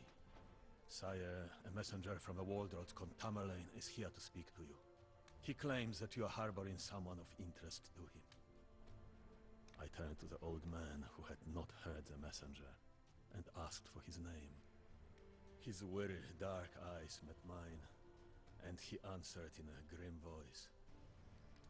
I am Toktamish Khan, of the blood of Genghis Khan, and the rightful ruler of the Golden Horde.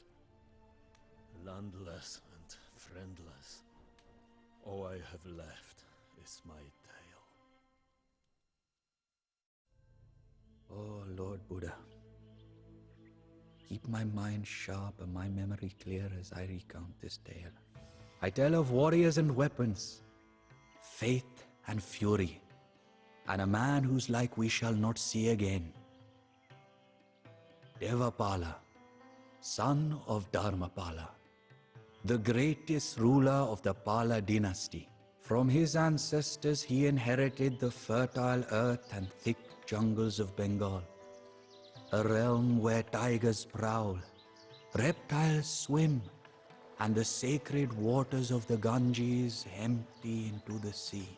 This is the land of the Mahayana, the great vehicle of Buddhist teachings, a creed that guides us towards nirvana, an enlightened escape from the endless cycle of birth and rebirth.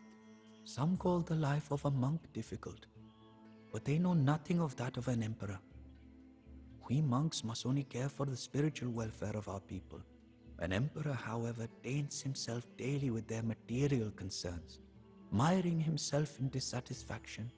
Dissatisfaction is an inherent aspect of our material existence. That is the first noble truth. Devapala's aspiration in life was selfless, to become a bodhisattva, an enlightened being who forestalls nirvana in order to hold the door open for others rather than locking it behind him. To do this, he sought to build an empire and rule benevolently, improving the lot of his subjects.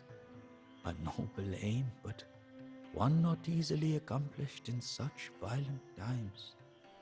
Devapala knew that he needed to secure Bengal's borders before he could rebuild its interior. Summoning his armies, he sent his cousin and commander Jayapala to demand the submission of the neighboring realms of Kamarupa and Utkala.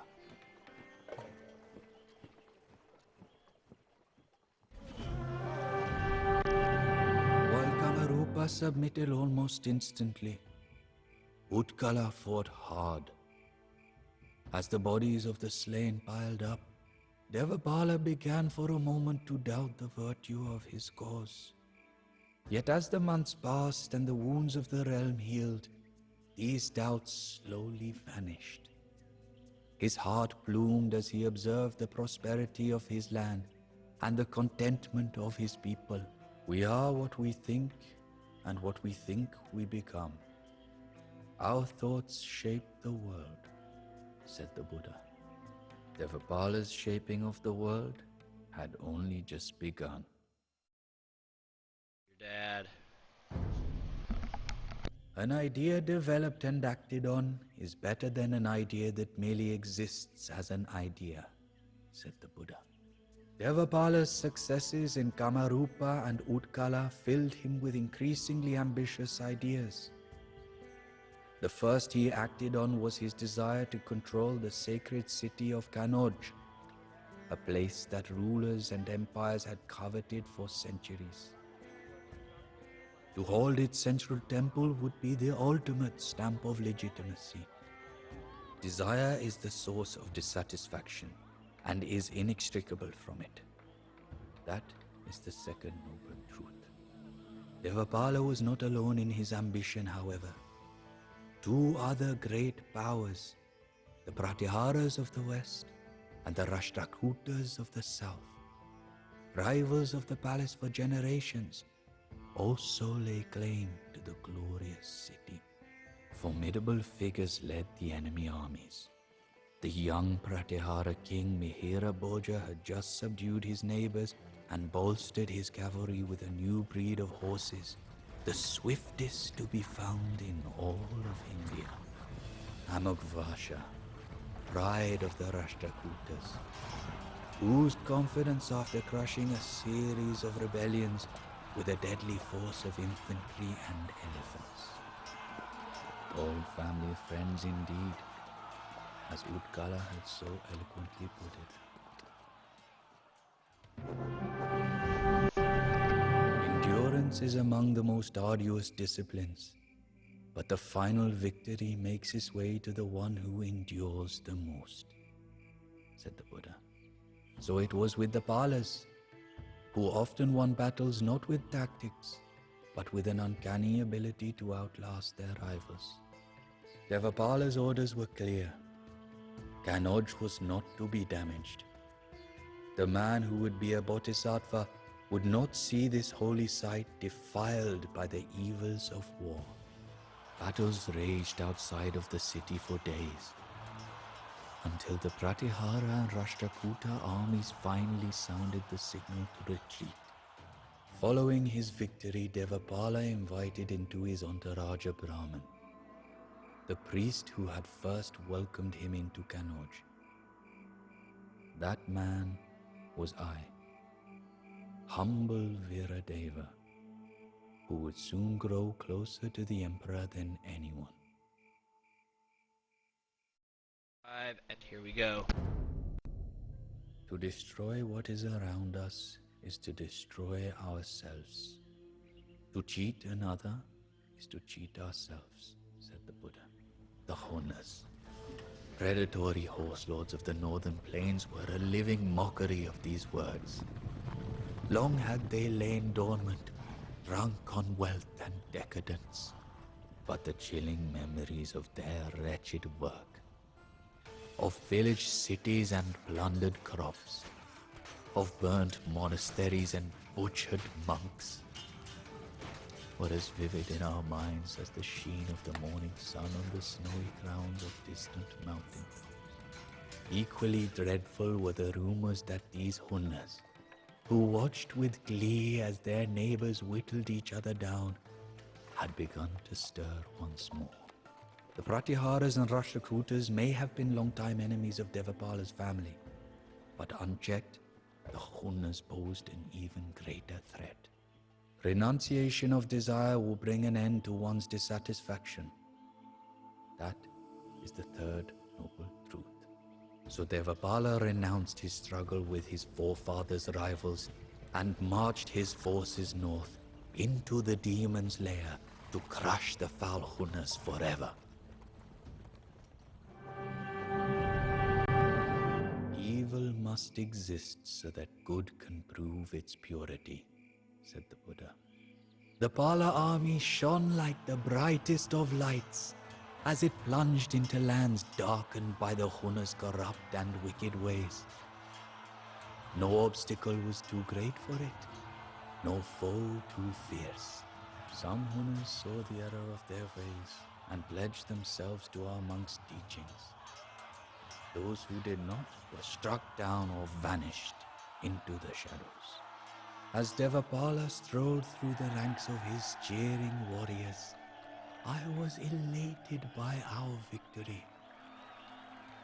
Yet something in the Emperor's gaze stirred a feeling of dread within me. The would-be Bodhisattva was now being hailed as a great conqueror above all, and I feared that this change had taken root even in the Emperor's mind. Cringe out of the way, let's go. It is in one's own mind, not their enemy or foe, that lures them to evil ways, said the Buddha. As I feared, our Emperor had indeed changed. The seed of self-righteousness, planted long ago and nurtured by uninterrupted success, had begun to bear fruit. In Devapala's mind, the ends now justified the means, no matter how terrible or costly. And so he ordered a campaign to the south, to subjugate the Pandyas, a proud people who were former allies and trading partners of his, and bring them the teachings of the Buddha. When word of this reached me, I burst into my Emperor's chambers, begging him to reconsider. Needless aggression is not the mark of a virtuous ruler, I said, and forced conversion only thickens the resolve of a people against the creed. I told him that this war would cost thousands of lives and bring suffering to countless more. But the words that once guided him towards the path of light now fell on deaf ears. It is as one nears the summit of the mountain that the footing becomes most treacherous. Now all I could do was helplessly watch as the armies of a tyrant descended upon a new victim. You only lose what you cling to, said the Buddha. Devapala found that to be all too true. The more he tightened his grip on the south, the more it, or perhaps more accurately its ashes, slipped through his fingers. My Emperor and his bellicose cousin had created a nightmare. There was no cheer or pride to be felt. as the Pala army struck its tents and began the long march back home.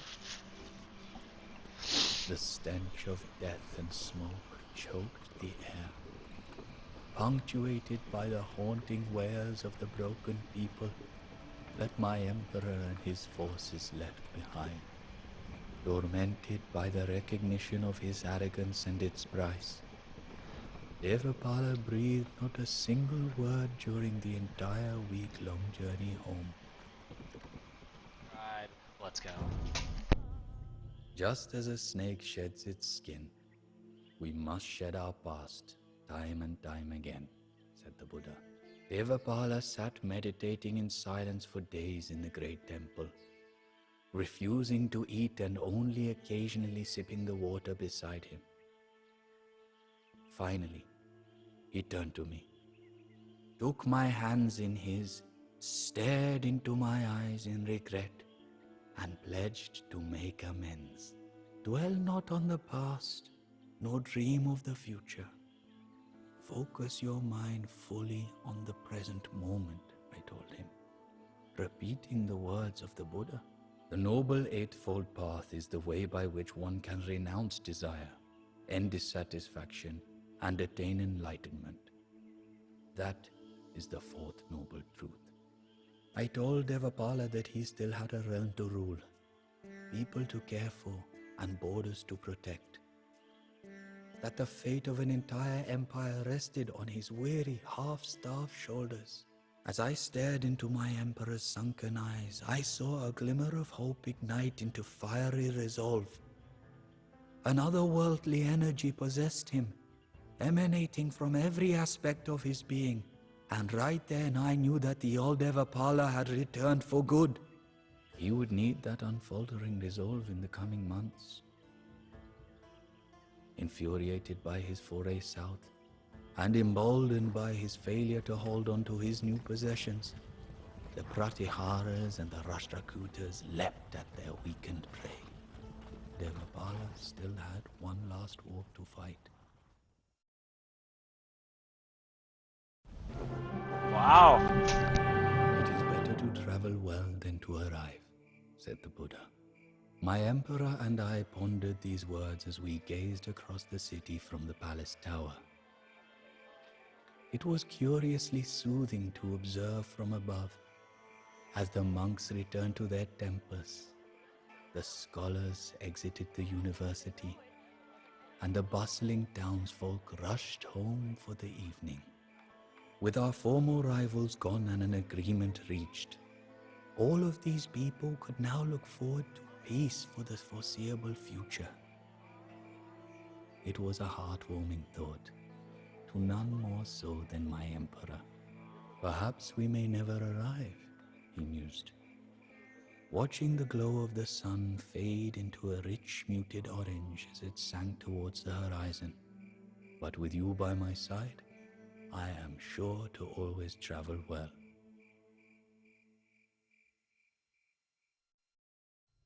The road to greatness is alight with the wailing of broken soldiers and the whispered weeping of their women.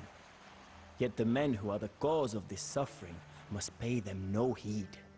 The Chola dynasty is like the elephant of the forest, a beast that can thrive only by wrecking the weeds beneath it as it marches through the undergrowth. Like the elephant, we must seize whatever opportunity we find to grow stronger, even when it means crushing those who stand in our way. My father never tires of telling me this story, but I doubt that I will pass it on to my son when the time comes to teach him the ways of emperors. Our family has ruled parts of Tamil country for over 1,000 years.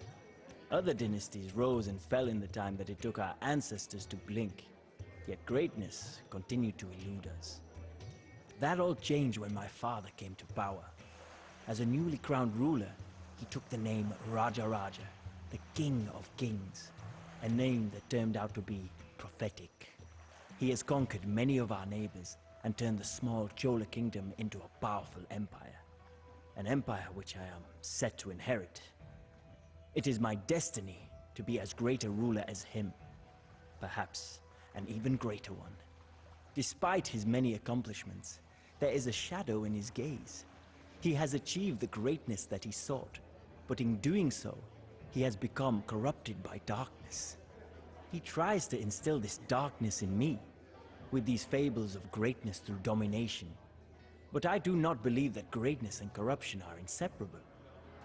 History is evidence enough. After carving out his vast empire, Ashoka, greatest of all rulers, turned to a life of service to his people. He built hospitals for the sick and dug wells for the thirsty. Rich and poor alike throve during his reign. Is that not true greatness? To not just rule, but to rule justly? Father just shakes his head whenever I tell him this, or laughs at me if he is in a good mood. Yet he has given me a chance to prove him wrong. We are at war with our old rivals, the Chalukyan dynasty, and he has tasked me with invading their lands. I will wage a just war. When I return to Tanjavur, Raja Raja will know what his son is capable of.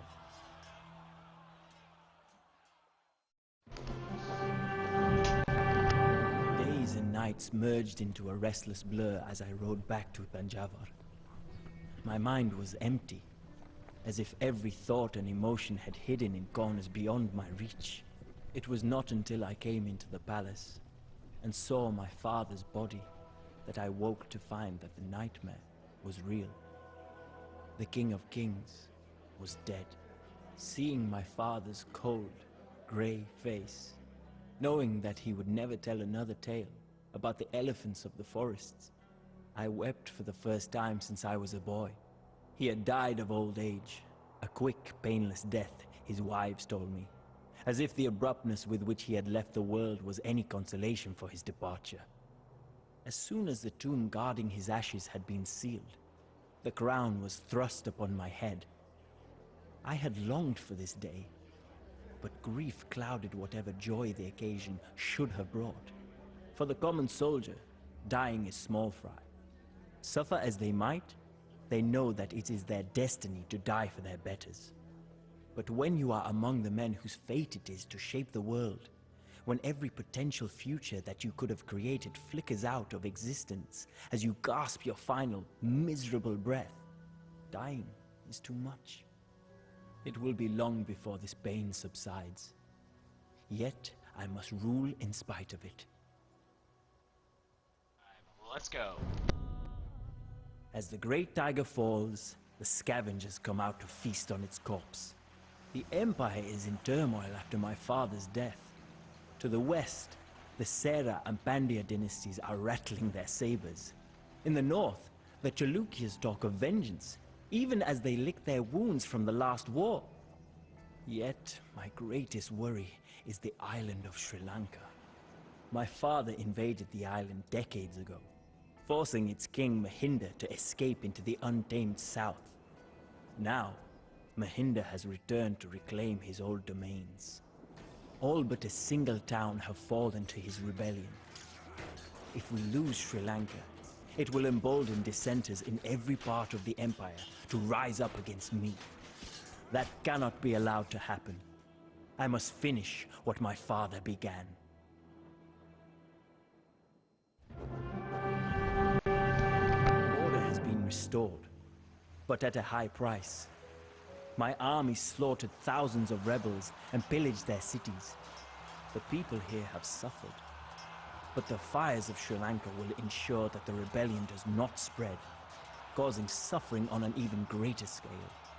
I tell myself this, yet in my heart I feel tainted. My hands are red with blood of these innocent people.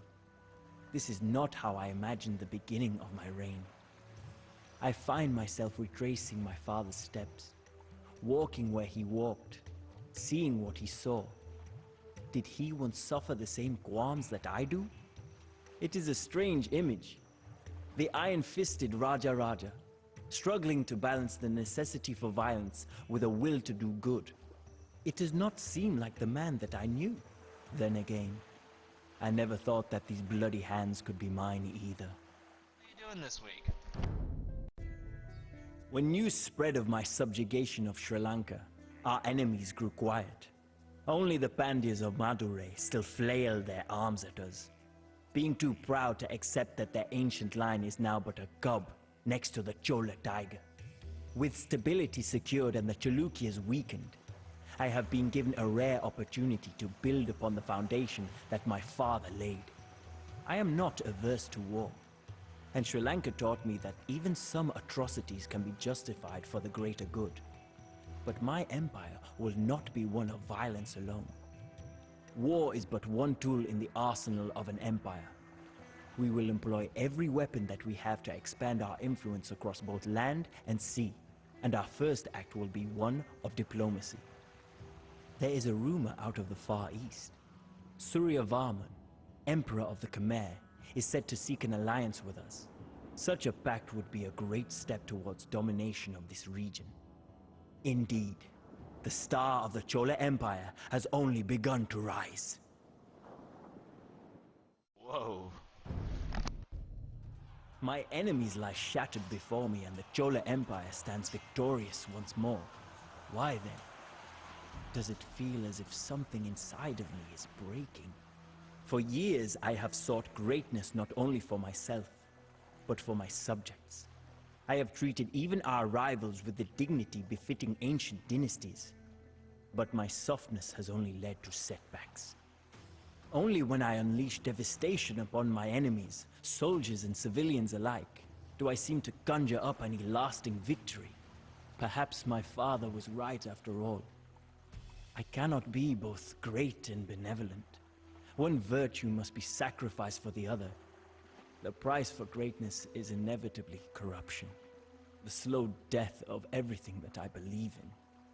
For a long time, this quandary has sent me into tortuous dreams. It is as if a black seed has been planted in some murky crevasse of my soul. I have ignored it, hid from it, all for naught. Could it be that my fear of corruption was but a sign of my inexperience as a ruler? Something that my father learned to overcome in the harshness of his later years. For if one cannot reach greatness without being corrupted, without giving in to that deep desire to increase one's power by any means available, then is corruption truly a bad thing? Get that cringe out of the way. I was reminded the other day of a story that I had nearly forgotten. The tale of the god Indra and his battle against the mighty serpent, Vritra. The Vritra had taken all of the rivers of the world hostage, causing a global drought. Only by destroying the 99 fortresses of the Vritra and slaying the beast itself was Indra able to liberate the waters. The priests would call me sacrilegious, but to me, this tale has a hidden meaning. I am facing a Vritra of my own. And that monster is the great lie that I have lived until this day. The 99 fortresses are the little lies that are still burrowed into my soul. My irrational fear of corruption, my distaste for violence, and that misplaced care for the so-called innocent. Only when I destroy these inner fortresses can I unleash the greatness within me and become a ruler whose name will live on for millennia. To do so, I must look beyond our traditional enemies. Far to the northeast lies the land of Bengal. It is here, where the sacred Ganges meets the ocean, that I will achieve my greatest triumph yet.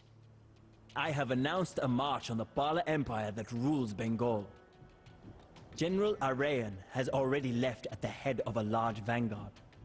Together, we will bring holy water from the Ganges back to Chola lands, so that the gods may bless our realm.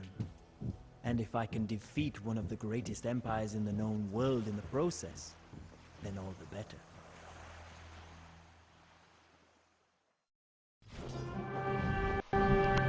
Despite suffering humiliation at my hands, Mahipala refuses to bend the knee.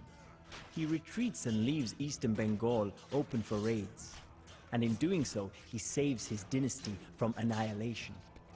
A part of me admires his staunch resistance, but that is a part of me which must die. There can be no admiration for one's enemies, no respect for those who refuse to accept their place in the world that I am creating. For now, I will leave Mahipala to pick up the pieces of his broken pride. Another, even greater predator has drawn my eye. Let's go. The Empire of Srivijaya has ruled the Straits of Malacca for centuries. Their central position on this vital trade route has allowed them to grow wealthy and powerful beyond imagining. And now, their tentacles reach into my domains. For years, they have forced traders to make port when they pass through their waters. The trade ships now ignore our harbors, and the Srivijayan Emperor Sangrama is taking all of the riches that once ended up in our coffers. So far, I have been too preoccupied to challenge him. But this new status quo cannot be allowed to stand. I have decided to invade Srivijaya. It will be a military operation on a scale never seen before. 1,000 ships and 1,000,000 men, crossing the ocean to deal death to this empire of middlemen. I have contended with empires before, but none of them hold a candle to the Srivijaya. Their navy dominates the eastern seas, and their fortresses are guarded by undefeated armies. For the first time in years, I doubt whether I can outmatch my opponent. But if I am to secure my legacy, I must strike hard and give them no time to prepare. This war will either be my undoing, or propel me to the greatness that I have dreamed of. It is a gamble that I must make. For he who dares at all, must dare it all. Thus, I go to slay my Vetra.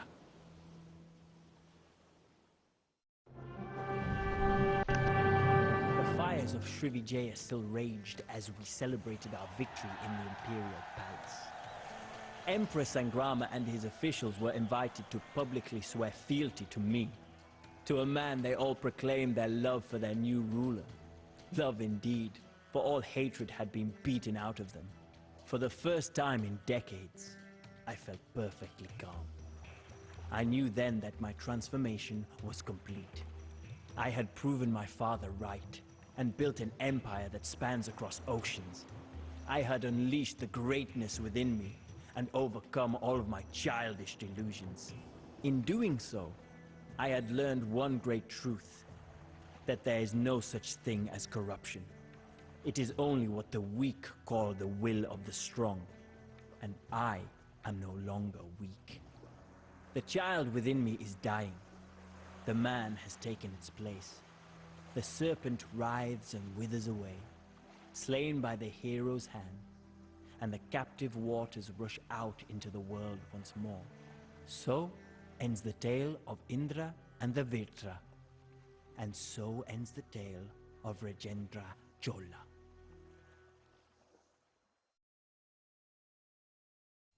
Captain is dead. Tell King Manuel that the red blood of Francisco de Almeida, conqueror of the Indies, stains a white beach at the edge of his empire. After braving Spanish knights, Berber horsemen, and Indian elephants, it was the king who lost faith in the devoted servant to his life's breath. Lies, they whispered in our king's ear. They called Dom Francisco mad with lust for power, riches, and glory. Those jackals, those men who had never set foot on a swaying caravel in a monsoon, or felt the heat of the African sun sting upon a reddened neck.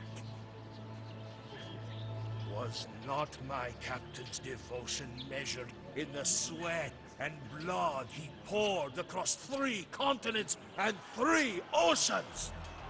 I was a boy when the battlefield of Toro birthed the legend of Don Francisco. While the last of the Moors held in Granada, the Christian kingdoms of Iberia warred for the throne of Castile. King Henry had died, leaving his kingdom to his daughter Juana, wife of King Alfonso of Portugal. The union of the 2 lands was celebrated in our country, but for the ambition of a queen, it was not to be. Queen Juana's 25-year-old aunt Isabella sought the throne for herself. Her powerful husband, the King of Aragon, led his army into Castile to seize the crown for his wife and unite that kingdom with his own. The armies of Aragon and Portugal met near the city of Toro to decide the fate of 3 kingdoms. Despite the successes of Don Francisco and Prince Juan, the Battle of Toro was indecisive. After 3 more years of war, a compromise was reached. Isabella was crowned Queen of Castile, joining that kingdom with Aragon into a unified Spain.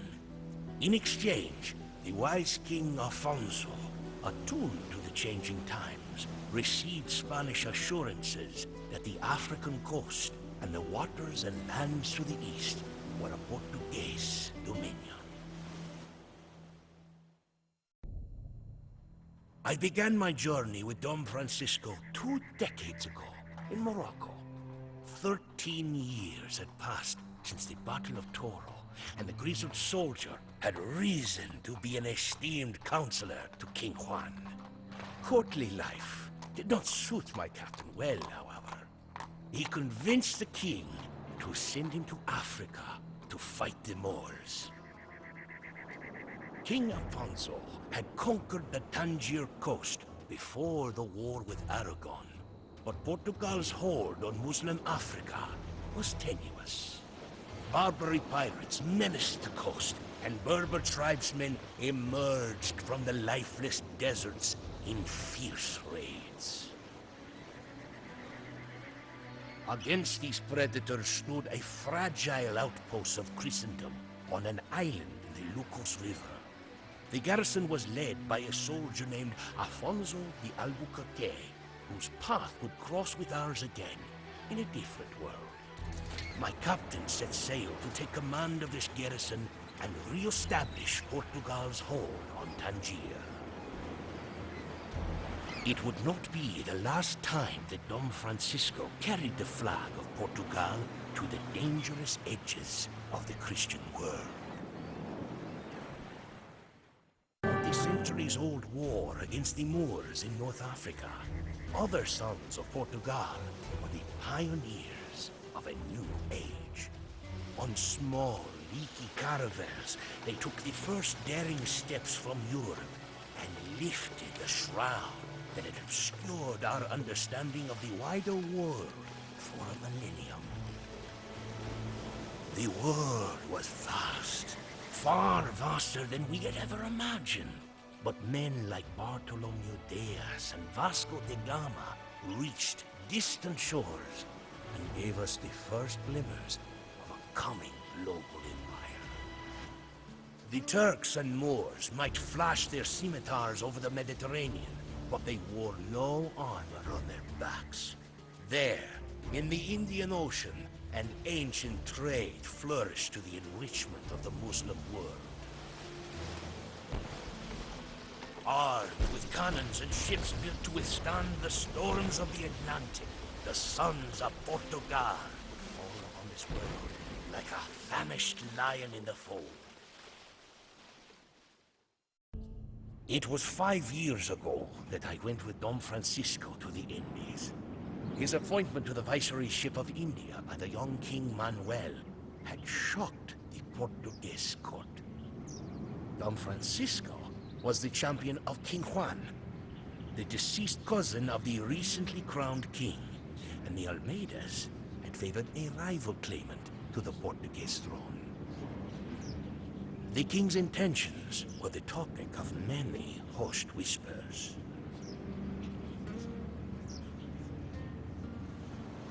We sailed for many months across the edge of the world, preyed upon by pirates, storms, and disease. But as our leaky ships rounded the southern cape of Africa, we saw the first glimmers of the riches of the Orient.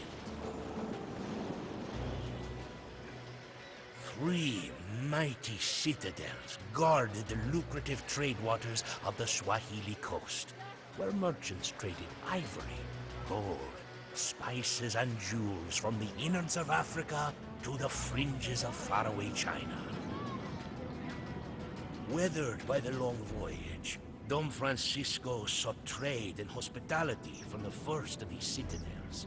But our stubborn ruler, a usurper who had slain the rightful sultan, arrogantly closed his gates to us.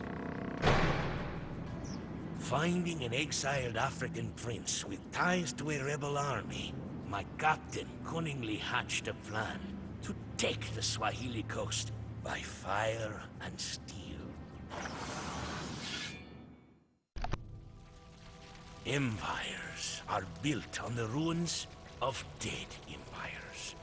The pile of burnt stone we left in Mombasa, once a palace, was the foundation of a new empire of Portugal. Our conquest of the Swahili coast sent waves across the Indian Ocean to the wealthy trading cities of Zanzibar, Mogadishu, Calicut, and others. We were met with either fearful gifts or the closed gates of those with the foolishness to challenge our cannons.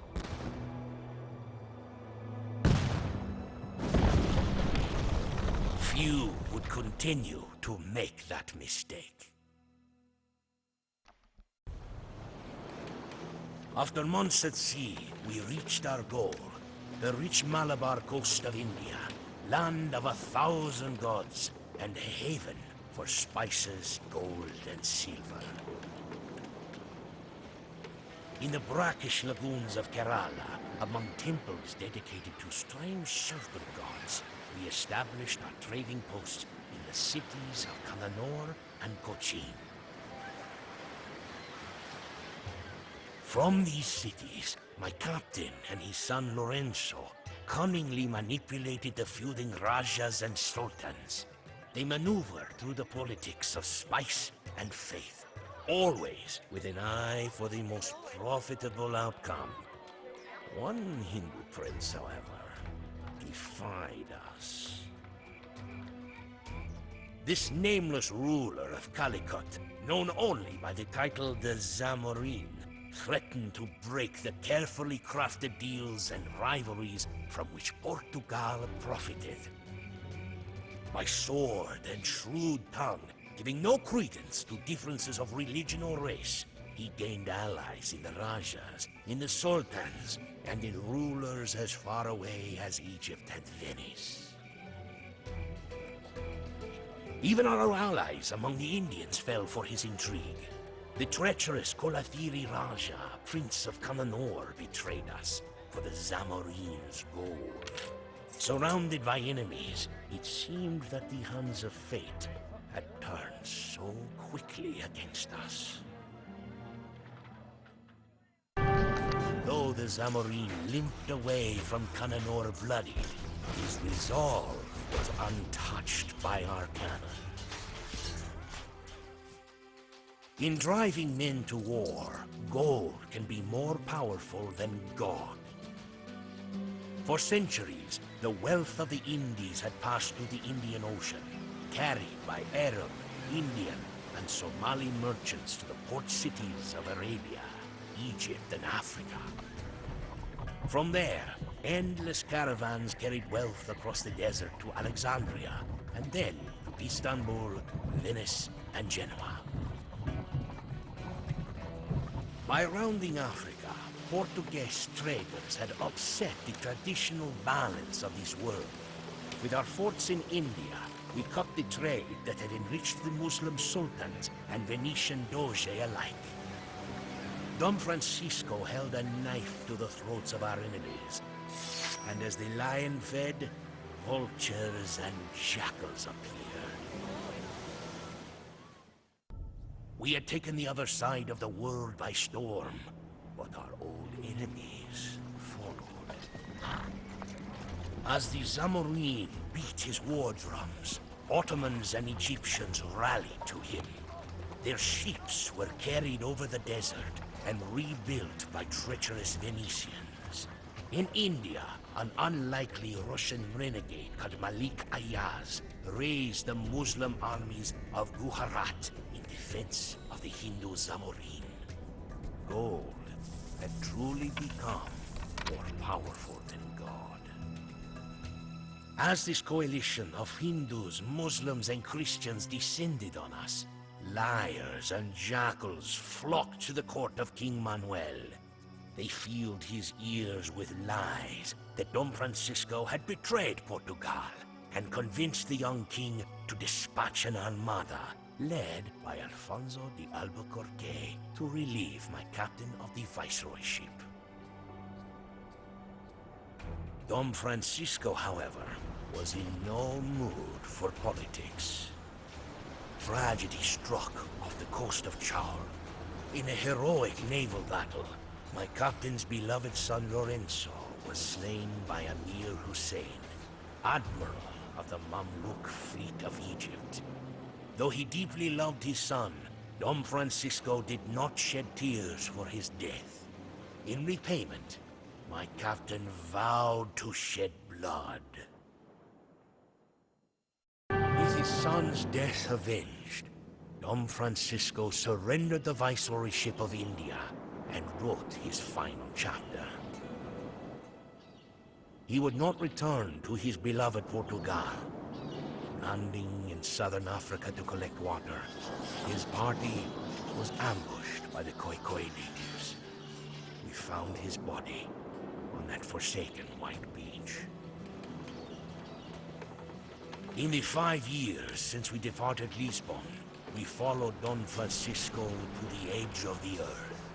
We fought ebony-skinned warriors in the jungles and savannas of Africa, battled Mamluk sailors on the decks of galleys heaving in the monsoon waves, and struggled against armies of elephants and camels in the sprawling cities of India. Our caravels had taken us to the distant shores unknown to our ancestors, and awoken Europe to a world beyond our dreams. Allah gives and Allah takes. I fear that I do not have much time left in this world, yet I cannot complain. My life has been an adventure, and for all my humility, I believe it has been extraordinary enough to be written about. You may accuse me of vanity, but I have decided to write the book myself. It should be good literature, after all. I dined with fine emirs and caroused with simple peasants on moonlit steppes. They waged wars and sat on thrones, only to lose them again. And it all began in the maelstrom of intrigue and bloody skirmishes that was my beloved Transoxiana, the melting pot of Persian high culture and nomadic traditions. To the east of Samarkand, my father ruled the fertile slopes of the Fergana Valley. Like all heirs of Tamerlane, he was a proud Timurid who sought to imitate his great ancestor. Unfortunately, Allah had not blessed him with a knack for warfare.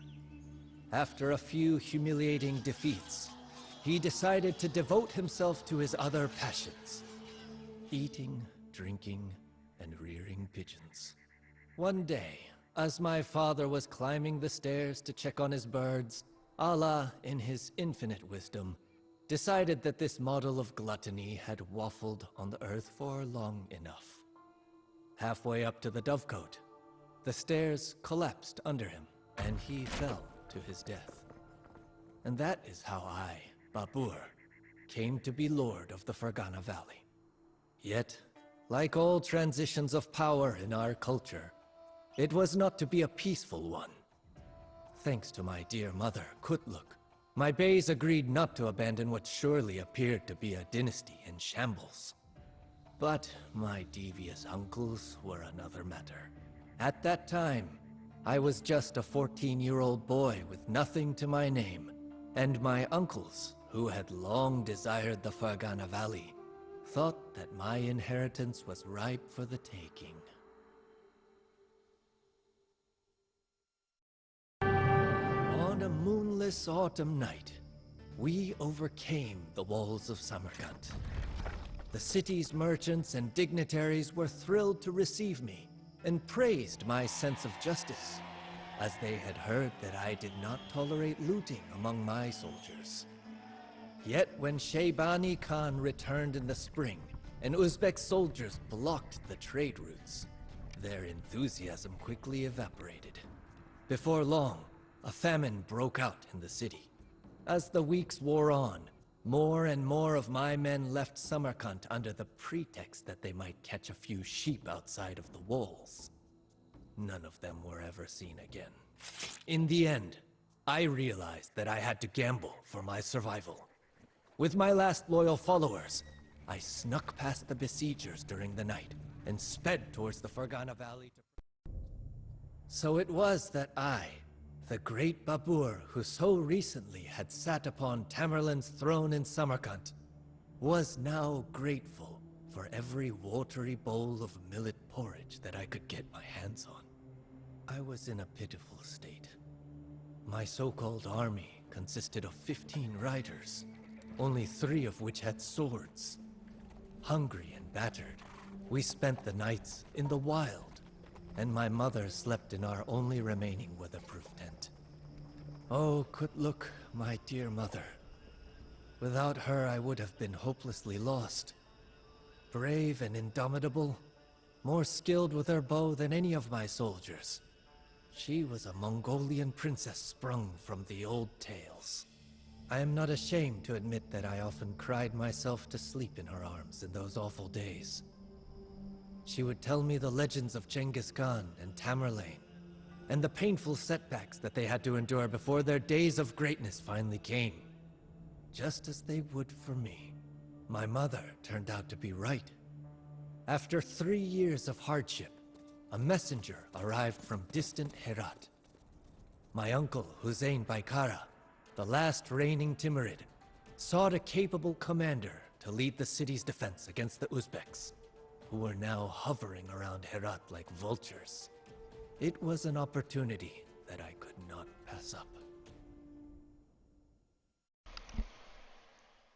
The Uzbeks had been driven out, or so I thought. As soon as I left Persia, Herat was overrun by a 3rd Uzbek army, which had been waiting for me to lower my guard. Yet the pain of losing Herat was nothing compared to what befell me shortly after taking Kabul. My noble mother, who had suffered all of the hardships of the last few years without complaining, died in the shadow of the city's snow-capped mountains. It was not a good place for Kutluk to die. She had always loved the rolling hills of Samarkand. Yet, even as grief consumed me, I surrendered her body to the earth in the most beautiful terrace garden in all of Kabul. I had become the ruler of a grand cosmopolitan city. Yet I felt like the poorest man in the world. It seemed that for every good thing that I was given, something valuable was taken away from me. Allah gives, and Allah takes. Secure provisions and reinforcements. When we reached the valley at dawn, 2 riders came bringing terrible news. In my absence, one of Shaybani's generals had made himself the new master of Fergana. I felt like my father must have when the stairs gave way under him. I had stretched my luck too thin and lost the land of my forefathers to the invaders. Samarkand was the most beautiful face that the earth has ever turned towards the sun. And in Herat, you were sure to accidentally kick a poet whenever you stretched your legs. I missed both of these cities dearly, but my new capital was not too shabby either. With skies filled with herons and cranes, surrounded by breathtaking mountains and hills dressed in fruit orchards, Kabul was a jewel in the wilderness. This unending loveliness inspired me to beautify the city even more. New palaces were erected and mosques established. Trees were planted and gardens built, the most beautiful in the world, mind you. The money required for these lavish projects came easily, as Kabul lay at the heart of the Silk Road. And the trade caravans from northern India brought not only sweets and aromatic roots, but also interesting news. The Indian city-states beyond the mountains were still recovering from Tamerlane's invasion 100 years earlier. Apparently, they were weak enough to offer little resistance to a determined invader. I had to get to the bottom of these rumors, so I organized an expedition to Hindustan. And since you can always combine the useful with the pleasant, I decided to carry out the expedition as a raid. For all the coin, diamonds, and rubies that my men presented to me, these spoils were merely the promise of something far greater. But I had just the idea for how to invest these new riches. Far to the west, in the Ottoman Empire, great advances had been achieved in gunpowder technology. The Sultan had entire gunpowder regiments at his disposal, and his new cannons were suitable not only for sieges, but also for use in battle. Thus, I sent negotiators to the Ottomans to acquire these miracle weapons for me, and to hire experts to demonstrate their use to my men, who only knew how to fight with bows and sabers. The sound of a cannon being fired is indescribable. For a while, I forgot about all of my troubles and simply fired a cannonball each day for my own amusement. Hearing of my new toys, my relatives began pleading for me to retake Transoxiana from the Uzbeks, even awarding me the title Padshah, Great King. A decent ploy, but my attention was now fixed on India. Strictly speaking, India already belonged to me, as Tamerlane had once conquered it for our family. As the last ruling descendant of the great Amir, it was only right that I be given back what someone else was only administering for me. That someone was a man named Ibrahim Lodi, an Afghan pretender who ruled northern India from his capital in Delhi. Seeking to avoid unnecessary bloodshed, I wrote him a friendly letter and gave him a goshawk as a present. All that I asked in return was for my lands to be given back to me. Unfortunately, Ibrahim Lodi never replied, and so I had to put down the quill and let my cannons do the talking. With 15,000 men, I marched on Panipad, a small village on the plains northeast of Delhi. Ibrahim, for his part, mobilized an army of 100,000. In front of my men, I played the intrepid general, unshaken even by this unimaginable number. But secretly, I wondered if I had not bitten off more than I could chew. On the fields of Panipad, the enemy's strength in numbers proved to be its greatest weakness. Having never faced firearms before, Ibrahim's terrified war elephants were rendered useless by the thundering of my cannons. With little room to maneuver, his fighters huddled together so closely that they became nearly immobile. Firing straight into their lines, my cannoneers created a bloodbath. Just a few hours after the battle begun, there was nothing left of Ibrahim's army. My men found his body in a mountain of corpses and brought me his head as evidence of his demise. With Ibrahim's death, the Sultanate of Delhi came to an end. I had a tomb erected for the fallen Sultan in Panipad, as a reminder that the great Babur treats even his fiercest opponents with respect.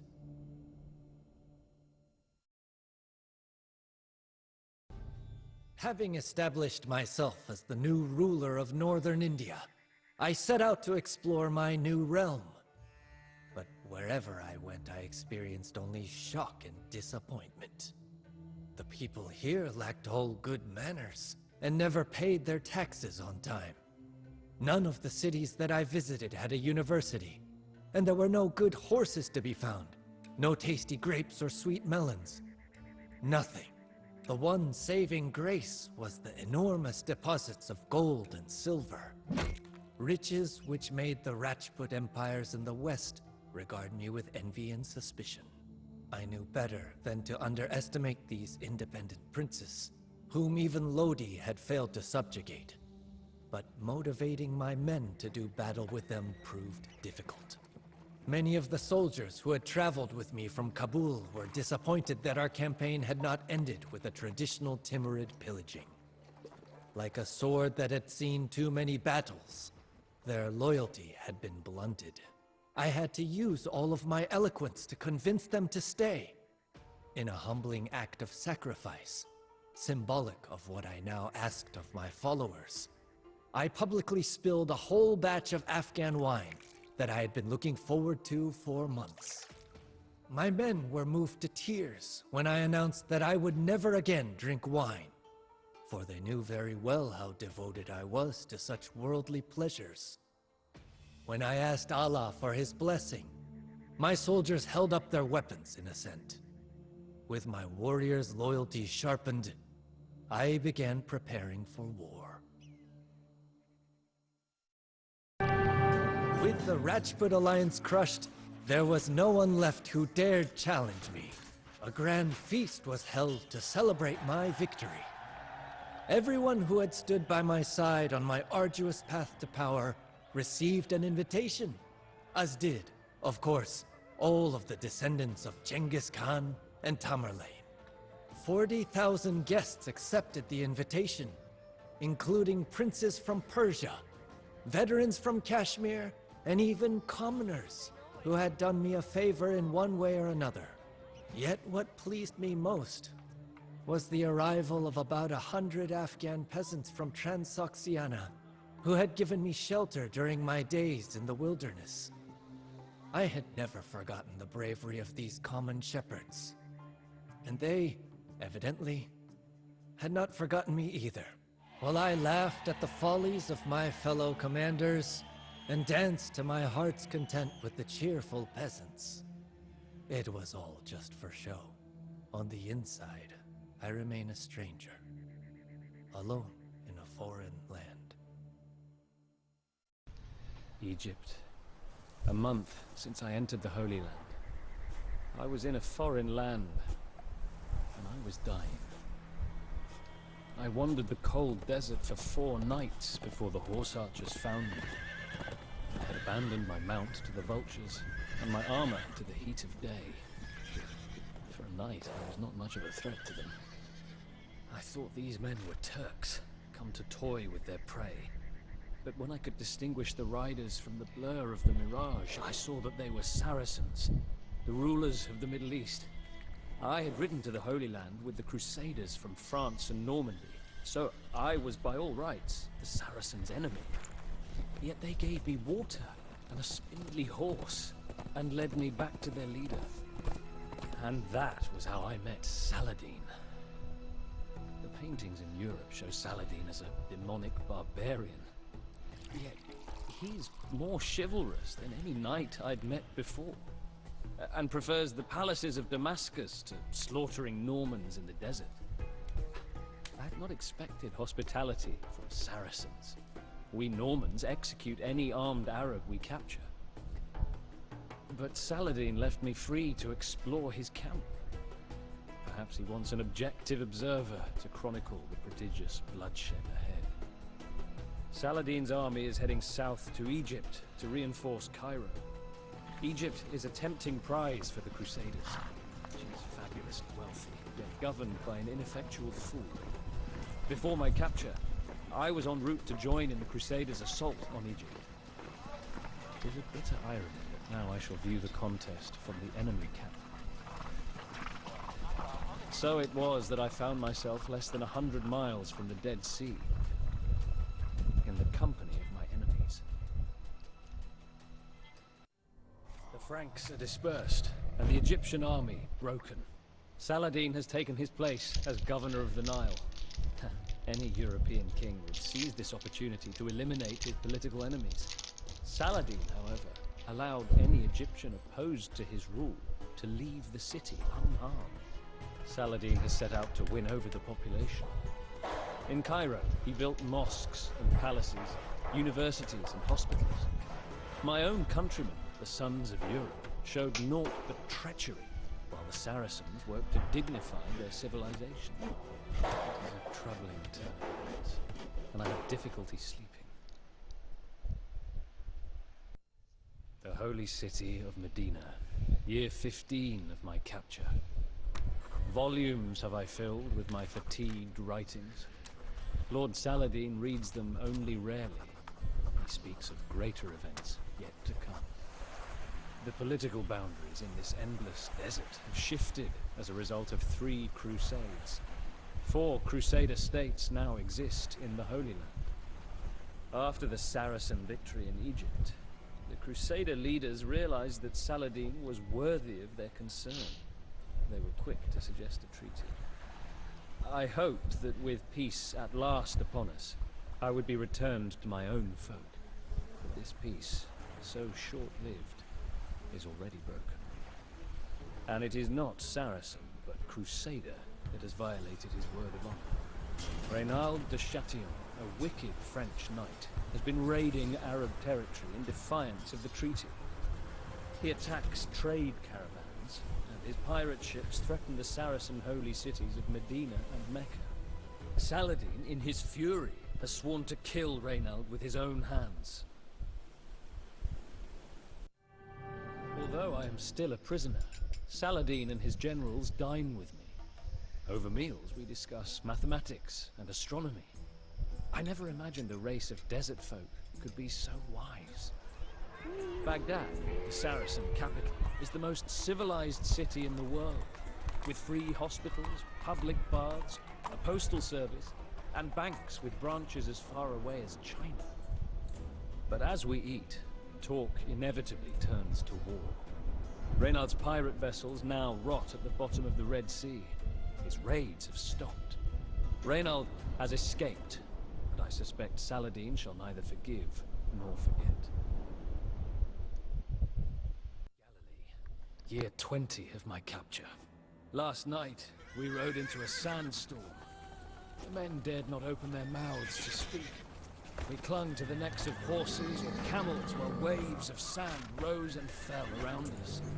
The Saracens have pursued a large force of Europeans into the desert. The Crusaders carry with them a relic, a piece of the true cross.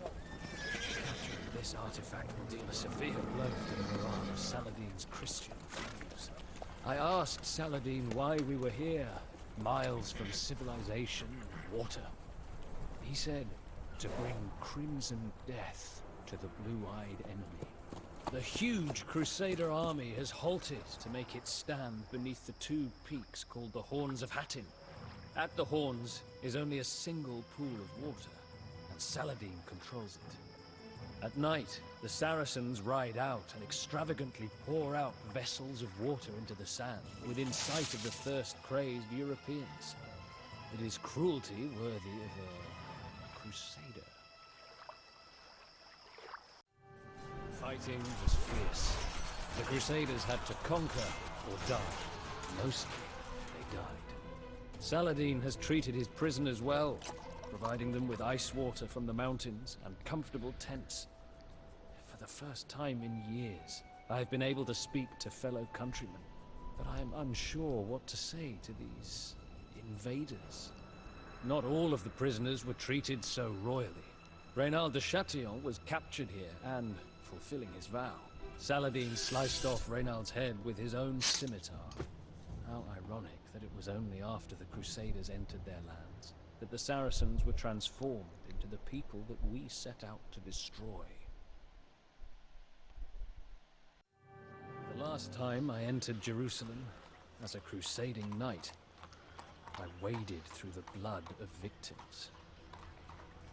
This time, not a building was looted. Not a townsperson was injured. Saladin set free nearly every prisoner he took. The citizens of Jerusalem proclaimed Saladin as their savior.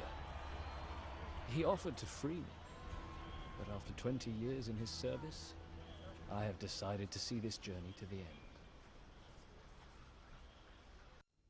Tiberius, 20.5 years of bloodshed. We're far from the ocean, so the Saracens interpret the smell of salt and commotion of seabirds as signs from heaven. I sit near Saladin's tent, watching the butchery below. Saracen horse archers sweep through yet another disorganized mob of European soldiers. The great Crusader nations have been reduced to puny city-states. Only Tiberias, Tyre, and Ascalon are still in Crusader hands. Nonetheless, these three cities are well fortified and could withstand any siege. Saladin has had many victories on the open desert, but the Crusader castles are unparalleled. If he is victorious now, the Holy Land will belong to the Saracens again. A failure could mean even more decades of carnage.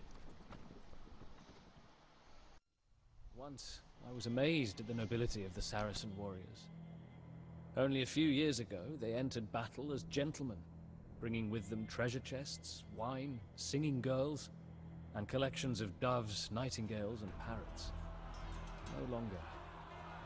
In reaction to European hostility and fanaticism, the Saracens have steadily become more resolute, more bloodthirsty. Their love of art is replaced by a love for battle. Now, in answer to the Crusade, they have adapted their principle of jihad for warfare. The result has been devastating to the Crusaders. The European presence in the Holy Land was finished. Or so everyone believed. The city of Acre. Nearly 21 years have I ridden with Saladin. When word of the Saracen victory at Jerusalem reached Europe, another crusade was launched. The kings of the three most powerful nations in Europe, England, France, and the Holy Roman Empire, embarked for the Holy Land with thousands of troops. Saladin knows that his most dangerous opponent is Richard the Lionheart of England, a brilliant tactician who learned the art of war fighting against his own father. He builds colossal fortresses and always fights in the front lines, the ideal of a heroic warrior. Richard's army has come ashore near Acre. Much of Saladin's army is trapped in the city, while two monstrous English trebuchets pound at Acre's walls. If Richard can defeat our army here, he can walk into Jerusalem unopposed. Saladin knows that this is the climax of his jihad. All of the Crusader states have fallen. If the Saracens can hold Acre, then the Europeans will be forced to return home. If Acre falls, then the centuries-long nightmare of eternal war, raid and counter-raid, begin again. All of Saladin's victories will be for nothing. The first year of my freedom. The fighting is over. The fire has gone out of Richard's lust for conquest. The two respected adversaries have begun to speak, finally, of peace. War is not gentle with men's health. Richard fell ill with a fever. Because he respected his enemy, Saladin sent Richard fruit and mountain snow to comfort him. Soon enough, Richard boarded a ship headed back to England. The Third Crusade is over. The final treaty was signed on September the 2nd, 1192. By its terms, Jerusalem remains in Saracen hands, but Christian pilgrims are to be allowed to visit all the holy places, freely and safely. It seems a fitting compromise to a war that has been fought over religion and land.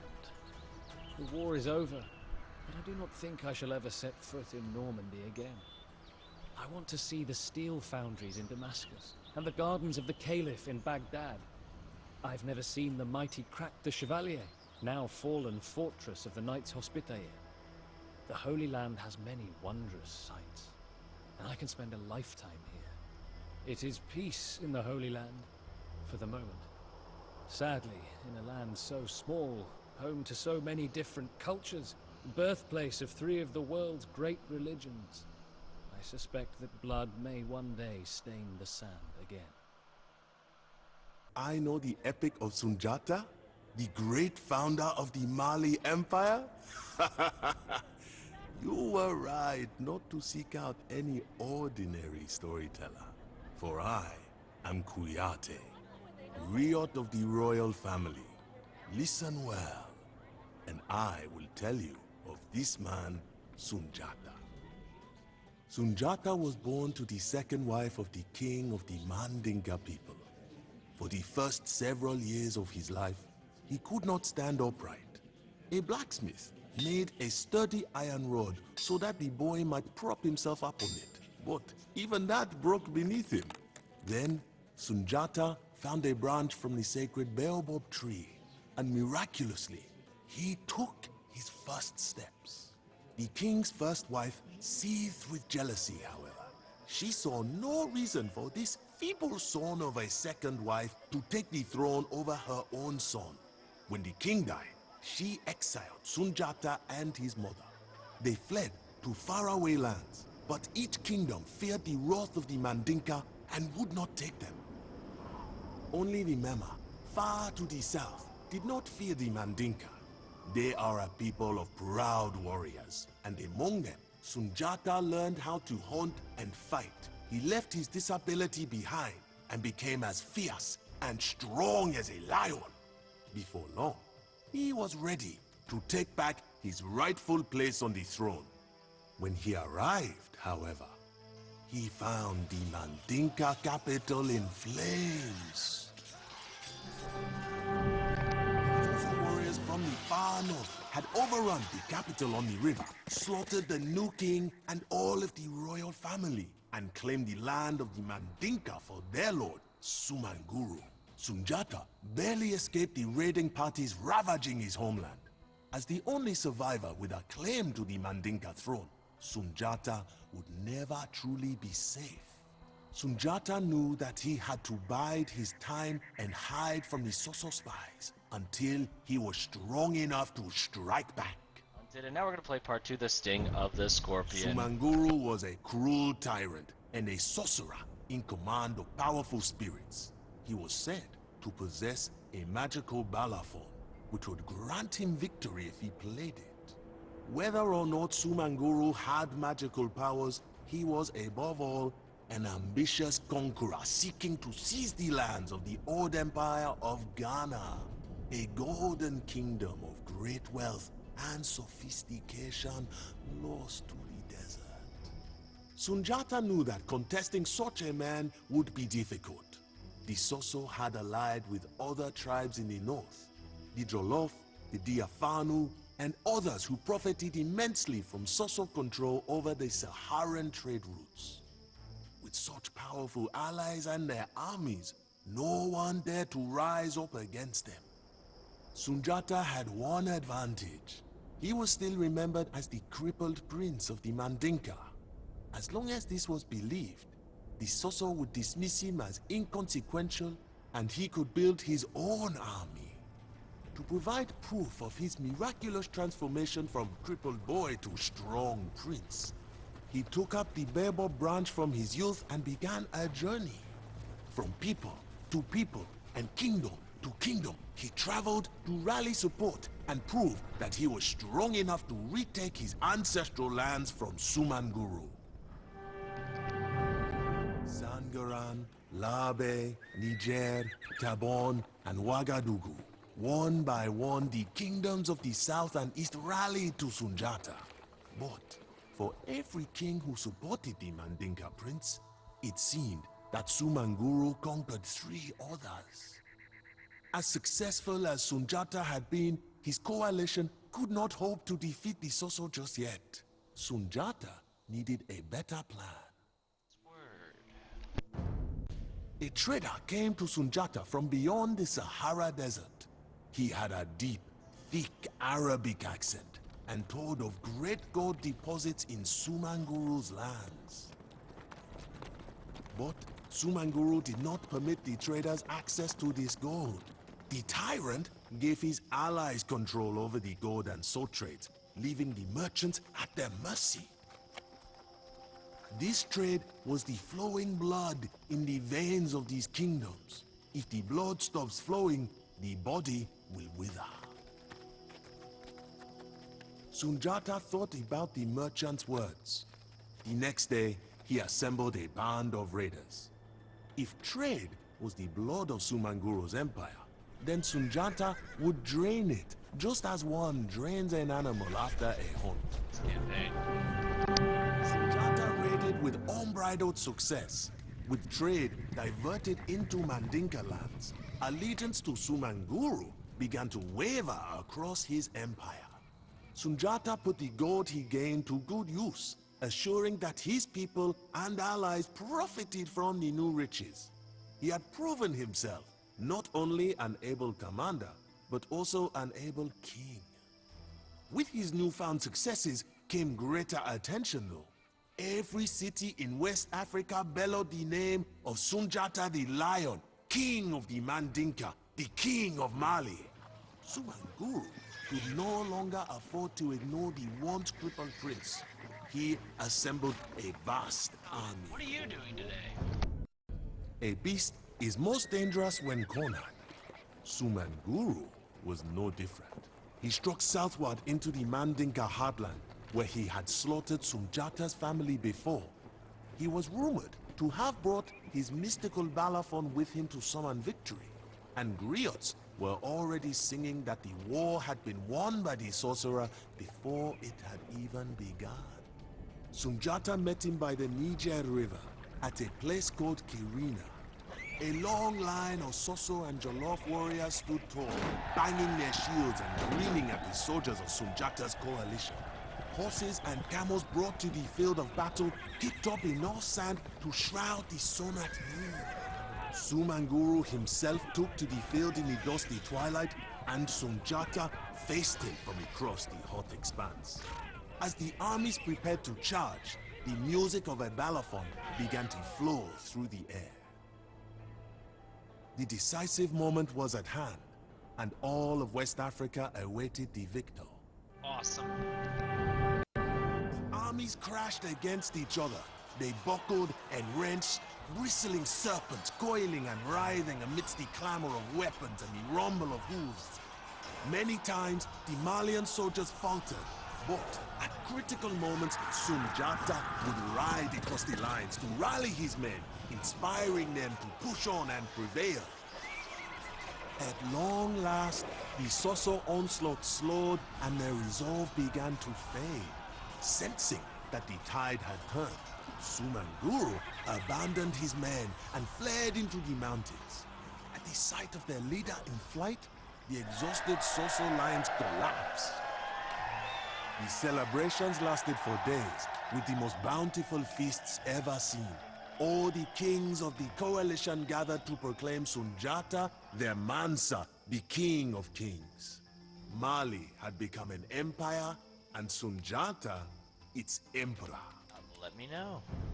Mali now dominated the land on both sides of the great Niger River. Mansa Sunjata reigned freely from the gold mines of Bambouk to the city of Gao, but more was needed to stabilize the empire. Sumanguru fled to his stronghold of Kumbi Saleh, still wreaking havoc wherever he could. As long as he lived, he would be a threat to the peace of the realm. Sunjata called upon his men once again and began a long siege of the mighty Soso capital and former seat of the Ghana Empire. Sunjata would not be denied his final victory. With peace in the empire and the deaths of his family avenged, Mansa Sunjata settled well into his role as the ruler of Mali. In peace, he was as effective an emperor as he was in war, building markets and monuments across his lands. He was a model for all emperors to follow, making his country a center of learning and culture at the edge of the Sahara. And so, I remain to tell his story. Balafaseke Kuyate is my name, his humble family historian, a griot of superb bloodline and patronage. And this is Sumanguru's Balafon, which I stole before the battle at Kirina and played that day to inspire the victory of Sunjata. Part of our empire and the cradle of Ethiopian civilization. Even so, every time a caravan stops here to sell its wares, the city seems less grand. More roofs need thatching, fewer shops are open, and even the shouts of the hawkers are ever so slightly less audible. My son doesn't notice, of course. Ever since we entered the city, the boy has stared in awe at every building. It is a marvelous sight for a country lad living in the northern highlands. As we passed a church, a set of golden curtains caught his eye. Father, have you ever seen such a treasure? Why does nobody guard it? Are they not afraid of thieves? I could not help but smile. Why hire strong arms when even the queen dares not take them? A deep frown creased my son's brow. The boy apparently did not know the story of his ruler yet. 40 years ago, when our queen Yodit was but a princess, she discovered the very reason why those curtains do not need any guards. Yodit was truly beautiful. Every lord in the empire competed for her hand, much to the displeasure of Gidajan, her nephew and the heir to the throne. Gidajan devised a plan to be rid of her. In the night, he stole the golden curtains and hid them in her room. When the palace guard discovered the treasure, she was locked in the deepest cells. Luckily, there were some who refused to believe the accusations. One loyal captain named Samuel helped her escape through a secret tunnel. My son smiled when he heard of Yodit's escape. As long as she stayed in the Aksumite Empire, however, Yodit would never be safe from Prince Gidejan. Her journey had merely begun. Cringe stuff. Up-a-derp. Despite the late hour, the market of Aksum was still crowded. Vendors shouted from several wooden stalls, describing their goods: bolts of silk from the Far East, Olibanum incense from Arabia, bracelets made from Egyptian glass, our own Ethiopian ivory. Tired of browsing the stalls, we sat down on a low wall next to a shop.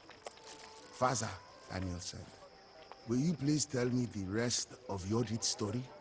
Despite my fatigue, I decided to entertain the boy. Yodit traveled north for many years, searching for someone who could help her seek revenge for the humiliation she had suffered at the hands of Gidejan. Eventually, when making camp near the border of Egypt, the princess had rumor that perhaps presented the opportunity she had been awaiting. The Syrian prince Anubis was traveling the region looking for a suitable bride. But how could she, an exiled princess, convince such a powerful man? Of course, Zanobis was impressed by Yodit's achievements. He sought after this famous princess and asked her to marry him. Daniel responded, Queen Yodit is truly a strong woman, Father. How did she... I quickly raised my hand to stop him. No, son. No more questions now. It will soon be dark, and we need to return to the inn. A meal will do us both much good. Perhaps I shall tell you about one of her great victories before going to bed. Alright, blah, blah, blah, blah, blah. The trade mission in Aksum was quite successful. I sold all of my grain and bought some casks of wine, olive oil, and spices. Those goods would be sure to fetch a good price at home. I looked up from the accounts and rubbed my eyes, tired from reading by the light of a single candle. Everything all right with the camels? I said to greet the boy. He nodded. I offered him a cup of tea and responded, let me tell you more about Yodit before we turn in. After marrying Prince Anubis, Yodit had to be patient for her vengeance. Her husband had to become king and build a larger army if they were to ever defeat the mighty Aksumite Empire. Oh my gosh, that was it! As the news of Dagnajan's death reached the city of Aksum, both of his sons tried to seize the throne for themselves. A civil war broke out, and the once mighty empire began to crumble. Of course, Yodit... A soft snoring drew my attention to my son. The lad was already sleeping. Outside the northern gate, the camels groaned. Irritated by the traders mounting the animals to begin the long journey back to the Ethiopian highlands. Drivers urged the large caravan forward with loud shouts and cracking whips. As I took my place next to my boy, the sun slowly began to rise above the hills. Not far from the gate, we passed a field of great stone stelae. Some stood tall, reaching for the sky, but most lay toppled, their pieces scattered over the ground. Faza, Daniel asked, looking up at a towering stele. When we entered the city, he told me that these stones marked the graves of ancient kings. Is Dagrajan buried here as well? I shook my head. No, my son. Those kings are long dead, and the body of Dagrajan was never recovered. His two sons were far too busy trying to slay each other, while the Aksumite Empire was divided by civil war. Yodit ordered a fleet to be built. An invading force would cross the Red Sea and strike hard at Musawa, the most important harbor of the empire. So Gidejan had managed to kill his brother and take the throne in the meantime. He had also lost the north to Yodit. Soon she would advance to the capital for the final battle. Before I could dispel Daniel's youthful naivety about warfare, shouts arose from the front of the caravan to stop for the night. Subscribe. Here we go. The caravan had stopped at the top of a hill after a long day of traveling. Some merchants sat around the campfire, sharing wineskins and roasting a goat. Others were already pitching their tents. Up here, the nights could be very cold. Daniel had just finished his portion of goat. Faza, would you finally tell me how Yodit became Queen of Aksum? Before I could respond, Tariku, an old lean merchant with white hair, stood up. He stared fiercely at my son with his one eye. So you want to hear about our good queen? Tariku fought against Yodit's troops in Aksum, I whispered to my son. Daniel could only nod to the one-eyed man. 30 years ago, Tariku began suddenly. I was patrolling the northern hills of Aksum, and suddenly I saw a sea of banners in the distance. The sun reflected upon rows of armored men. Yodit had finally arrived to destroy the cradle of Ethiopian civilization. I shivered, for her fury was legendary. I saw how Gidejan finally fell, his body covered with blood. He was wrong to kill his brother, yes, but he was the rightful heir to the throne. I tried to defend my homeland from disaster and lost my eye for it. A small price for such an honor. Now you remember this well, boy. Yodit's rise to the throne was not some glorious adventure. It was a bloody mess. The old man leaned back, sighing. Glancing at my son, I noticed that he suddenly seemed older than he had this morning. Nobody dared to whisper another word. Passed down to you by Cuauhtémoc, eagle warrior of Tenochtitlan. An omen appeared above the forest, the shape of an ear of corn, but blazing like daybreak. It seemed to bleed fire, drop by drop, like a wound in the sky. I am a warrior, not a priest, and knew not what to make of such a sign. I consulted with the seers and magicians to see if another great war was coming. But they answered only in riddles. The gods want more sacrifice was their answer. That was always their answer. Much of our empire of rainforest and volcanoes has been conquered in the name of sacrifice. The magicians tell us that we must make a sacrifice every single day for the sun to continue to rise. It took the relay teams 2 full days to carry my message the 200 miles to our city of Tenochtitlan. After 2 more days, my uncle, Montezuma, Emperor of the Aztecs, sent his reply. Montezuma's priest foretold that the god Quetzalcoatl might soon return from his long exile. How else to explain the omen? Montezuma ordered my warriors to increase their efforts to consolidate the rainforest between our lands and those of our enemies. We must establish control over 4 shrines that are sacred to Quetzalcoatl, the Feathered Serpent. Because the Aztec Empire is mighty and constantly expands, we have made many enemies.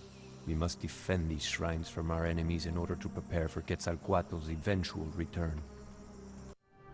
When my warriors had captured the shrines and defeated the Xochimilcan and Tlatelolco, we made the long journey back to Tenochtitlan, laden with gifts for Emperor Montezuma, jade, feathers, and of course, prisoners. The sheer vastness of our city on the lake seems staggering after having been in the rainforest for so many days. Emperor Montezuma lives in the most sumptuous rooms of the palace with his wives and concubines. While we spoke, he drank frothing chocolate from a golden cup. Musicians played their drums and flutes, and masked women danced. When my uncle Montezuma first ascended the Great Pyramid many years ago to become emperor, there was a great celebration. Yet now, some question his leadership. He sometimes makes decisions slowly, and rarely does he lead the warriors into combat.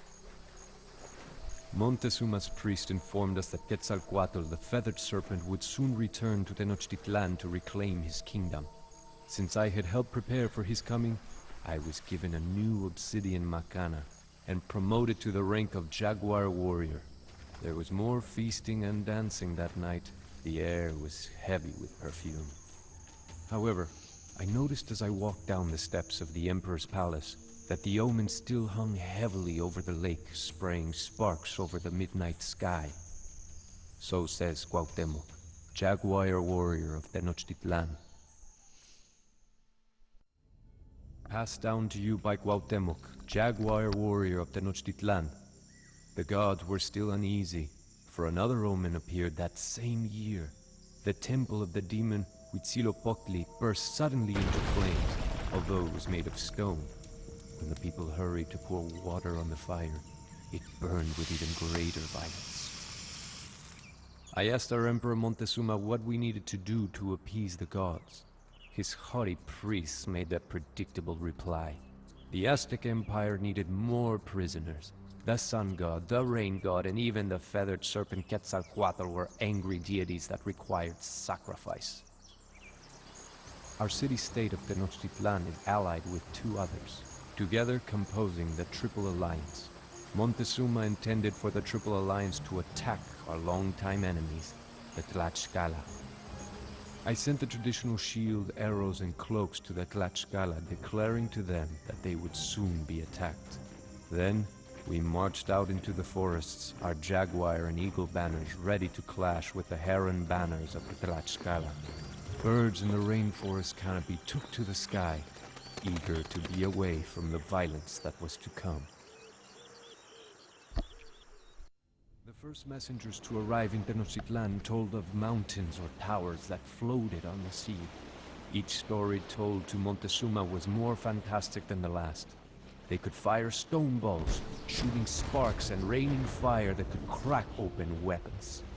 Huge deer with no antlers carried these gods on their backs. Their swords were iron, their bows were iron, their shields were iron, and their clothes were iron. Surely this was the return of Quetzalcoatl. Montezuma heard these reports with growing alarm as he shifted nervously on the Icpali, his legless throne. He ordered expensive gifts to be sent to the new arrivals in the hopes that Quetzalcoatl would spare Montezuma when the Feathered Serpent came to Tenochtitlan. He has come back, Montezuma whispered to me. He seeks his place on the throne, for that is what he promised when he departed. I held my weapons tightly but said nothing. How could I challenge the word of our emperor? So says Cuauhtémoc, Jaguar Warrior of Tenochtitlan. Passed down to you by Cuauhtémoc, Jaguar Warrior of Tenochtitlan. Another omen. The lake around the great city of Tenochtitlan rose and boiled. It foamed until it washed against the houses of the city, sweeping many of them into the lake. I accompanied our dignitaries to meet with the new arrivals. We journeyed towards the coast, through the lands of our enemies, the Tlaxcala. When we emerged from the forest, the strangers welcomed us, although they kept their weapons nearby. I told them that we were Aztecs, representatives of the great Montezuma. Their leader said that his people were Spanish, and he named himself Cortés, although he seemed pleased when we referred to him as Quetzalcoatl. Although their armor and animals seem otherworldly, they did not seem like gods to me. We presented Cortés gifts of finest cotton and plumes of bird feathers, but he seemed more interested in the gold ornaments. He asked again and again if there was more gold to be found in Tenochtitlan. By now, Cortés had advanced all the way to the lands of the Tlaxcala. There was initial warfare made between Tlaxcala and the Spanish. However, when Cortés heard stories about the size of Tenochtitlan and the number of our brave Aztec warriors, he suggested that the Spanish and the Tlaxcala join forces and attack the Aztecs. Although the Aztec warriors fought well that day, my men were frightened by the beasts that the Spanish rode into combat, and by the noise of their exploding weapons. Although we had survived the attack, I thought it best to withdraw towards Tenochtitlan and share with Emperor Montezuma all that we had learned. I don't know if my uncle Montezuma was being cowardly or merely trying to preserve us from the wrath of the gods, but he sent more gifts to Cortés along with an invitation to visit our great city as his personal guest. I was there when Montezuma met Cortés on one of the causeways leading into our great city. The Spanish had evidently never seen anything like Tenochtitlan, and they stared in wonder at the brightly colored markets and pyramids rising out of a man-made island in the middle of a gigantic lake, Texcoco. Some of the Spanish soldiers asked whether it was all a dream, the first glimpse of things never heard, seen, or dreamed before. Montezuma led Cortés to the top of the Great Pyramid, where he pointed out the various canals and neighborhoods of the city. But Cortés was mostly interested in gold ornaments, and helped himself to any which he encountered. I was no longer convinced that this man was Quetzalcoatl. So says Cuauhtémoc, jaguar warrior of Tenochtitlan. Passed down to you by Cuauhtémoc, prisoner of Tenochtitlan. The next omen we did not see, but heard. The voice of a weeping woman who cried in the night that she could not hide her children. Indecision plagued Emperor Montezuma. Was this man Quetzalcoatl, or was he just a man? As the Emperor brooded, the citizens grew restless. Cortés kept a close watch on the Emperor, and soon Montezuma became a prisoner in his own palace. Thus did the Spanish take Tenochtitlan without a siege. The Spanish collected all of the gold they could find. They were not interested in our art or ornaments, but merely melted down the gold for the return to Spain. They also outlawed any further sacrifice to the gods. When the priests protested, they were killed. The citizens and warriors of Tenochtitlan were enraged. We knew, even if our emperor did not, that these men were not gods. Riots broke out in the marketplace and at the palace.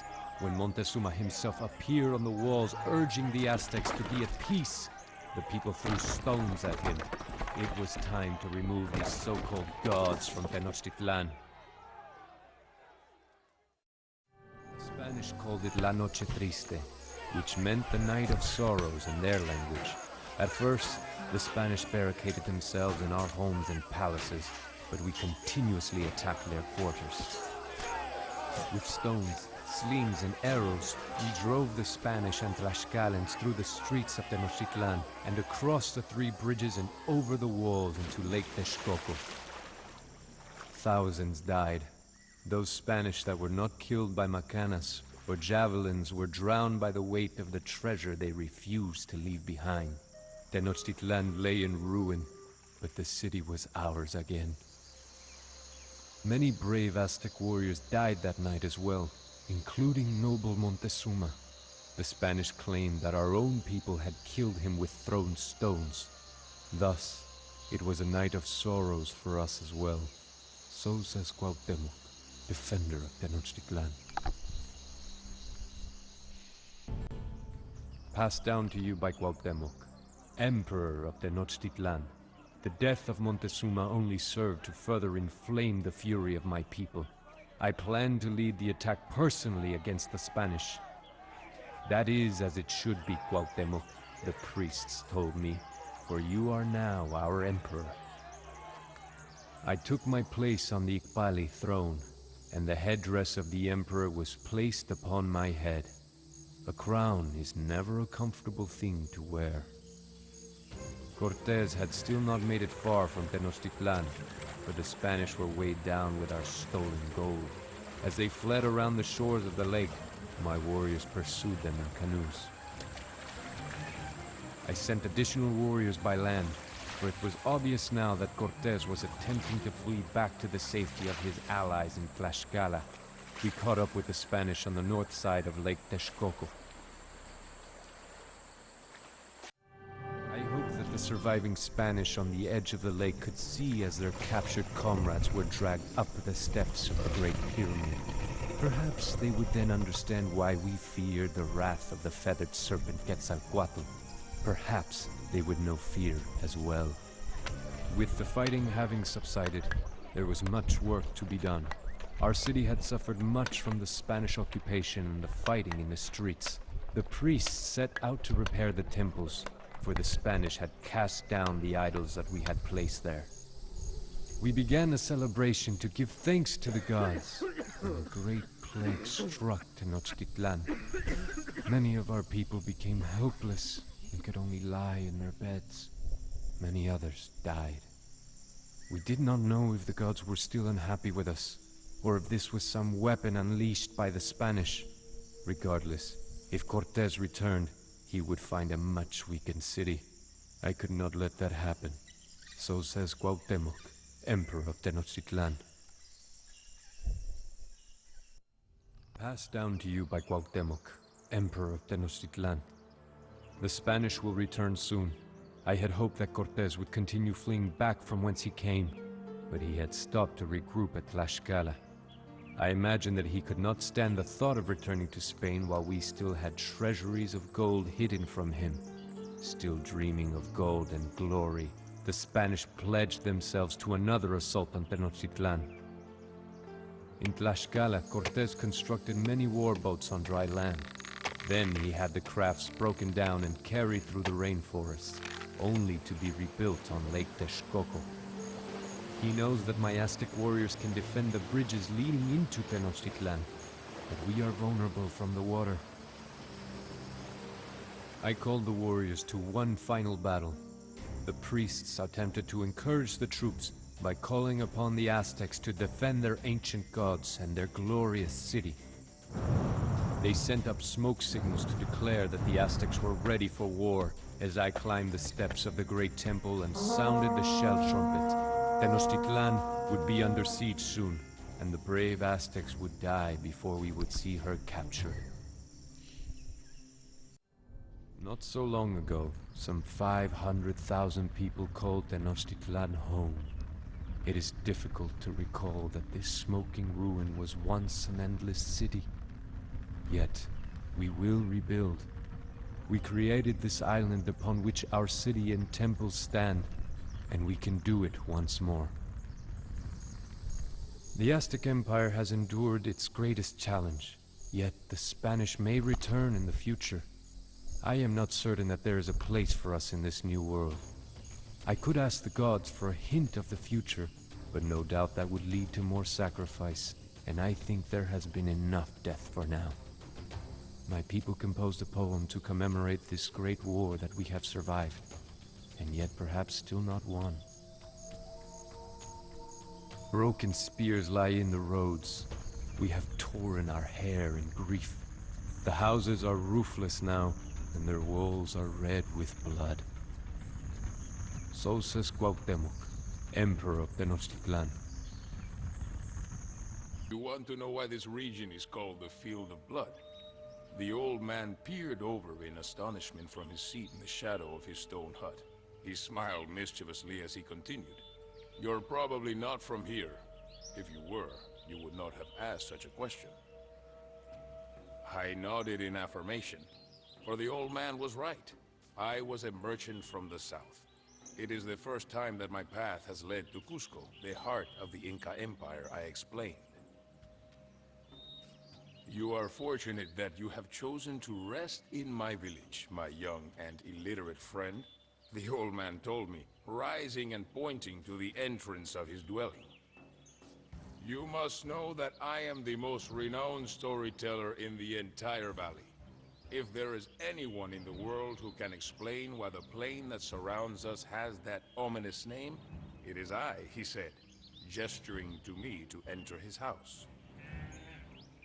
Today, all inhabitants of this region are full of admiration for our empire, he boasted. But everything that is now subject to the Inca had to be conquered. Who knows, if not for Viracocha Inca, we all might still be simple farmers like I am. During the years before his reign, many nearby tribes were periodically conquered, but no garrisons or Inca officials were placed among them. This pattern of raiding and plundering changed during the reign of Viracocha. He would establish permanent rule over the neighboring tribes. Viracocha was convinced that he was favored by the gods, the old man continued in a tone that suddenly seemed scornful. But in truth, he owed his victories to his two generals, Bicaquirao and Apomaita. They were the strategists behind the military tactics that made the conquest of the Cusco Valley possible in the first place.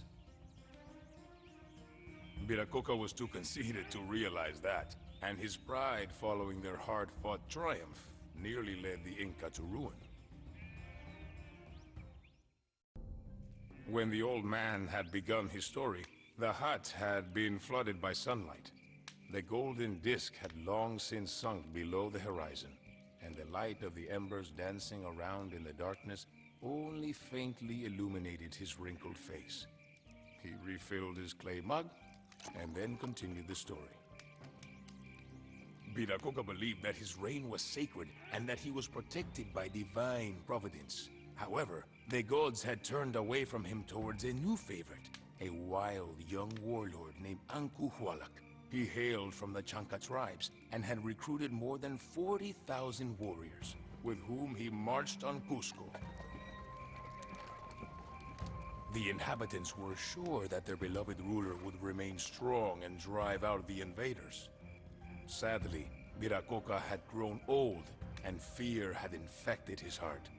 Together with Urku, his favorite son, he fled, abandoning his people to their fate. Not all of Viracocha's sons were as cowardly as their father. Gusi Yupanqui refused to follow his aged father, and instead took command of the defense. Full of confidence, he announced that he would defeat the Chanca army. However, the few soldiers remaining in the city could not be impressed by bold words, as Gusi Yupanqui had no military experience to justify his claim. Luckily, Bicaquirao and Apomaita had also remained in Cusco. I was captivated by the words of the old man. When he had finished, I exclaimed, "So that is why this area is called Yahuapampa, the Field of Blood." His eyes sparkled. Yes, the ground on which my hut stands today was watered by the blood of the Chanca. Gusi Yupanqui, with the help of his generals, had accomplished the impossible. Cusco had been saved from an overwhelmingly superior force. The name of Gusi Yupanqui soon fell into oblivion, but only because the people that he had saved from the Chanca invasion began to call their savior Pachacuti Inca Yupanqui, he who overturned space and time.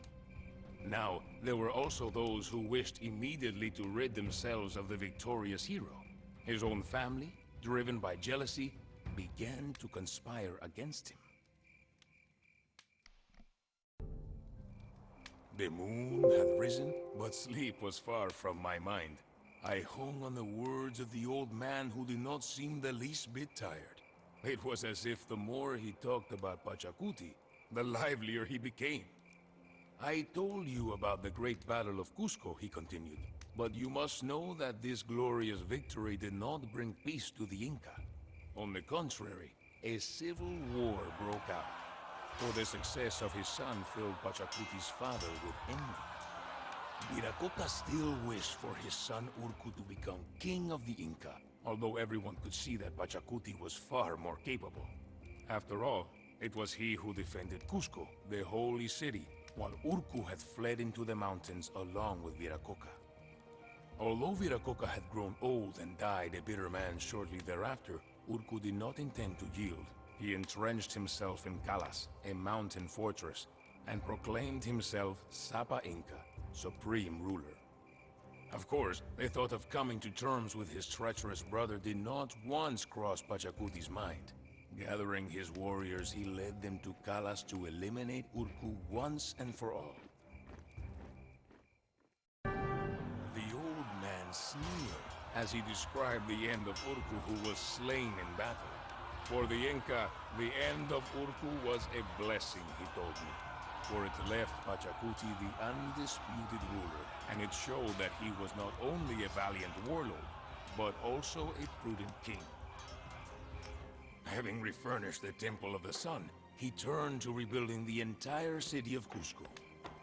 He also built fortresses, palaces, roads, and temples throughout the country. In addition, he issued wise decrees beyond count and led his kingdom into a golden age. I still believe that the people were right to hail Pachacuti as Son of the Sun, for he had once again led the Incas out of the darkness. The stories of Pachacuti and his followers fascinated me, so it filled me with joy when my host laid down his mug and continued. Clearly, his story was far from over. Pachacuti knew that the Inca would never live in peace if their greatest rivals, the Chanca, remained powerful. In any case, he had a score to settle with Ancuhualac, who had nearly succeeded in conquering Cusco. Pachacuti sent his troops north to occupy Huamancarpa, the Falcon's tent, capital of the Chanca. Once again, he tasked Vicaquirao and Apomaita, who remained at his side during the Civil War, with the command of the army. Fueled by panic, the Chanca began to organize their defense, for it was now their turn to be hunted. The winds had shifted. At that time, it was common for Chanca warriors to intimidate their enemies by using cups fashioned from the skulls of prisoners to drink the blood of the slain. Even so, when the victorious Inca troops entered Huamancarpa, the remaining defenders had no choice but to surrender. Everyone thought that Pachacuti would take bloody revenge on the Chanca, the old man explained, but Pachacuti instead chose mercy and integrated the surviving warriors of the Chanca into his army. Astonishingly enough, they became loyal followers and acknowledged the Inca king as their new overlord. The domain of the Inca was now greater than ever. Pachacuti's superiority had become too overwhelming and his armies too effective, leaving no tribes who could contend with the Inca except for the kingdom of Chimor, which was located near the coast to the west. You are still quite young, my friend, the old man observed, smiling amicably. But look at me. At some point, your hair will turn gray just like mine, and your hands will become wrinkled as well. A king will also grow old one day, even if he is the son of the sun. Pachacuti knew that he needed a capable successor to sustain the state that he had built. There was only one man who could be considered, his own son, Topa Yupanqui. Topa Yupanqui seemed to have inherited his father's military skills. He already bore the title Apu Quispai, leader of the imperial troops. To test his mettle, Pachacuti gave his son the command of the campaign against the Chimor Empire. The Chemu were not to be underestimated. On the coast, they had built a magnificent city called Changchang, whose splendor rivaled that of Cusco itself. Massive canal systems fed the city with fresh water, and magnificent pyramids adorned the city. Timur was quite wealthy due to the droves of slaves harvesting gold from the abundant sources nearby. The discipline of its military was the stuff of legend. The people of Cusco anxiously awaited the outcome of the campaign against the remote coastal kingdom. Would Topa Yupanqui succeed in completing the work of his father and bring the expansion of the Inca to a dignified conclusion? The old man was silent for some time, but then addressed me. You have surely heard of the Tawantinsuyu, the realm of the four parts. That is what we call our empire, since Topa Yupanqui succeeded in subjugating the Chimu. The lands to the north, south, east, and west had finally been conquered, and the Inca now dominated the entire region, mountain and valley. Knowing that his son was of equal wisdom and virtue, Pachacuti could die without regret. Now, you know the entire story. The story of the Inca. I hesitated for a moment before asking the old man, "You have told me much indeed, but what was the fate of the two generals, Bicaquirao and Apomaita? Surely their story does not end there." The old man beamed at me and laughed before giving his answer. Well, Bicaquirao gave his life in battle and died the most honorable death imaginable. Apomaita was not quite as favored by fortune, however. It is said that having grown older than the hills themselves, he now lives a life of solitude in a stone hut. From time to time, you might find him telling inquisitive travelers tales of bygone times that are so fantastic that they seem almost difficult to believe. Eyes surveyed the room as he began to speak. A life of flight is a cruel thing. I have seen numerous battles and escaped the clutches of death too many times to count. Thousands of men once followed my call, but I am now without land, army, or title. All that I have left is my quest for vengeance. Precious time passes as I speak, so I will be blunt. Doom rapidly approaches your land, and you must be ready for it. The armies of the accursed Tamerlane draw ever nearer, watering the ground with blood. This warlord is the greatest scourge ever seen in all Asia. If you will listen, I will tell you of his conquests, of the terror that he has inspired. Born into the Barlas, nomads inhabiting the Central Asian steppe, Tamerlane was bred from birth to be a warrior. He spent his youth as a mercenary in the service of the local chieftains, but soon rose to power when his father, a chieftain himself, died. At this time, Transoxiana was divided between four powers. In the west lay the White Horde and the Blue Horde, mere shadows of the former glory of the Golden Horde. In the east were the two wings of the declining Chagatai Khanate. Tamerlane set his sights on these divided rivals. He was outnumbered, but he had a plan. Toktamish, a chieftain challenging his uncle Urus for rule of the White Horde, had sent messengers to Tamerlane seeking his support. If Tamerlane could defeat Urus and install Toktamish in his place, then Tamerlane could rely on the support of a powerful ally. Government we have. As a child, Tamerlane had been dragged into Samarkand in chains by the Mongols. Now, all of Transoxiana was his to command. The leaders of the rival hordes all flocked to him to pledge their loyalty. The wind roared, whistling through the hall. Flames flicked in the great fires burning within, their distorted shapes resembling the forms of agile warriors. The unlucky few that did not submit were destroyed with fire and sword. Towers were built from their bones. Tamerlane was now a great Amir, or Lord. but his thirst for conquest was far from over. Convinced that my guest knew a great deal about this Tamerlane, I asked him for more insight. I had heard that Tamerlane had been maimed by arrow wounds to his hand and leg. How could his armies accept a lame man as their leader? A fair question, he answered. It is said that Tamerlane and his fellow tribesmen agreed to decide who would lead them by a foot race. Although Tamerlane's men ran more swiftly, he cast his cap onto the stake marking the goal, and thus won the race. This man seemed cunning as a fox, a dangerous adversary for any commander. I asked my guest to continue his tale. Tamerlane gazed southwest to Persia, a land torn by strife ever since the fall of the Ikhanate. Persia was vast, its terrain a challenge to any ambitious conqueror. It would not be easy to take. Tamerlane, however, could count on the support of his ally Toktamish, who had reunified the Golden Horde. Together, they would ride down the squabbling Persian kingdoms.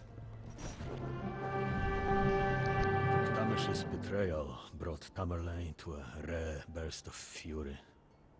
The man that he had regarded as a son, for whom he had sweated and bled, had stabbed him in the back. Tamerlane was forced to halt the Persian campaign to cope with this treachery. Thousands of battle-hardened cavalrymen ceased their pillaging and thundered northwest through the steppe to the lands of the Golden Horde and its allies in Russia. As if foreshadowing the tale to come, the snow of early spring began to fall outside. Winters lasted a long time in these parts, and even the nobles in the hall, clad in their furs, shivered. Tamerlane's vengeance was fearsome to behold, the man whispered. That cringe out of the way. The blast of wind intensified, snuffing out some of the torches within the hall. Servants bustled about, tending to the meat roasting over the fire. The scent of cooked birds, game, and mutton filled the air. This was the first time that Tamerlane's forces had ventured into Europe. The winters were harsh, and Toktamish surely hoped that the biting cold and far-flung supply lines would prove too much for the wily tactician. The armies of the Golden Horde burned crops and took all they could carry as they retreated. Toktamish knew that Tamerlane would show no mercy. Terrifying reports reached his ears of torched villages and mountains formed from the bones of the slain. Wherever Tamerlane went, it seemed that flock of carrion birds were never far behind. Entire towns surrendered upon hearing of the brutal destruction of one of their neighbors. Toktamish had no choice but to engage the rampaging forces of his enemy. The armies met near the banks of the Kondarcha River sometime during the early weeks of the summer. Crows and vultures circled above the field, an ominous foreshadowing of the carnage to come. Raging fires, torrents of blood, piles of ash, the clash of iron, and the screams of the dying. These were the horrors that Tamerlane visited upon the cities and people of the Golden Horde. The cities of Ryazan, Sarai, Astrakhan, Azov, and Ukek were reduced to rubble. All that remained, aside from the ruins, were the towers of bones that were built from the corpses of the dead. Those who survived were driven like sheep to march in unspeakable cold. Toktamish had no choice but to flee west to Lithuania.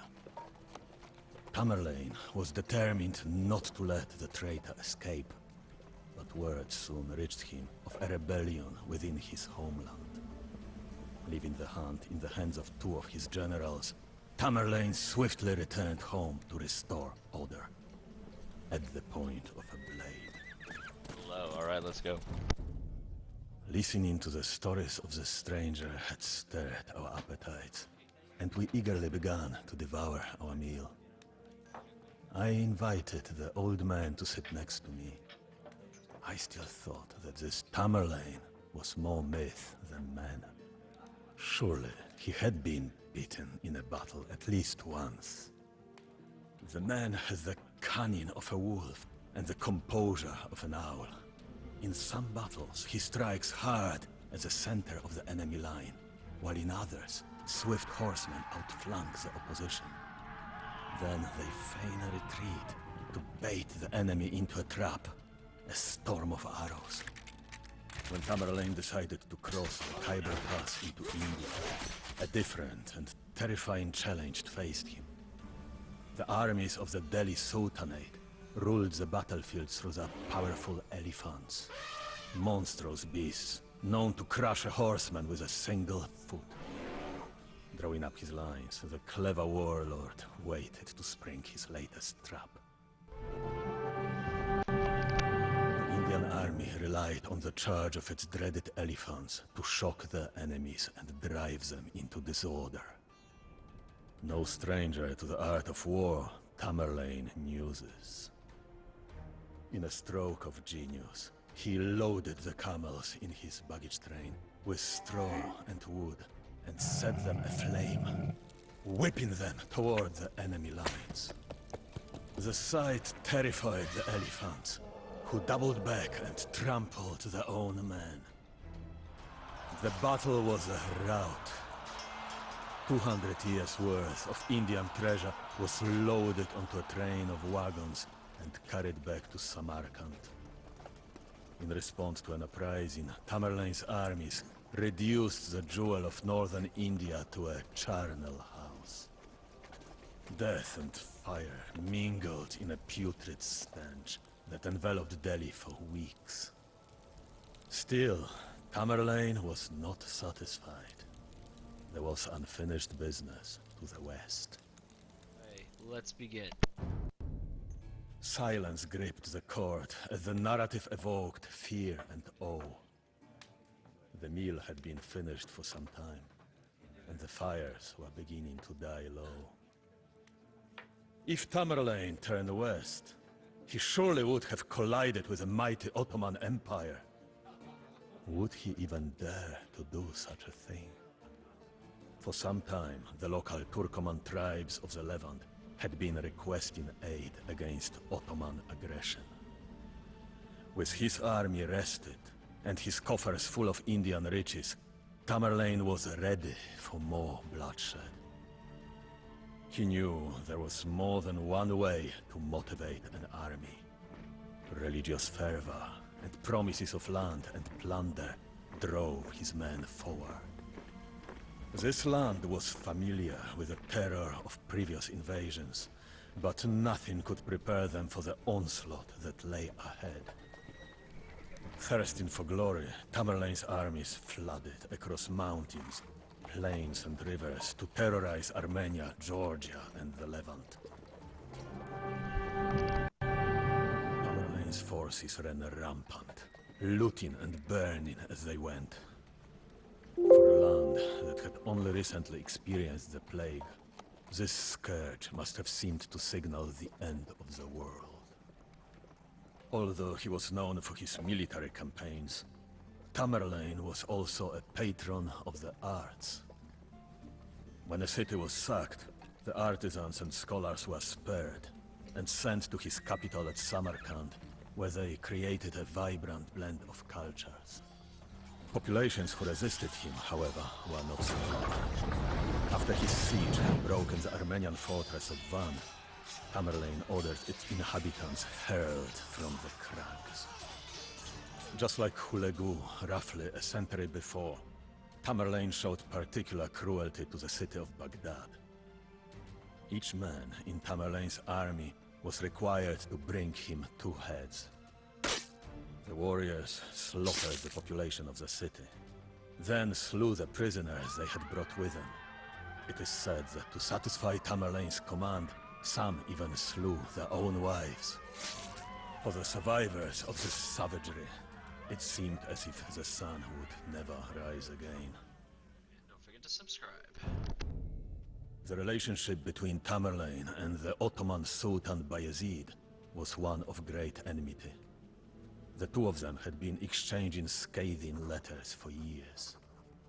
Finally, Tamerlane had the opportunity to crush his rival, whose armies were weary from wars in Byzantium and Hungary. Even so, the Ottoman Empire was no trifling opponent, its army driven by intrepid leadership and the power of its Janissaries. The Ottoman force marching to meet Tamerlane was large, but divided. Turks, Serbs, Tatars, and various other vassals all contributed troops to this powerful yet volatile force. If some of them could be pried away and convinced to defect, the tide would turn in Tamerlane's favor. This would be his greatest test yet. The fate of two empires hung in the balance. The Battle of Ankara was a catastrophe for the Ottomans. Never before had they suffered the disgrace of having the Sultan captured in battle.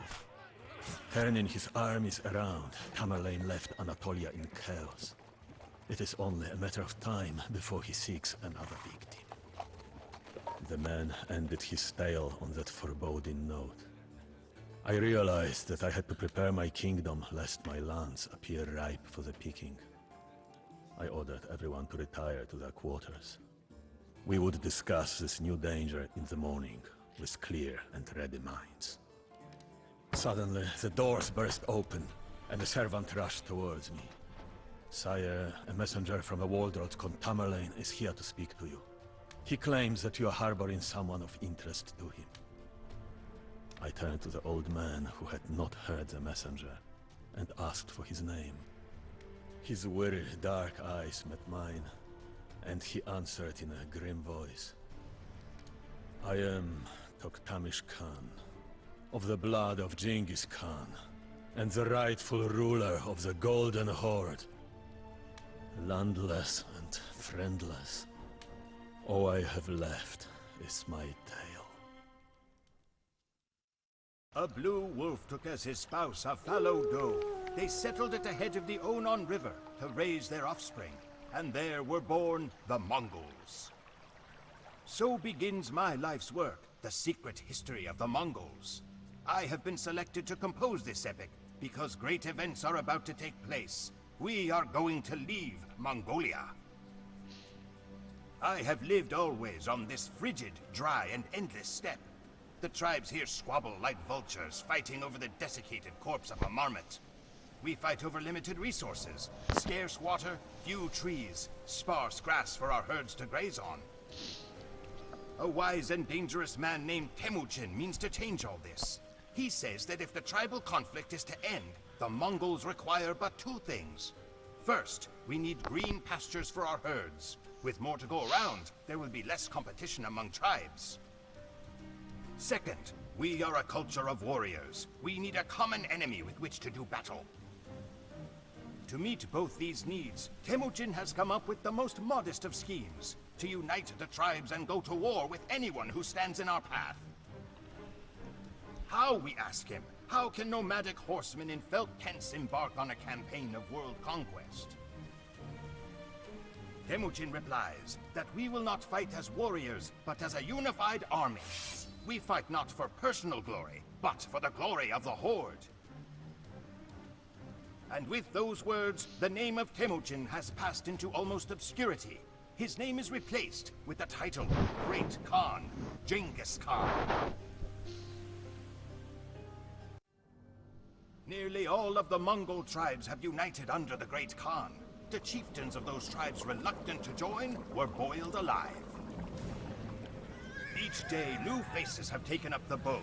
Unfamiliar hands hold the 9 bands of yak hair that has become Genghis's standard. There are more men and horses gathered in the camp than I ever knew existed.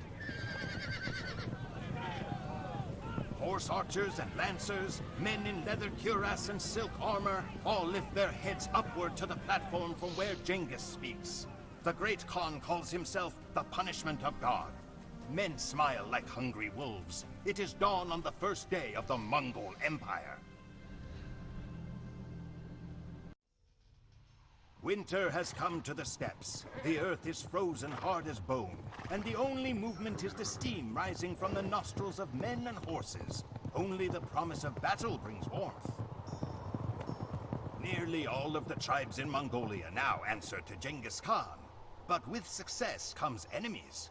A man named Kushluk has challenged Genghis's right to rule. Kushluk sows discord among the Karakatai Khanate, and means to have himself proclaimed as a rival Khan.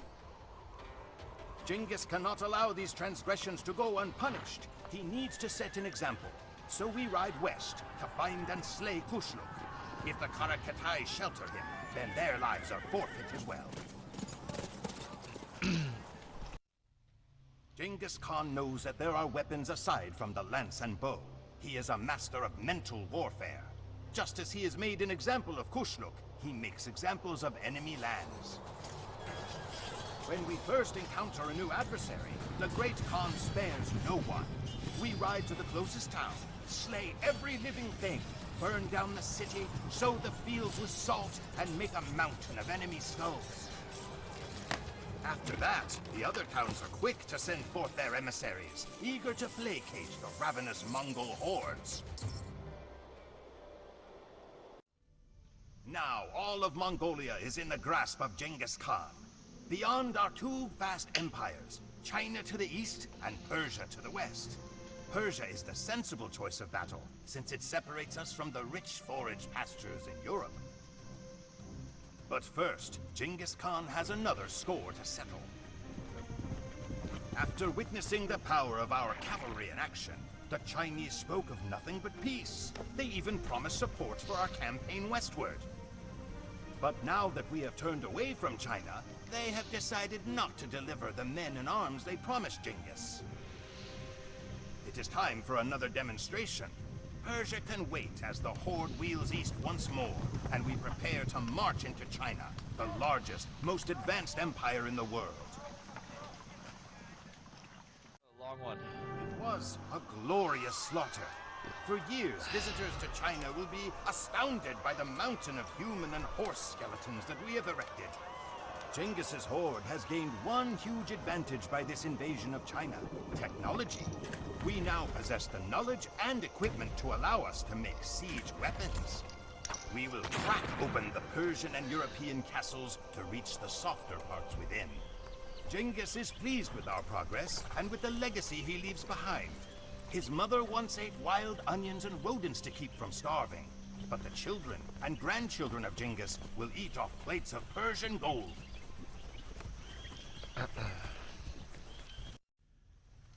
Sleep in the saddle, drink the rain, eat nothing but dried meat, dried milk, and horse blood. Such is the life of a Mongol at war. At night, we are rewarded with fermented yak's milk and the promise of Persian treasures. Driven on by the words of the great Khan, we have crossed miles of the Asian continent at full gallop. Before us lies the vast empire of Persia. The Khwarezm Shah will be given one chance to submit, and then his cities will be pulled down, brick by brick. But not all of us head into Persia. Genghis has sent Sobotai Batur of the Reindeer people north into Russia. The Russian principalities are disorganized, and Genghis hopes that Sobotai can break them one by one. Then the horde will rule all of Asia. The Persian army numbered nearly 500,000 men, but was beaten by a Mongol army less than half that size. The governors of outlying cities were executed by pouring molten silver into their eyes and throats.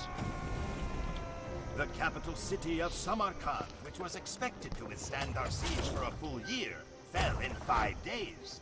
Separate mountains were made of the skulls of men, women, children, horses, dogs, and cats. We roamed the streets in wonder at the opulence of the Persians, drinking at their fountains and gorging ourselves on sherbet and tropical fruit. For a man born in a tent, it seemed as if Genghis Khan had torn open the gates to heaven itself. Russia and Mesopotamia were now ours to command. The empire now stretched over 7,000 miles, from the Pacific Ocean to the Black Sea. We were about to enter Europe when tragedy struck.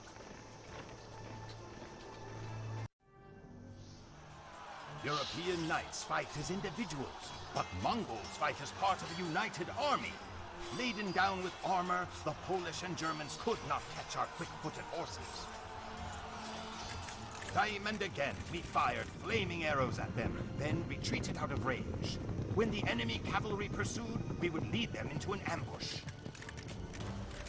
The ambush was always announced by the Nakara, a huge drum carried into battle on a camel.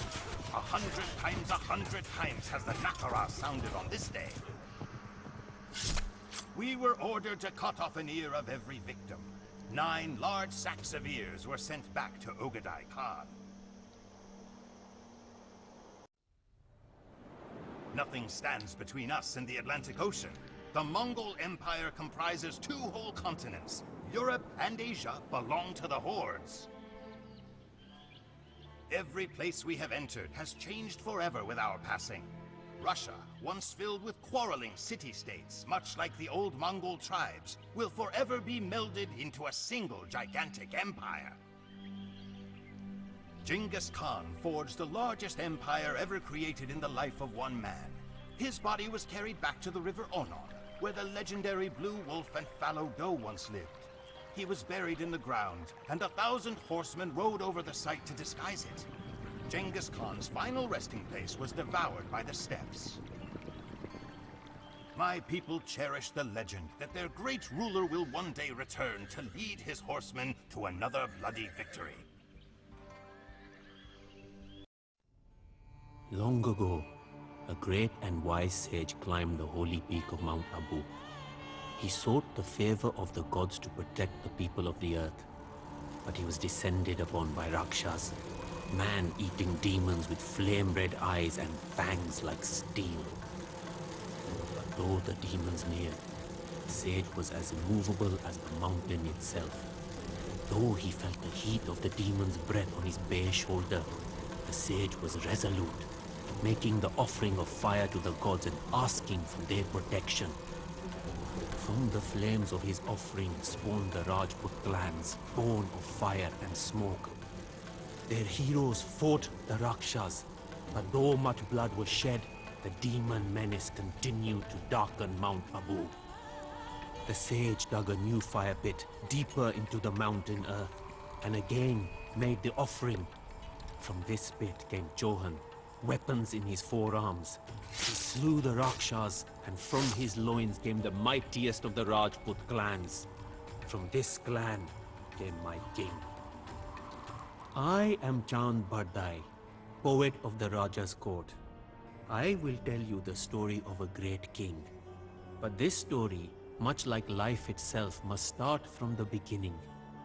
My king, Prithviraj, was not always a great Raja.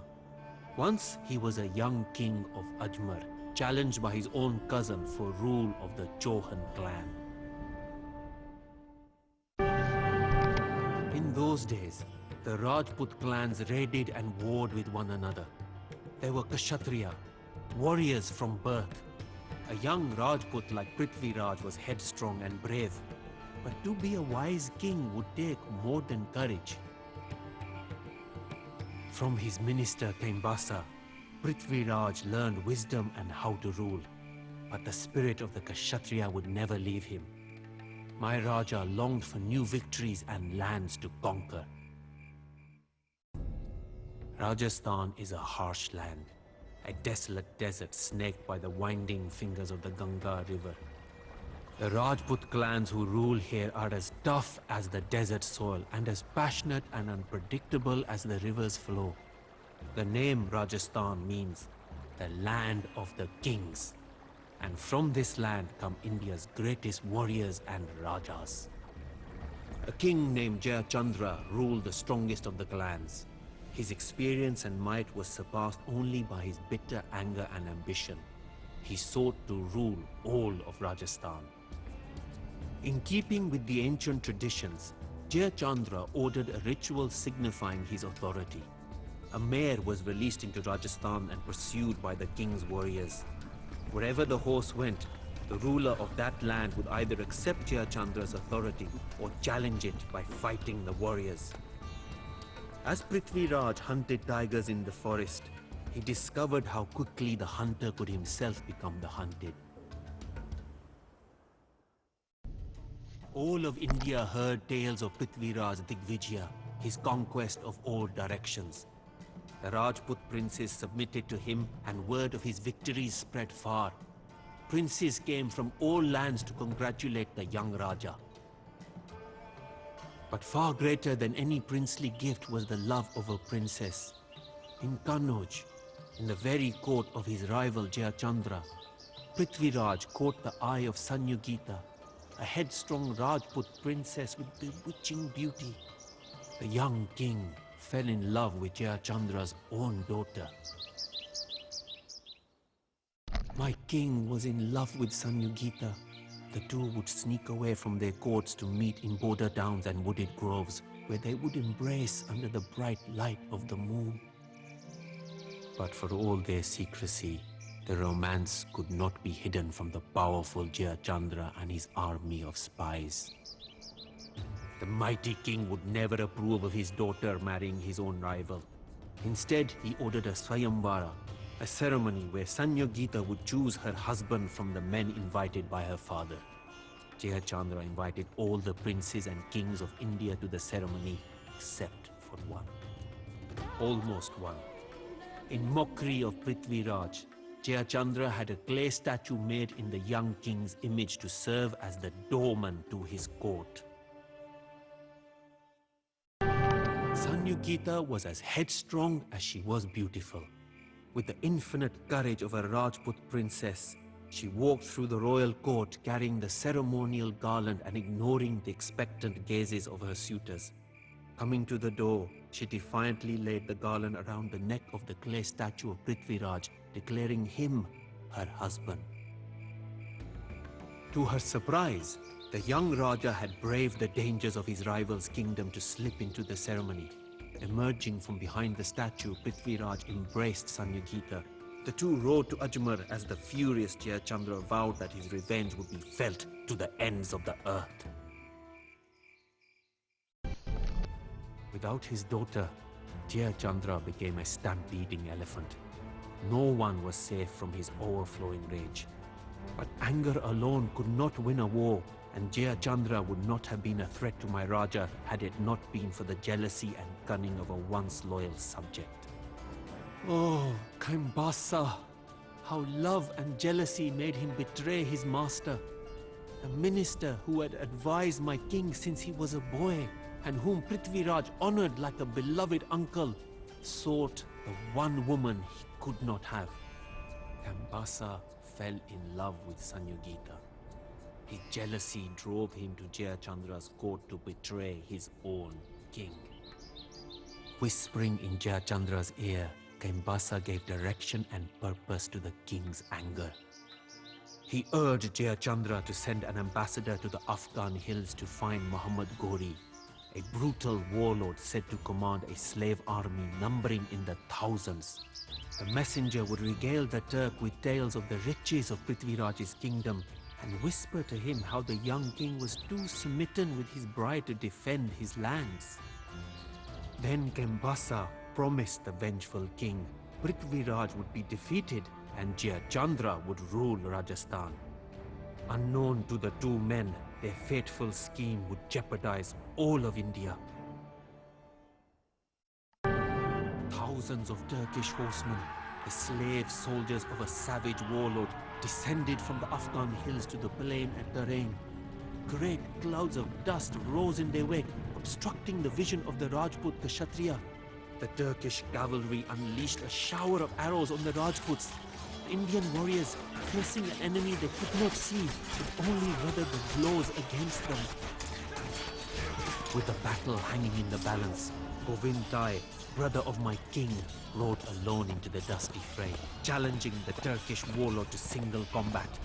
He struck Muhammad Ghori from his horse and wounded him.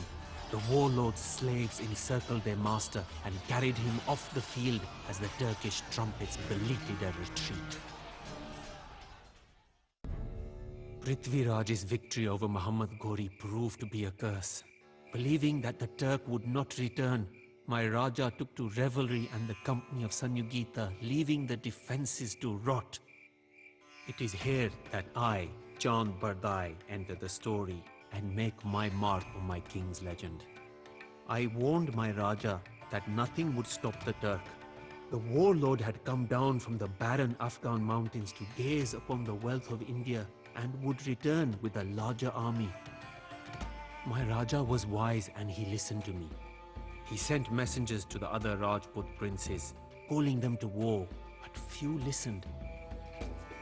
Laughing, the princes told the messengers that surely the Turks would not return so soon after being blooded by Rajput Kshatriya. The princes of Rajasthan sent only token forces to aid my Raja's defense. As my king marched once again to war, I feared that he would not return. I began to write this tale and shared it with the other poets. Even if my king did not survive the battle, his legend would live on throughout all of India. I would make sure of it. Prithviraj's heroism could not overcome his delay. He was defeated and taken to the Turkish warlord's castle in the Afghan mountains. There, my king was cruelly blinded and imprisoned. I followed my Raja in his captivity. When I came to the Turkish court, I regaled the warlord with the same tales and feats that I have told you. Surely I persuaded him. A generous warlord would treat such a heroic Raja as a companion and vassal, not as a prisoner condemned to a sullen dungeon. But Muhammad's heart was cruel, and though he brought my Raja from his prison, he mocked Prithviraj for his blindness. In ridicule, he threw a bow and a single arrow at my Raja's feet and dared him to strike at him. Prithviraj drew the bow. Though he could not see, the sound of the Turk's sneering laughter made his aim true. He released the arrow, striking Muhammad Ghori. The guards fell upon Prithviraj and slew him. In Ajmer, Sanyogita was stricken with grief. So strong was her love that she could not bear to live another day without her Prithviraj. In honor of her husband and defiant to the end, she took her life by throwing herself into a fire. Thus, my story ends where it began, with a legend born of fire. Sun Tzu teaches us not only how to engage our enemies, but also how to manage logistics. An army cannot fight without the proper supplies. Without food, arrows, and arms, an army cannot stand its ground. In the words of Sun Tzu, bring war material with you from home, but forage in enemy territory. Then the army will have enough food to survive. Let us see if you understand this advice. Last Castle Age. A good commander must learn to be decisive in war. Hesitation or mistakes can mean the difference between victory and defeat. Just as a soldier practices his spear thrusts, so too must a commander learn to be efficient and repeat tasks until he knows them by heart. Sun Tzu says, a clever fighter wins his battles by making no mistakes. Making no mistakes is what establishes the certainty of victory, for it means conquering an enemy that is already defeated. Few generals make it this far. Let us see if you are one of them. All right, with that out of the way. As your army grows, so do your responsibilities. Not only must you look after your soldiers, but also after their families. It is of great importance that your people are fed, that your population grows, and that your towns increase in size. Sun Tzu says, the command of a large force is the same principle as the command of a few men. It is merely a question of dividing up their numbers. An army is only as strong as the economy that supports it. A large army requires a large population and a surplus of food, gold, and other resources. show me that you understand this important lesson. Right, put that out of the way. Sometimes you will face an enemy stronger than yourself. Be like a wrestler who is smaller than his opponent. He does not meet his opponent's strength with his own, but instead looks for his enemy's weakness. So too must you learn to strike your enemy where he is vulnerable, and cut his supply lines before you can meet strength with strength. Here is the virtue in raiding.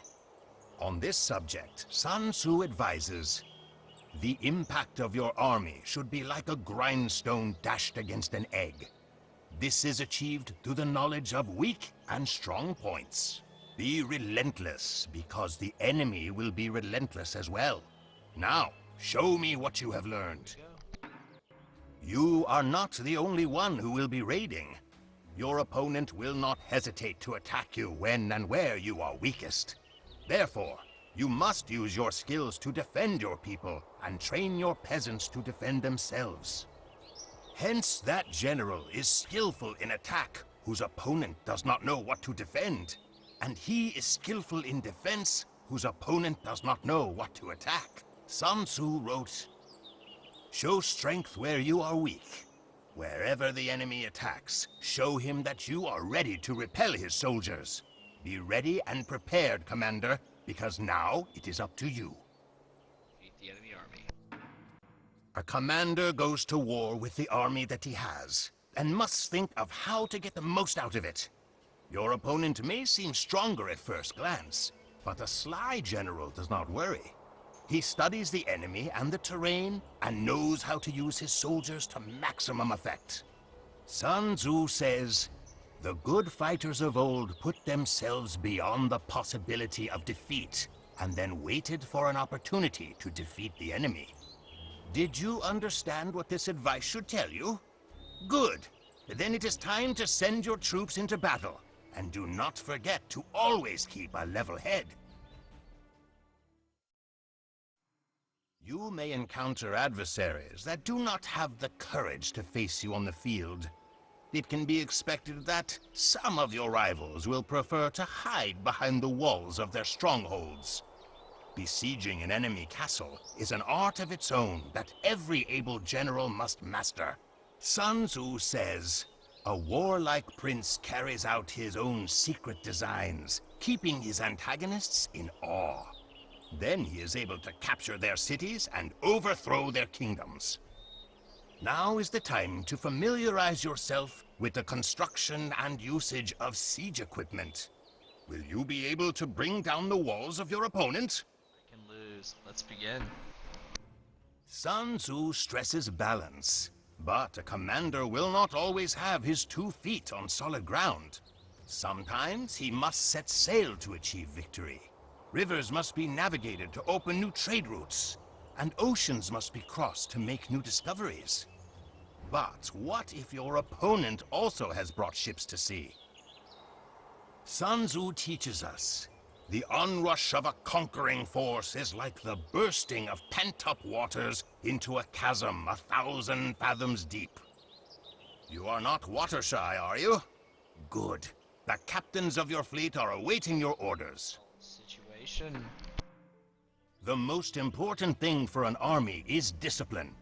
A disciplined army can be vastly outnumbered, but still seize victory. A disciplined army can hold their ground, move around the battlefield quickly, and, if necessary, retreat in an orderly fashion. When fielding your army, Sun Tzu says, whether to concentrate or to divide your troops must be decided by circumstances. Use fast forces against slow ones. Use feigned retreats to lure your enemies into ambushes, and split your army to flank your enemy.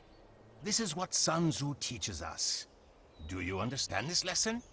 If so, take command of your army and show me that you do.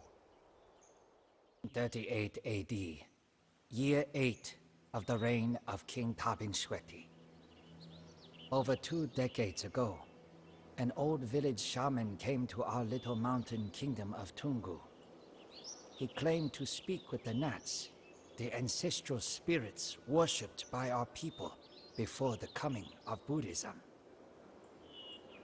The Nats had told the shaman that an ancient warrior prince would be reincarnated in our kingdom. This prince would rule as the Shakavati, the universal ruler embodying Buddhist virtue. Soon after, the king had a son named Tabinshweti. At the same time, a servant girl also had a son, and she was made the newborn prince's wet nurse. I know this story well, as I am the son of that servant girl, and was raised alongside my future king. Thus the Nats joined the fates of a king and a servant. My mother is not so sure Tabinshweti is who the Nats spoke of. She says the Nats are tricky spirits who mislead with their blessings.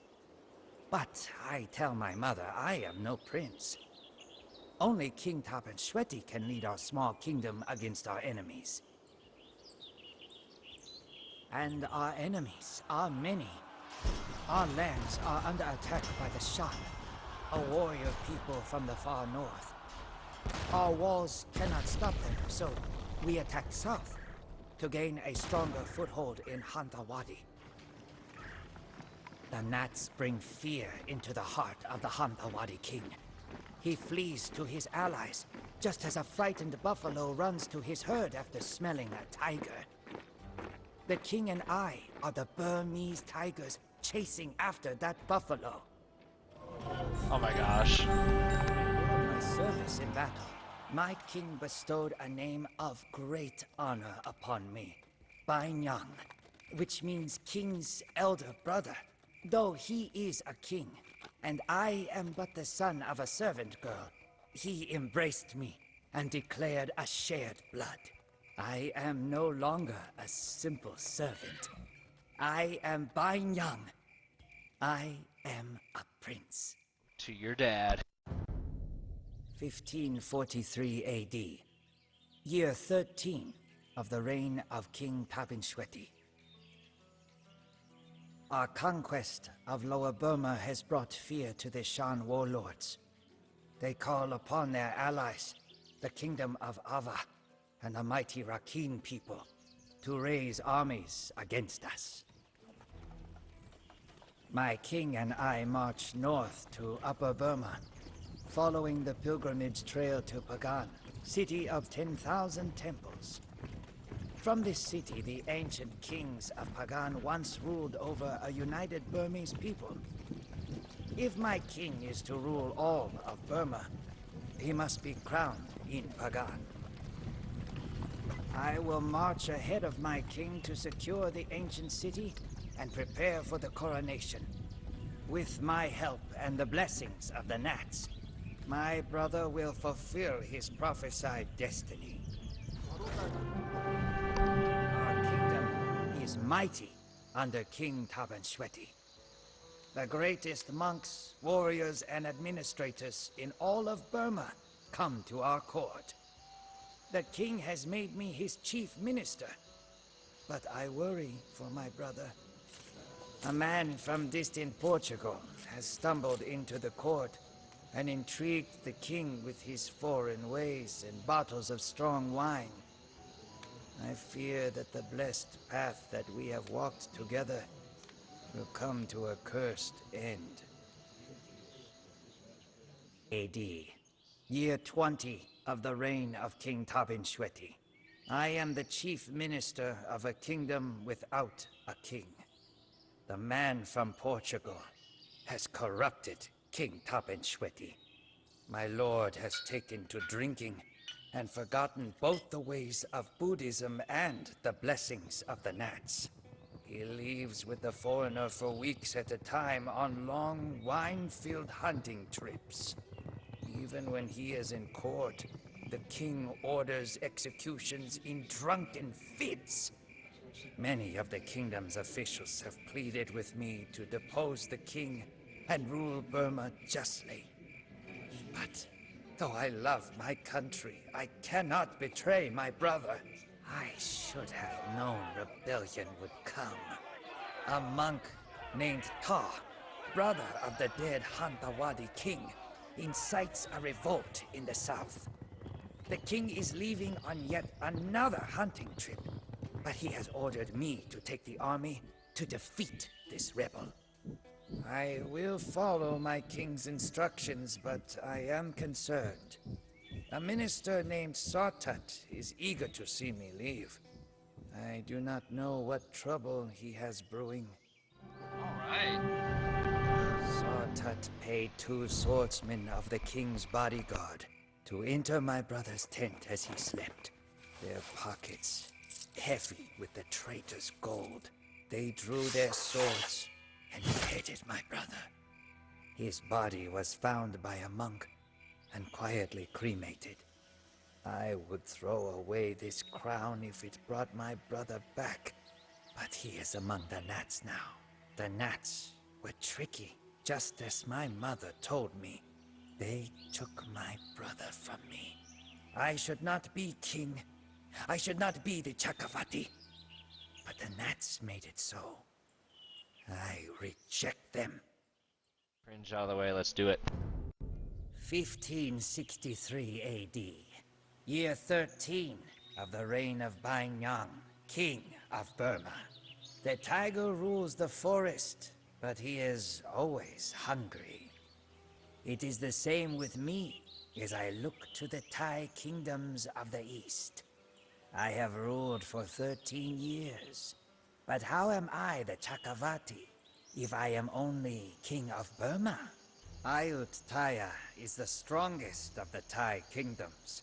Her king, Chakrafat, has defied me for too long. He encourages the rebellion of one of my vassals, the king of Lan Na. Even now, he sends his daughter to marry the ruler of the kingdom of Lan Shang in exchange for an alliance against me. But these schemes alone do not drive me to war. I know that Chakrafat has 7 white elephants, a symbol of luck and divine favor. Already I hear the murmurs in the court. People with more spirit than sense whisper that if I truly am the Chakravarti, why would the Nats have blessed Chakrafat with the elephants? I cannot allow this Thai king, nor the Nats themselves, to defy me. I will send my armies east, but they will not just bring war. I will send Buddhist monks with them to carry the word of my blessed Buddhist rule. Could've gone south. I have conquered my enemies and made them bow before me. I have purged the land of the Nats, building stupas and monasteries where once the spirits ruled. I am the conqueror of the 10 directions. I am master of all between the foothills of Tibet and the waters of Malacca, between the plains of India and the mountain jungle of Vietnam.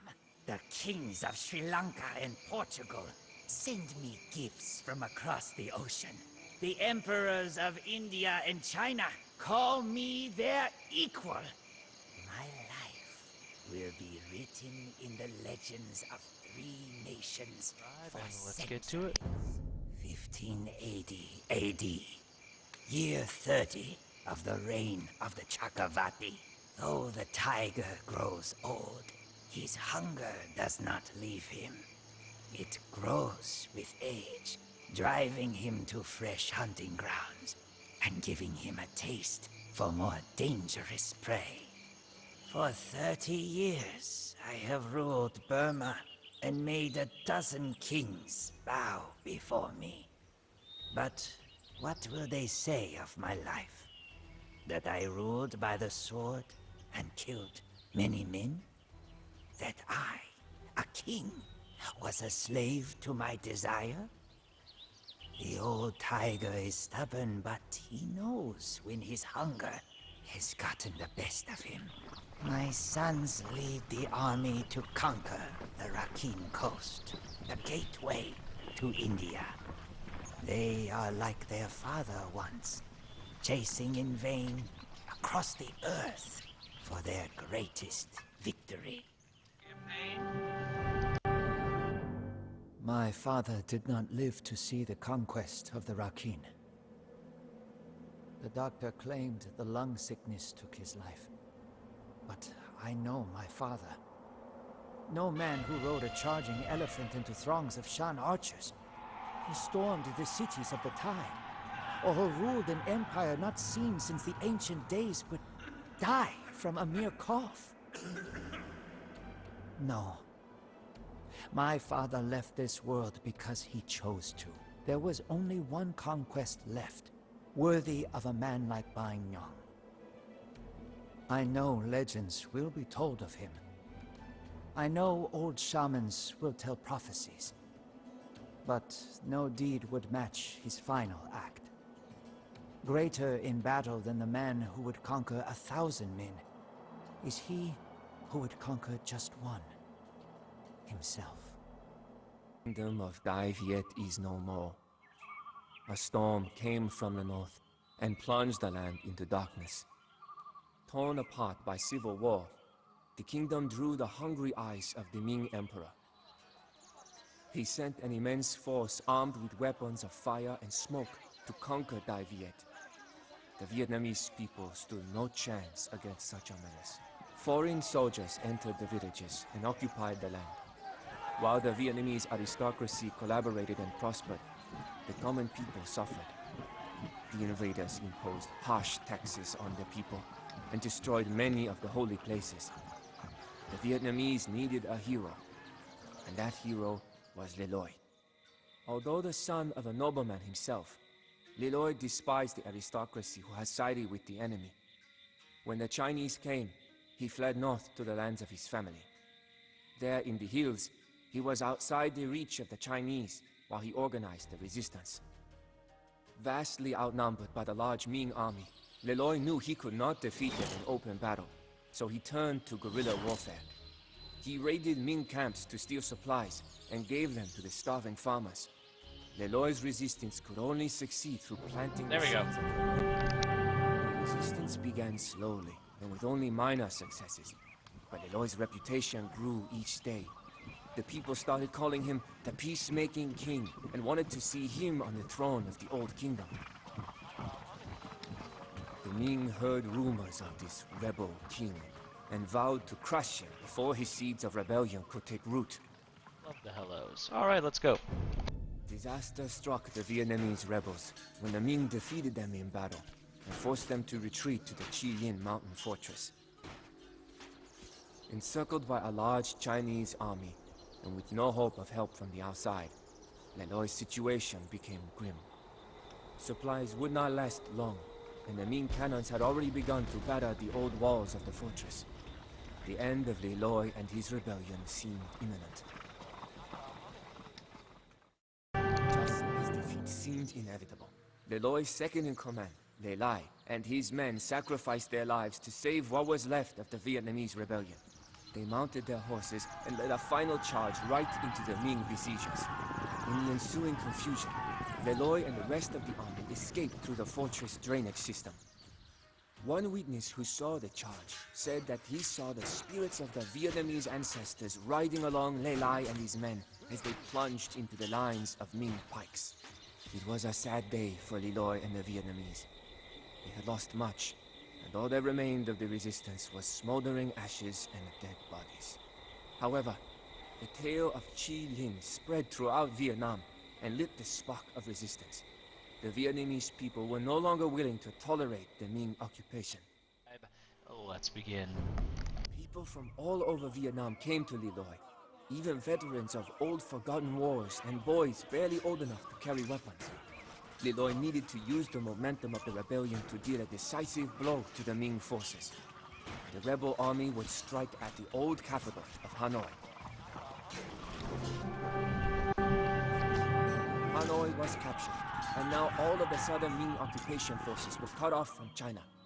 The Chinese emperor was furious with the failure of his generals. Therefore, he sent his most capable general, Wang Tong, to Vietnam. Wang was a veteran of many wars against the nomads of the north and a brilliant tactician. If anyone would be able to challenge Lei Loi, it would be him. Right with that cringe out of the way. With Hanoi under Lei Loi's control, the Chinese retreated behind the walls of the larger towns and cities to the south. There, they would wait for Wang Tong, the approaching Ming general. Lei Loi had to act quickly, but he could not underestimate the Ming. The garrisons had large stockpiles of gunpowder, and Wang Tong's army marched at a frantic pace to reach the besieged cities. Lei Loi had to quickly turn his peasant rabble into a real army that could face the finest Ming soldiers in open battle. After capturing a major citadel with its gunpowder stores intact, Lei Loi was able to take several key towns and hold off Wang Tong and his army. Wang Tong knew that his position was poor, and so he retreated to strengthen his supply lines and replenish his forces. For now, there would be no battle. Lei Loi marched further south with Wang Tong and his army following closely and gaining strength. Under Lei Loi's leadership, the Vietnamese rebellion turned from a rabble of peasants to a real army.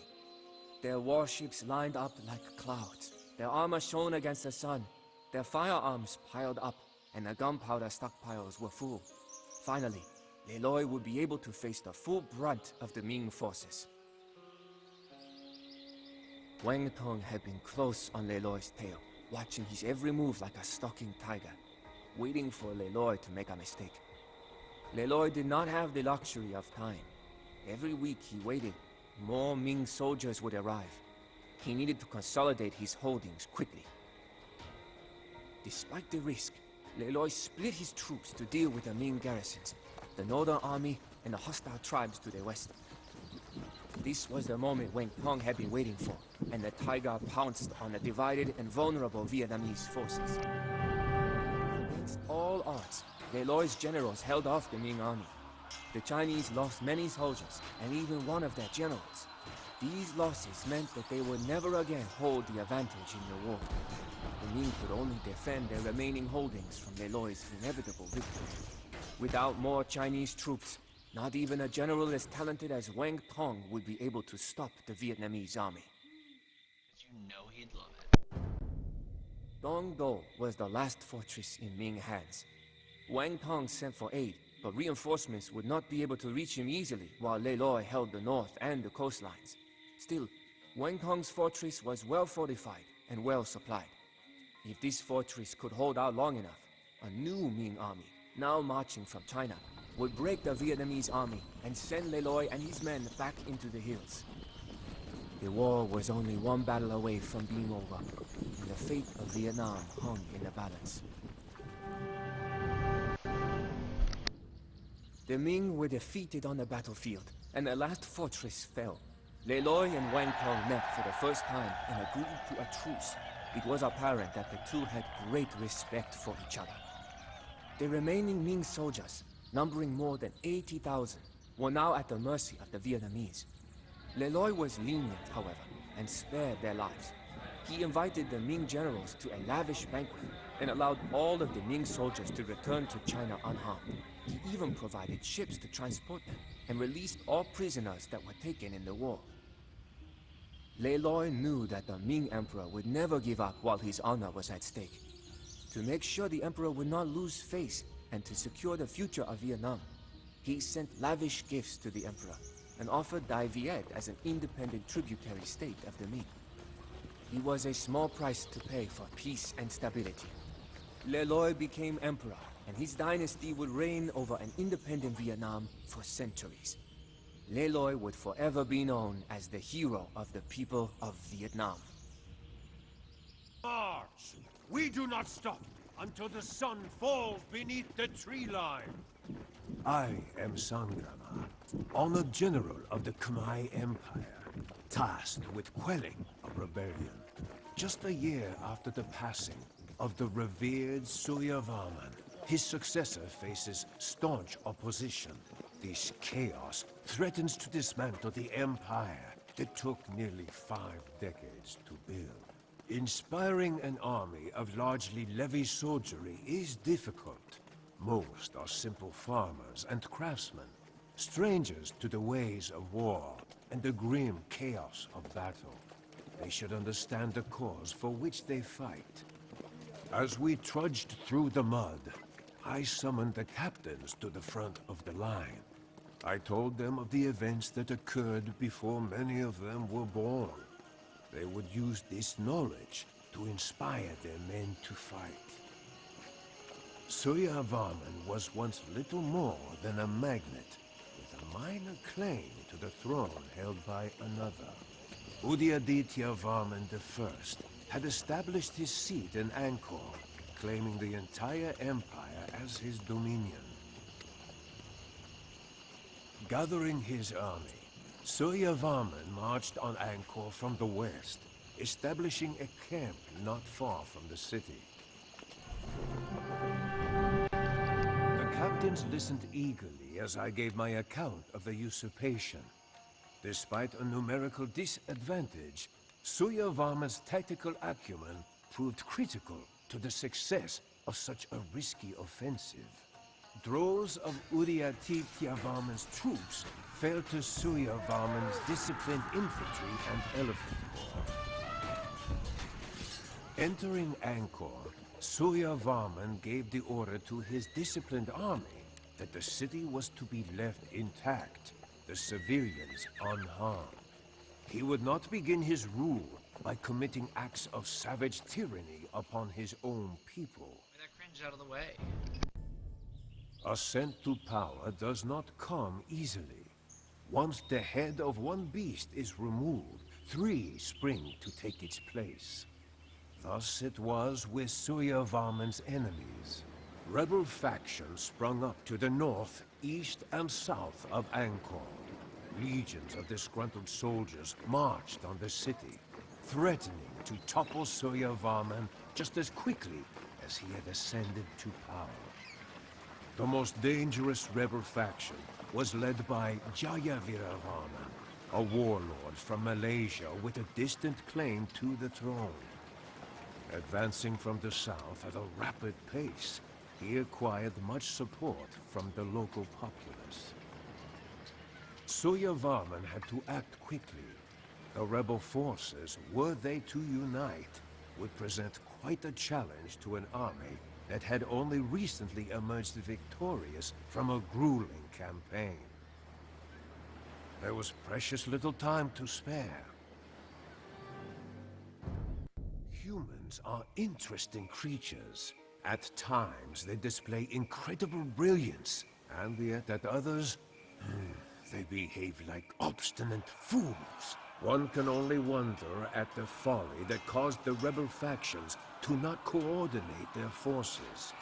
A bundle of sticks is difficult to break, but individual twigs snap with ease. Surya Varman's victory assured that his soldiers would not forget this lesson. In the comments below. As the Empire boomed, its neighbors became wary. They knew that the growing tiger will gorge itself on the prey that it deems most vulnerable. Some dreaded the looming war and prayed that their fears were unjustified. Others prepared for it. The kingdom of Tambralinga, a vassal of the great Srivijayan thalassocracy, felt particularly threatened by Surya Varman's ambition. The empire was surrounded by hostile neighbors, and conflict was imminent. It seemed that the only thing left to question was who would strike first. Surya Varman was wise enough to know that passivity would only lead to disaster. The various Burmese kingdoms to the west of the empire were hostile, but a potential ally lay beyond. The Cholas, a powerful dynasty based in the south of the Indian subcontinent, also desired to bring about the downfall of the Srivijaya. Dispatching an envoy laden with gifts could be enough to convince Rajendra Chola that an alliance with Surya Varman would be to his liking. Yes! Despite the hardships of the journey through hostile territory, the diplomatic convoy arrived in Chola lands largely intact. Rajendra Chola was pleased with the gifts that the envoy lavished upon him. Particularly impressive was the Grand Chariot, a work fashioned by the finest craftsmen in Angkor. Generous offerings and well-chosen words go a long way with a magnanimous ruler. A bargain was struck, and the envoy returned to Angkor bearing news of the Alliance. With the alliance made and the pieces on the board, conflict was inevitable. The Tambralingas themselves posed only a token threat, but they had the support of the immense naval empire of Srivijaya. The prowess of the Srivijaya navy was unmatched, but their coalition was at a strategic disadvantage. The Khmer forces threatened the enemy by land from the north, and by sea from the east, while the Cholas struck out from the west. The enemy found themselves surrounded on all sides. Suryavarman sent word to the Chola force to establish a foothold on the Malay Peninsula. Taking the initiative, he ordered the outfitting of a massive navy to challenge the Srivijayans and Tambralingas for maritime supremacy. Everything hinged on the success of the Chola force that had landed on the mainland. If they could present a formidable enough threat and occupy the enemy land forces, Suryavarman would be able to wrest control of the water and launch a devastating amphibious invasion. If the Cholas were driven from their foothold, the Khmer would be forced to face down their opponents alone. A prospect that Suryavarman preferred not to contemplate. Storms raged as wooden vessels rammed into one another. A deafening sound prefaced by the whistling of projectiles through the air. Thousands of men sank below the angry waves, never to rise again. The Chola land force fought bravely, holding to the last. Just as it seemed that they were to be defeated by the Tambralinga Srivijaya force, salvation arrived in the form of swarms of Khmer. Victory has a glorious taste. Over the course of a single conflict, the influence and power of the Empire were raised to unprecedented levels. Anyway, let's begin. With the maritime rivals of the Empire crushed, Suryavarman set his sights on the mainland. As the war with the Tambralinga Srivijaya alliance had progressed, it had not escaped his attention that rivals closer to home had been plotting and wishing for his ruin. The rulers of the various Burmese and Cham kingdoms slunk around in the shadows like disgraced cowards. Instead of recognizing the superiority of their larger neighbor, they deviously plotted its downfall and encouraged rebellion within it. This behavior was unacceptable. Suryavarman's enemies may have been too intimidated to face the Khmer juggernaut head-on, but Suryavarman had no reservations about challenging his neighbors. It was high time that the Empire saw further expansion. The Mekong and Chao Phraya rivers snaked through rich, fertile lands held by decadent, unstable kingdoms ripe for conquest. Triumph would add yet another achievement to Suryavarman's legendary military record. Hegemony is a wonderful thing. The power and prestige of the Khmer Empire reached new levels under Suryavarman I, and all prospered. Despite being known as a great conqueror, Suryavarman was not simply a militaristic aggressor. His reign was marked by vast improvements in the general infrastructure of the empire, and an emphasis on religious toleration.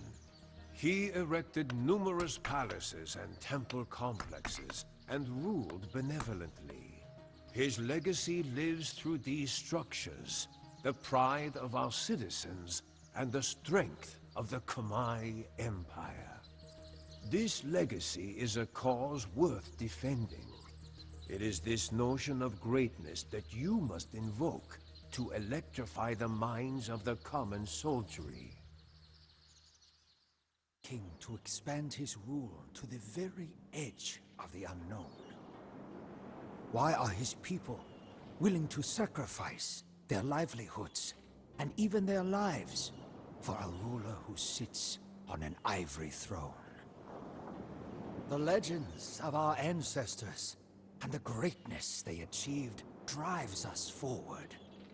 All in Asia have heard of the great Srivijaya Empire, a grand power of the past that ruled all of the Indonesian islands.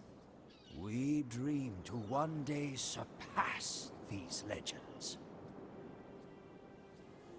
In our culture, we hold the Kansil, a tiny mouse deer, the highest among the animals. Foreigners laugh mockingly at our reverence for such a benign creature, but they know nothing of the Kansil's heart.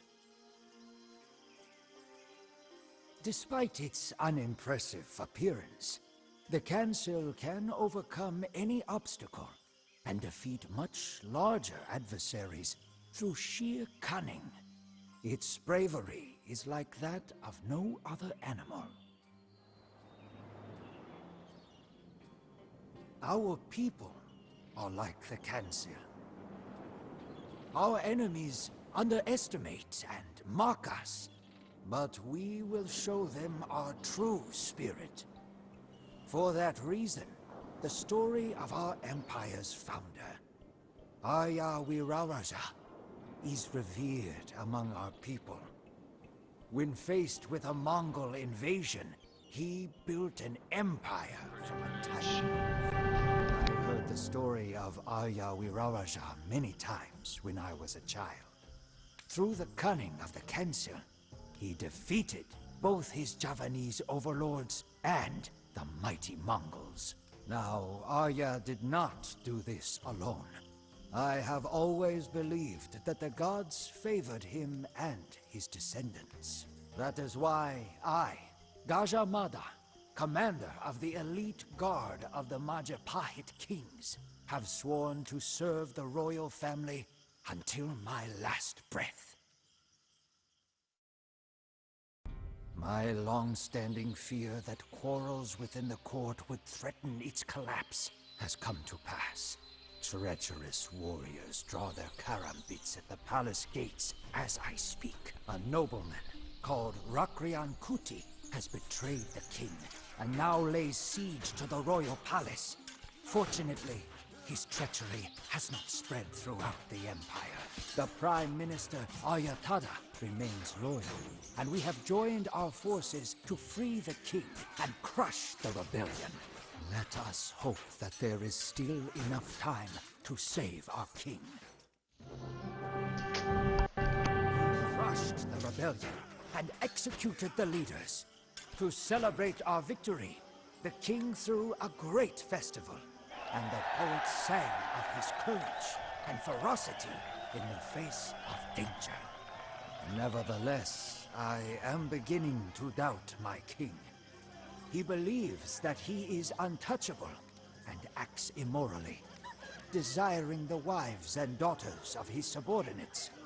Even his most loyal supporters have begun to hate him. Tribuana, the king's stepsister, has even told me that the king now shows a dubious interest in her. With such behavior, it is only a matter of time before something bad will happen to my king. Alright, let's go. As I feared, our king died this afternoon from an unknown illness. In his stead, Tribuana became Queen Regent. Her first act as queen was to retire the Prime Minister and give his position to me. Without hesitation, I swore an oath in front of everyone. I would not indulge in any pleasures until I had conquered the entire Indonesian archipelago for the glory of the Majapahit. Even my closest friends doubted me, but I proved my worth. One by one, our mighty armies and majestic fleets conquered the surrounding islands. From Bali, the island of the gods, to the old ruins of the Srivijaya Empire, all now answer to the Majapahit Empire, just as I said they would. Time is a cruel mistress as I grow older and older. The queen abdicated so that her son, Hayam Wuruk, could take the throne. This does not affect my ambitions. My work is not complete as long as my oath is not fulfilled. Majapahit's navy will go east, towards the small but rich tropical islands of the archipelago. They are as many as the stars in the sky, but they too will recognize my authority. And that of Majapahit's rightful king, of course. Never before has an empire controlled so much of Indonesia. The Majapahit Empire is truly blessed, and its reputation spreads. Emissaries from China and India come to our capital, bearing gifts in recognition of our power. All that remains is to take the last remaining kingdom on the island of Java. The Sunda kingdom is a thorn in my side, and should not be allowed to exist any longer. My king maintains good relations with Sunda, but I am determined to be rid of them. My oath must be fulfilled. And here we go. While I was watching the dancers in the royal gardens, a plan came to me that will ensure the downfall of the Sunda. An arranged marriage between my king and one of their princesses will cause the Sunda to lower their guard. I will then force them, under threat of destruction, to submit to my king's rule. It is a plot worthy of the cunning Council. My king has ordered me to go to Bubat Square in our capital to welcome the princess and escort her and her family to our palace. For my plan to succeed, not even the king can know of the plot. The Sunda will protest, but with their whole royal family in our city, surrounded by my soldiers, they will have no choice but to submit. At first, all went according to my plan. My army surrounded the Sunda royal family, and I ordered them to surrender their weapons. I was convinced that they would comply. To my surprise, instead of surrendering, the Sunda drew their weapons and attacked my army, even though they were vastly outnumbered. I tried in vain to stop the fighting, but the Sunda were destroyed, and my plot crumbled into dust. My own king and his family, the family that I have spent my entire life serving, were disgusted by my actions. When the king summoned me, I could see the disappointment and loathing in his eyes.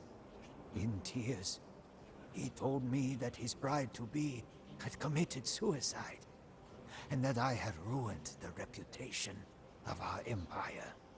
Many in the Majapahit Empire wanted me dead, but because of my long years of service, the king spared my life. Instead, I was to resign and to withdraw to a small mansion in the countryside. Death would have been a less harsh punishment than having to live with this shame. And so, here I am, a lonely old man, once ambitious and young, now trapped in this secluded place. I realized that I was not clever like the Council, but rather greedy and blind, like the animals that it misleads. The assassination of the first king, the removal of the prime minister, all of the schemes that I planned and conspired. I let nothing come in the way of my ambitions. And now, I pay. Mercenaries and Norman knights look dubiously at the ships that wobble in the black, fog-choked sea. What man is this Duke William to put so many horses on leaky transports?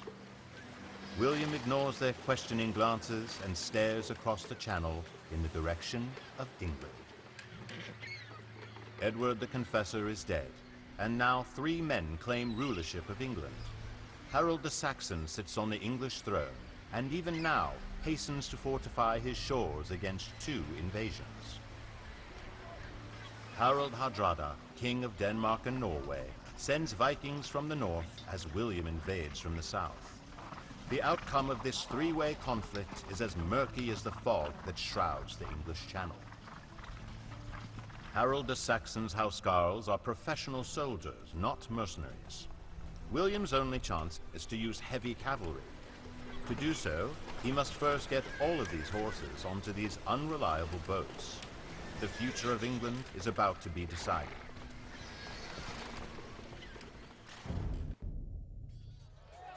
Harold the Saxon's housecarls looked certain to defend the crown for him as they fought the Vikings to a bloody stalemate at Stamford Bridge. Despite his losses, Harold marched his exhausted troops south to meet William the Conqueror near Hastings. William's archers and pikemen were no match for Harold the Saxon's veteran housecarls. Harold even broke the charge of William's knights. William himself went down in the fray, and as rumors of his death spread, the Normans turned to flee. William was not dead, however, and he rallied his troops by throwing aside his helmet so they could see his clean-shaven face and know he was alive. William and his armored knights rode down the housecarls, breaking the Saxon force, and continued their ride all the way to London. William was crowned king on Christmas Day. Because his reign eventually ushered England into a position of unprecedented world leadership, the year 1066 became established as the most famous day in English history. It is impossible to imagine the world ending on such a fine fall day. Yet the storm of Muslim horsemen continues to rage throughout Europe, leaving conquered cities and shattered armies stunned in its wake.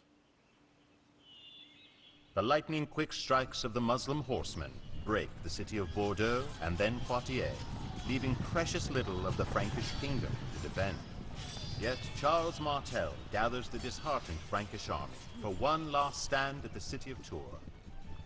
Arabic horses, bred for speed and beauty, begin to splash across the Vienne River. Martel's knights and swordsmen, trudging under the weight of iron mail, struggle to interpose themselves between the Muslims and the city of Tours. Carrion birds circle in the air, anticipating the savagery to come. The rest of Europe watches anxiously, for this is the climax of the Muslim invasion and the last stand of Christian Europe. Fast. Ha! The soul of the Frankish army was its knights, but Charles Martel knew that his cavalry, undisciplined, buried under the weight of weapons and armor, could not match the swiftness of the Muslim riders. Therefore, he ordered the knights to dismount and join ranks with the Frankish swordsmen to form a tight shield wall. The Muslims had always conquered with swift offensiveness and were not equipped to counter the French defensive strategy. The arrows of the Muslim archers bounced harmlessly off the heavy Frankish armor, and the light Muslim cavalry could not breach the human chain. Battered and bleeding, the invaders broke ranks and fled back to the Pyrenees and the protection of Spain. From Charles Martel's Frankish kingdom eventually grew the Holy Roman Empire, making him the founding father of both Germany and France. The ships slide through a mirror-flat ocean stained red with spring seaweed. Columns of rock improbably draped with pine trees tower out of the mist. The men on the ships watch silently as the samurai prowl the deck above. They will make land near Kyoto, and their lord Hideyoshi will lead the siege of the city of 10,000 shrines. Within Kyoto, rebels hold prisoner Lord Nobunaga, the man who would unify Japan. The islands of Japan remain a patchwork of bickering samurai warlords who still settle conflicts with ritualized duels. Nobunaga seeks to forge a single Japan, dragging the provincial samurai into the modern era. Like his master Nobunaga, Hideyoshi wins his battles by volleys of muskets, fully exploiting the firearms recently introduced by Portuguese sailors. Hideyoshi intends no bargaining. He will demand once for Nobunaga's release, then storm the city. Kyoto paid dearly for Nobunaga's death, and in the end, Hideyoshi was able to accomplish what his mentor could not. By 1590, Japan was a unified country. Great though it was, this accomplishment did not satisfy Hideyoshi, who then set about on an ambitious plan to conquer China and Korea. Japan was not free of conflict, as civil wars continued to rise and fall for many years. However, the Ieyasu family, former allies of Hideyoshi, continued to rule Japan as shoguns until the 19th century. Gliding through the trees, the wind whispers a faint melody to the rhythm of the footsteps of soldiers. The narrow mountain pass feels ominous and forbidding, and yet there is a peaceful aura to it that calms Minamoto's vanguard. The common soldiers groan as a deluge suddenly begins, transforming the soil into a treacherous sea of mud. The battle-hardened samurai alone are silent. Their honor is their prime concern, and it rests on the success of their mission to deliver supplies to the besieged city of Kurikara. After years of injustice, the Minamoto clan declared open opposition to the dominance of the wicked Taira, splitting Japan in two. Lord Minamoto controls the east, while his cousin, Yoshinaka, holds the frontier. Throughout 2.5 years of war, the Taira have steadily advanced, rarely seeing defeat. Their armies strike at Kurikara in a three-pronged assault, while an auxiliary force seizes the lighthouse at the point of the Noto Peninsula, controlling naval passage in and out of the Toyama Gulf. Entourages of samurai patrol all roads to Kurikara, and enemy supply lines reach all the way to Kyoto, the imperial capital. This will be the decisive battle of this war. If Kurikara falls, the Taira will be free to flood into the Minamoto heartland and claim victory. If Kurikara holds and the Taira are defeated, the tide will turn, and Minamoto may even be able to bring the fight to the gates of Kyoto. Thunder boomed as spears of lightning pierced the sky. Driven back from the walls of Kurikara, the Taira army retreated in panic as Minamoto claimed victory after victory. Smoke rose from the enemy camps and floated towards Kyoto, an ominous shadow of the doom approaching those inside the city. Offering thanks and prayers to the gods, Minamoto halted and made camp outside Kyoto. Siege engines pounded the walls for days, reducing its great castles to piles of rubble. As the main gate fell, samurai poured into the city, while Minamoto strode triumphantly to the imperial palace and planted his banner. With the power of the Taira broken and their capital taken, a seemingly doomed rebellion had triumphed. It would take 2 more long years, but Minamoto's prowess as a commander ensured victory at the Battle of Danoura, ending the Genpei War and ushering in the distance, wooden towers as tall as giants take shape in the dense morning fog that hovers over the vast Poyang Lake. These wooden islands, each carrying 2,000 or 3,000 men and horses, are tall enough to scale city walls. Their target is the Ming city of Nanchang. The Mongol Yuan dynasty is on the verge of collapse, and Chinese warlords are eager to take its place. The Han want to make use of the fighting between their rivals, the Ming and the Wu, to launch a surprise attack on the Ming and seize the Yangtze region from them. The Ming, however, are not prepared to surrender Nongchang so easily, and their army sails north to face the Han. The Ming general, Zhu Yuanzhang, is outnumbered, but he is determined to thwart the Han ambitions. After all, only one warlord can rule China. Although vastly outnumbered by the large Han tower ships, the smaller and more maneuverable Ming vessels were better suited for the shallow water. During the second night of the battle, the Ming launched a surprise attack with fire ships, which devastated many of the Han ships. Thousands of Han soldiers drowned or burned alive. The Ming victory secured their position as the strongest faction in China. In time, they conquered the Middle Kingdom, ending a century of Mongol domination. The new dynasty ruled China for nearly 3 centuries, ushering in a great age of prosperity and stability. The rains come again until there is nothing left of road, wood, or field, nothing in the entire world but mud. The exhausted English soldiers hoist their longbows over their heads, trying to protect the precious yew wood from the water. The empty wagons can scarcely roll forward, even though all the supplies have long been eaten. Terrifying hoofbeats resound from the rear. The French knights have come. The English have been in a slow retreat ever since the debacle at Harfleur, where King Henry V's glorious siege dragged on and on, costing the lives of 3,000 Englishmen. Now, Henry has all but abandoned his dream of establishing his hereditary claim to the French crown. Like his men, he only wants to reach Calais and the ships that will return them home to England. On the road back to Calais, the French army overtakes Henry. Knowing that the English are fatigued, starving, and outnumbered 3 to 1, the French have no interest in negotiation. The English make their stand on a wooded hilltop. The archers plant stakes in the ground to offer some barrier against the deadly French cavalry. Henry's only hope is that his lightly armored infantry prove more nimble than the impetuous French knights, and that the range of his archers can even the odds before the French horses are upon them.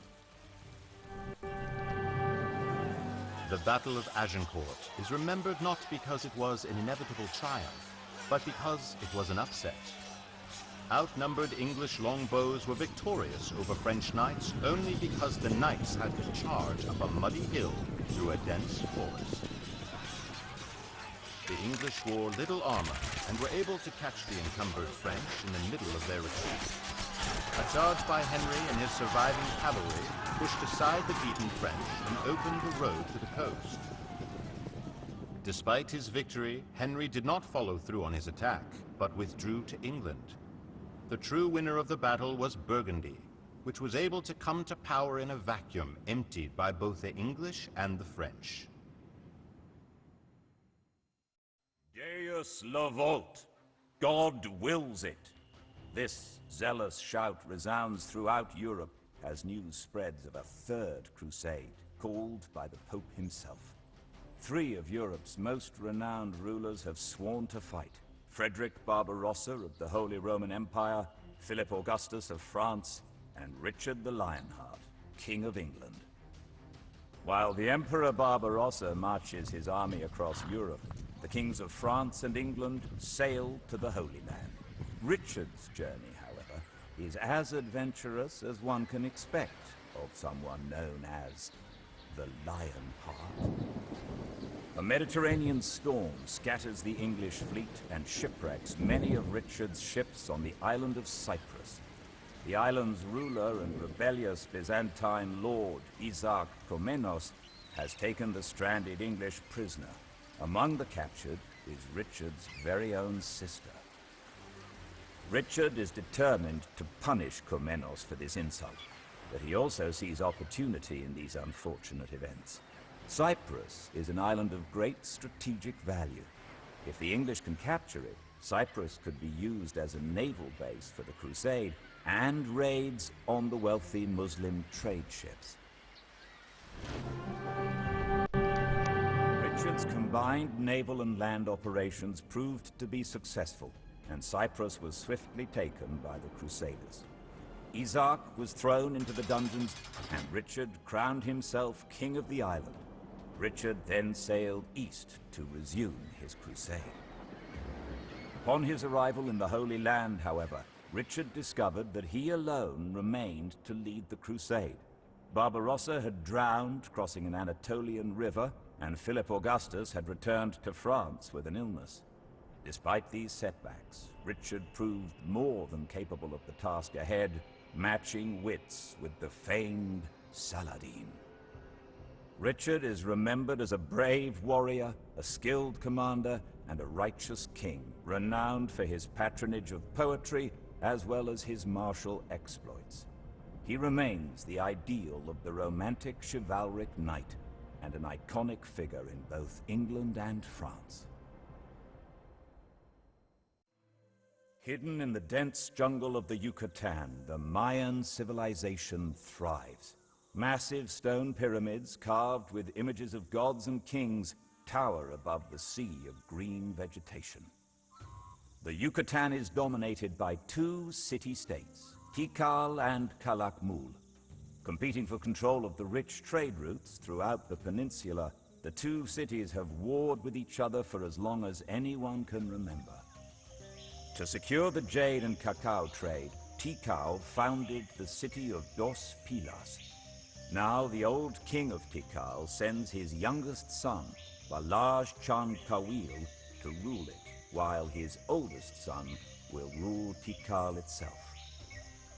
Balaj, however, is not happy with his small inheritance. The god of war plants seeds of resentment and hate in him, and Balaj is convinced that he would be a better ruler of Tikal than his brother. After years of conflict, the war god's thirst for blood was satisfied. Balaj, having betrayed his father and brother and sacked the city he held dear, was plagued by guilt. Despite his victory, he relinquished his claim on Tikal and instead returned to Dos Pilas, where he spent the remainder of his days. Later, Tikal was rebuilt, and it finally overcame its rival, Calakmul. However, it never truly recovered from the betrayal of one of its dearest sons, and the Mayan civilization steadily declined. The haze of spent gunpowder hangs over the gravel-strewn beach, confusing the seabirds that nest on the rocky outcroppings of Shinhai Bay. As soon as the winds of the eastern sea disrupt the cloud, the Japanese Navy will return, cannons blazing at the sea walls and at what remains of the Korean fleet. Although the army has so far managed to repel any of the samurai that have waded ashore, it is only a matter of time before the Japanese are victorious. The last hope for the Korean Navy is an innovative commander named Yi Shu-shin. Admiral Yi is constructing a secret weapon, a ship with iron armor that can withstand the Japanese cannon and a spiked hull to repel boarders. He calls these ships Kobuksan, or turtle ships. If Admiral Yi can ready his fleet of turtle ships in time, then the Koreans stand a chance of defeating the Japanese. On the other hand, if he is too late, the Japanese were unable to establish a base in either China or Korea. Therefore, all supplies and reinforcements had to come from the Japanese islands themselves. Once Admiral Yi destroyed the Japanese navy, the samurai armies were left isolated, and the invasion ended. Yu Shi-shin died in the battle, but the Japanese commander Hideyoshi died soon after, and with him the lust for Japanese conquest. The possibility of a Japanese empire in Eastern Asia in the 16th century died under the guns of slow but deadly armored Korean warships. Throughout Europe, church bells ring while screams and the smell of burning wood fill the air. Everybody knows of the terror of the Vikings and their feared longships, but those who dwell inland face another horror. Maiar horsemen strike deep into the European heartland, raiding, plundering, and killing without distinction. These nomadic pagans come from far to the east, where they were driven out from their homelands by their aggressive neighbors. Now they have arrived in Europe, and their lightning-quick raids terrify the locals. The rulers of Europe are powerless to stop these swift-mounted marauders. Raiding, however successful, cannot sustain the Maiar tribes forever, and they are ready to settle down. Scouts have found a suitable location to the south. Large, open grasslands, similar to the steppes of the Maiar's ancestral home, lie within the Carpathian Basin. Only the eastern Franks, Moravians, and Bulgarians stand in their way. If the Maiars can defeat them, the tribes will once again have a land to call their own. The Maiar horsemen annihilated the Frankish army and utterly destroyed the empire of Great Moravia. After centuries of wandering the steppes, they could finally settle down to create their own kingdom. Many, however, rejected the thought of exchanging their bows for plows. Not until Otto the Great, founder of the Holy Roman Empire, defeated them at the Battle of Lakefell, did the Maiar raids finally come to an end. After this defeat, the Maiar nomads adopted European ways, converted to the Christian faith, and transformed into farmers. They founded the Kingdom of Hungary, whose army was famed for its combined elements of nomadic horsemen and heavy cavalry.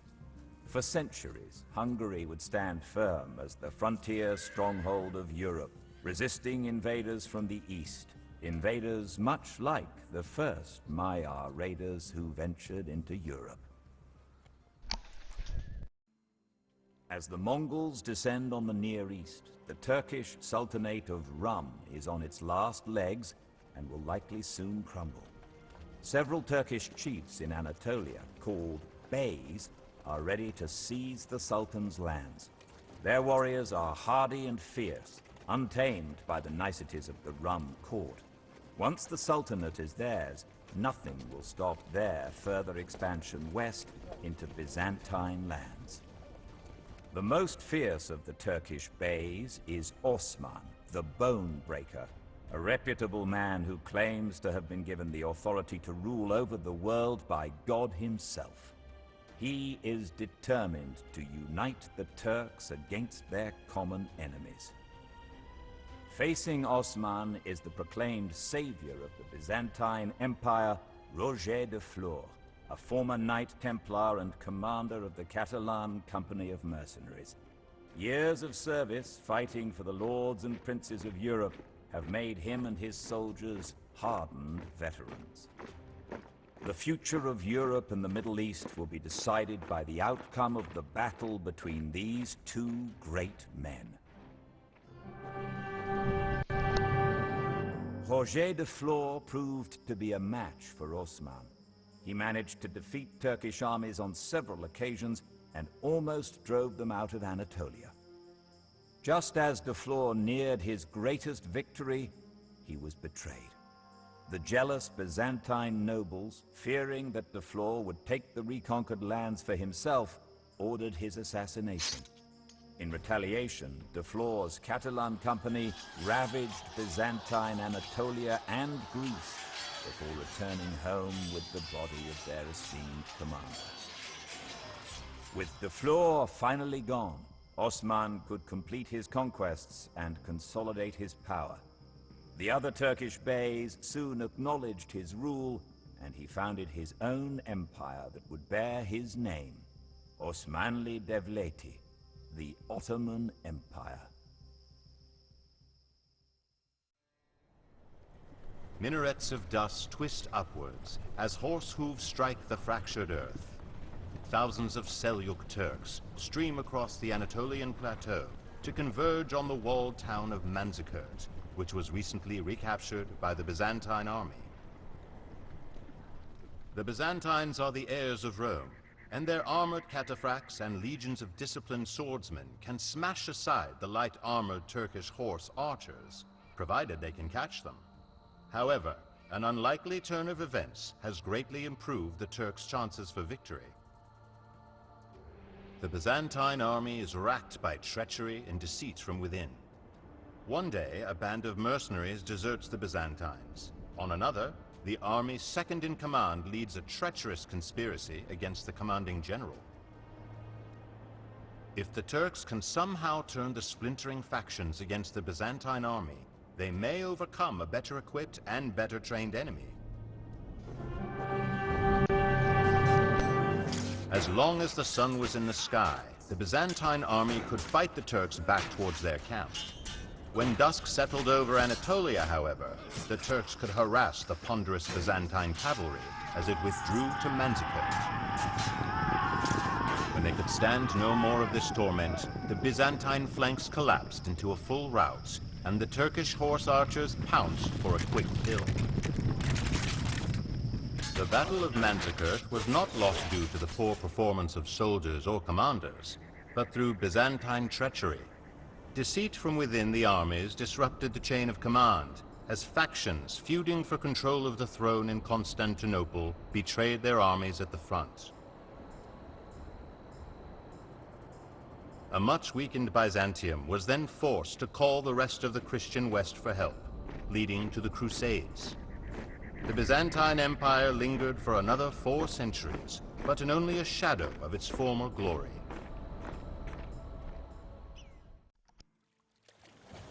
The steady splashing of oars of 200 ships striking the water drowns out all other sound.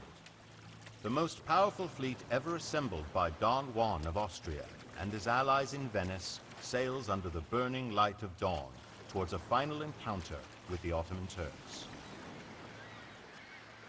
The Turkish army has greatly expanded its empire, adding North Africa and Mesopotamia to the Turkish holdings in Anatolia, but has finally been turned back by a staunch defense of Hungary. Undaunted, the Turks turn their attention to the Mediterranean, where they intend to break the Christian naval powers of Venice and Spain.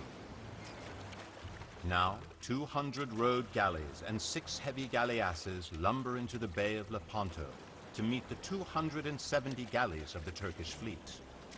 The ships draw up with scarcely 5 miles separating the distance between them. A storm of arrows darkens the sky, and the drone of splashing oars is finally drowned out by the thunder of cannon. Oh, we won!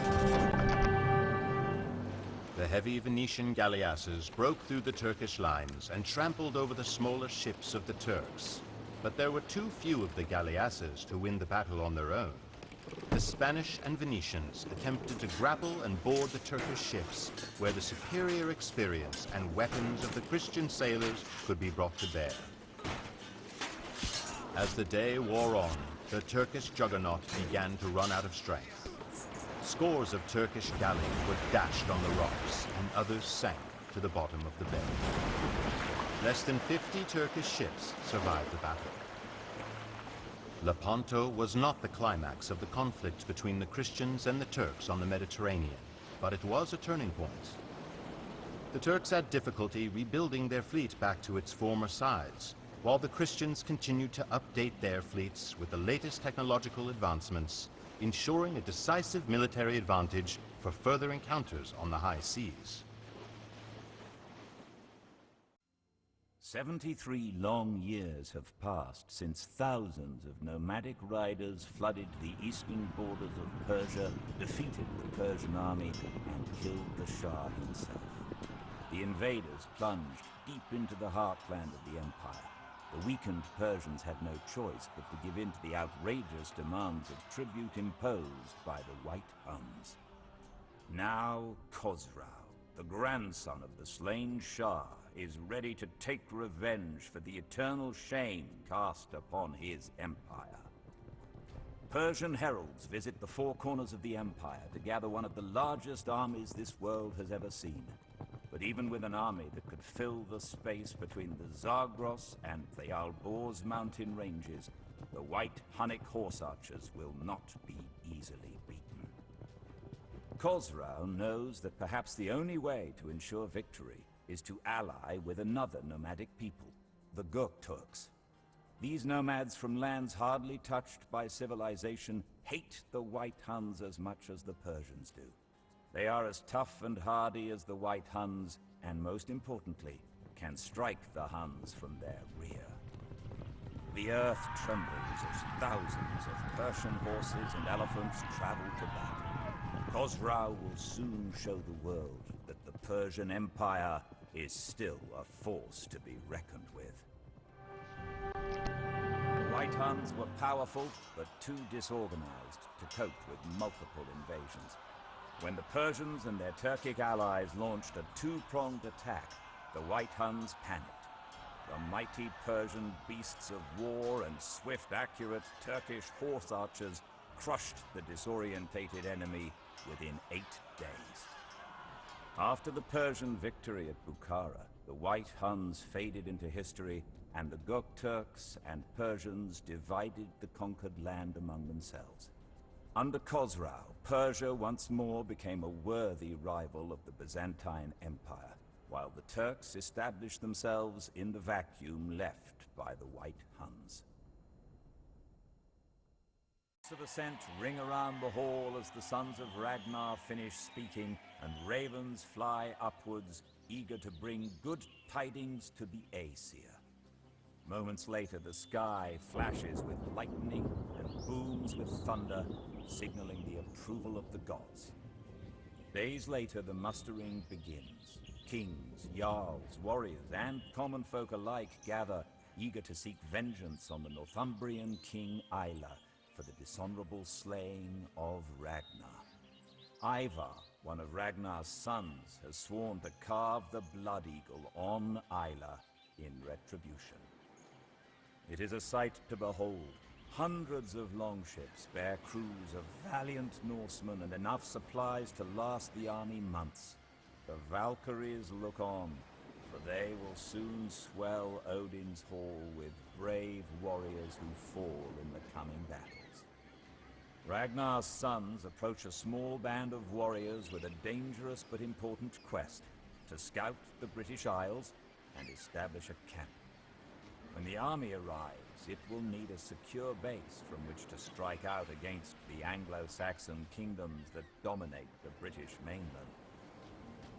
Thor is pleased, for the seas are benign and the winds favorable, allowing the longships a serene passage across the North Sea. As they near York, the seat of Northumbria, the sound of the sea mingles with the grinding of axes. Skarls eagerly prepare to craft the verses for a saga that will be passed down until the end of time. Favored by Odin and Thor, the Vikings watered the ground with the blood of their enemies, seizing vast amounts of plunder and fertile land. The stench of smoke and death filled the air as hapless victims foolishly turned to their altars instead of their swords. The haughty Anglo-Saxons met their match at the hands of ruthless Viking warriors, eager to earn their place at Odin's table. True to their word, Ragnar's sons carved the blood eagle into the back of the cowardly Aila, as a warning to any who might think of opposing them. Ragnar's sons settled the land that they had conquered, eventually establishing a state known as the Danelaw. For the next 2 centuries, Dane and Saxon would live as neighbors, sometimes at war, sometimes in peace, until the Saxon victory over the Norse at Stamford Bridge in 1066 foiled the last Viking invasion of England. In the gloom, the longhouse feels empty, but it is filled with the odors of rust, tar, and animal fur, and the snoring of dogs. It is the man named Eric who speaks, smacking scarred fingers together for emphasis, the steam of his breath mingling with the wood smoke. He fills the men's heads with legends of exploration and raiding, of a sea that eats longboats, and an undiscovered country ripe for Viking occupation. He tells the Vikings that they can leave their frigid homeland and sail across the endless sea of worms to a new world brimming with wild grain, grapes, and tall trees. To the Vikings, he speaks of paradise, and of course the grizzled Norsemen are always eager for adventure.